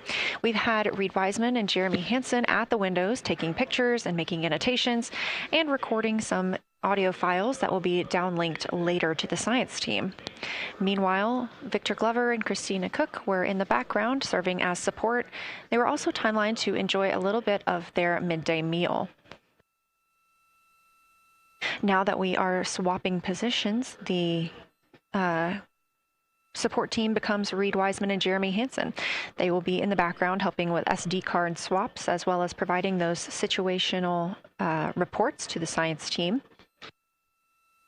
Victor Glover and Christina Cook will be the astronauts at the window, photographing and speaking into those PCDs, portable computing devices, about what they're seeing on the moon.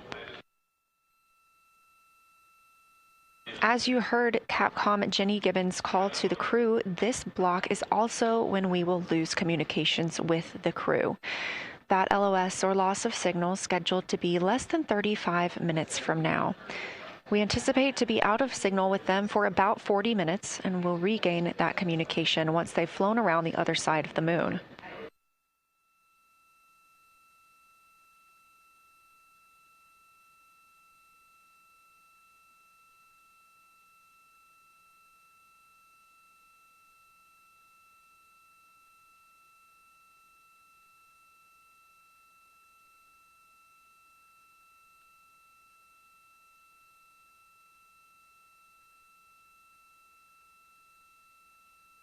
Now, even though the crew will be flying behind the moon, their observation period does not stop. They will still be taking pictures and making annotations of what they are seeing. They'll be looking for the limb of the moon, Earth set, and then Vavilov crater, which we have previously seen. They'll swap positions at the window before moving into a crew choice option. They will get to pick things that are interesting to them on the surface, take pictures, and explain why they find them that way. They'll also be looking for any impact flashes. These are short-lived flashes on the lunar surface caused by impact bombardment.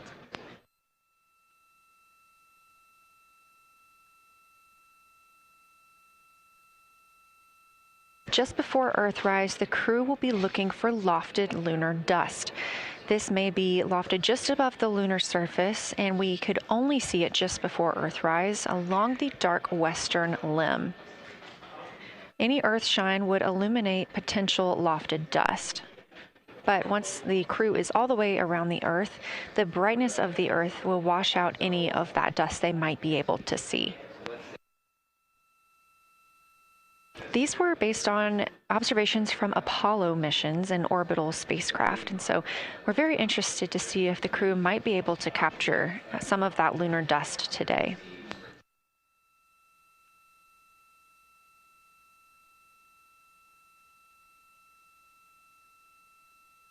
Following that lofted lunar dust target, the next will be Earthrise. We will regain communications with the crew shortly after Earthrise.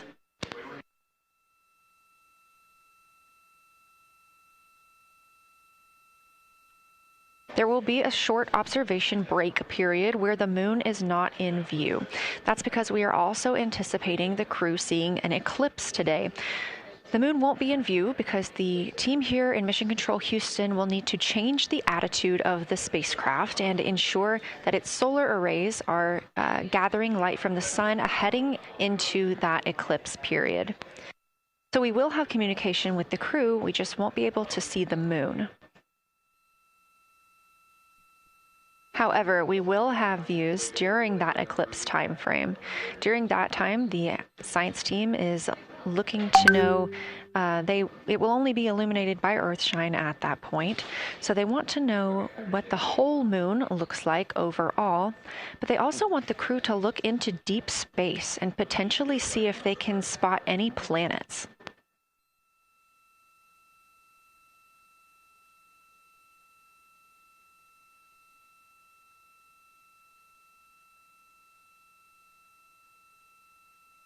Once the eclipse is over, the lunar flyby period will have ended.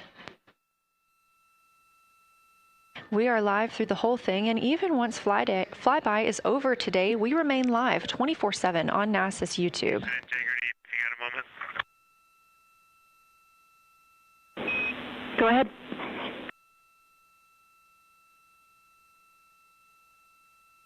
I don't know if Catherine and Devin are still there, but if they are, just wanted to just let them know how much fun we're having out here. It's extraordinary to be on the far side of the moon right now, just see it hanging out there and looking back at the Earth. And Ashley and Kaylin, I know you're back in Canada, but if you happen to be watching too, just wanted to say hi to all you guys, love you guys, and we'll be heading back your way shortly. Thanks, Jeremy. I hear they are watching, and your family is still here. So thanks for passing that along.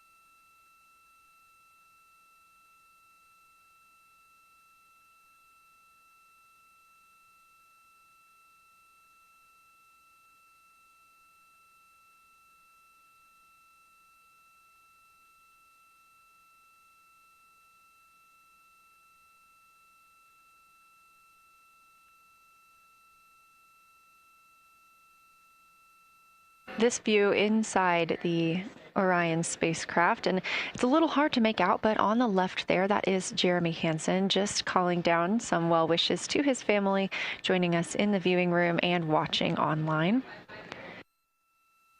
Currently in the window are Victor Glover and Christina Cook. They are taking pictures outside of the window as they are now in their flyby observation block.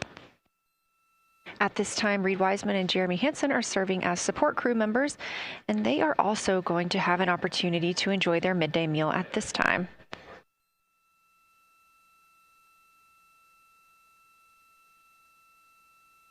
On the lunch menu today for Reed Wiseman and Jeremy Hansen, we have vegetarian chili, salmon croquettes, chicken with peanut sauce, sweet and savory kale, pickled beets, chocolate pudding, barbecued beef brisket, spaghetti and meat sauce, Italian vegetables, butternut squash, candy-coated chocolates, and maybe even a little bit of coffee.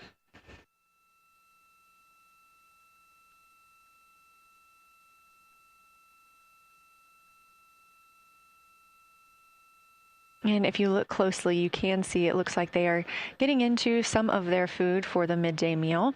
All of the food on the spacecraft is rehydratable. We don't have an option for fresh food as there's not a refrigerated section of the Orion spacecraft. So all of this food can either be rehydrated or eaten straight from the package, just depends on what the food actually is. And for food that needs to be rehydrated, there is information on each package of how much water needs to fill that bag and what temperature it needs to be.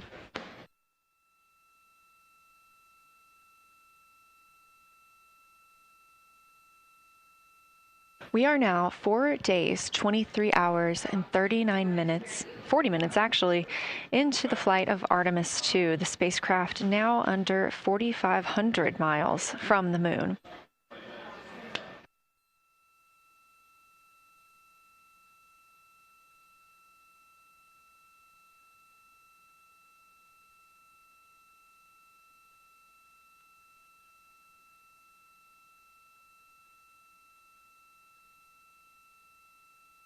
We are now also under 30 minutes away from loss of signal with the astronauts. We will regain that communication about 40 minutes later.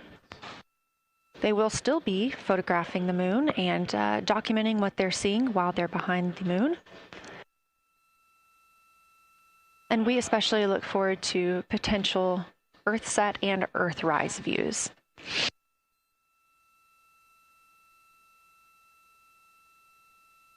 As you can see on the left side of your screen, we are streaming this solar array camera view throughout the flyby. And the science team also plans to capture an occasional still photo with the solar array intermittently, perhaps one every 8 to 10 minutes. Still photos represent the highest resolution imagery from those GoPro cameras. So starting 5 minutes before Earthset and loss of signal, the science team will capture a series of photos, one every 30 seconds, to include Earthset, all the way through 5 minutes after Earthrise and acquisition of signal. In order to capture these frequent photos, the solar array camera that we were streaming will need to switch to time-lapse photo mode. So during this time, the streaming video quality won't be as sharp as you have it right now, but we want to ensure that the science team captures the data that they need during these time frames. And we really look forward to seeing those higher resolution images once they're available. But with the view you are seeing right now, we are sharing bandwidth on the Orion spacecraft with every system that is keeping the spacecraft powered and the crew alive, especially the environmental control and life support system. As this is the first flight with crew, this is also the first flight of a life support system, keeping the crew healthy and safe on the way to the moon and the way home.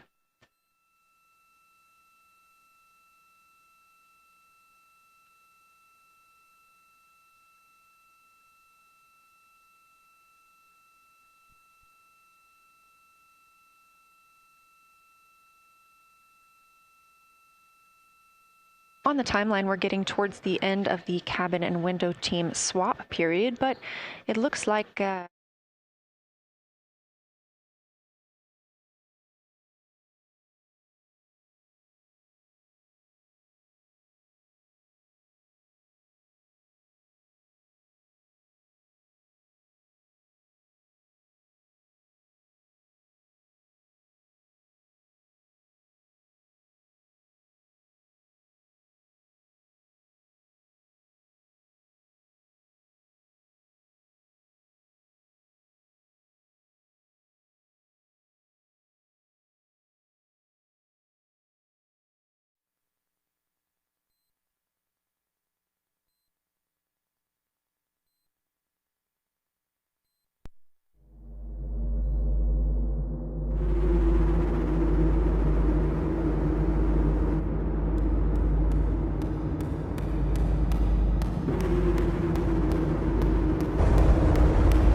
Go for launch.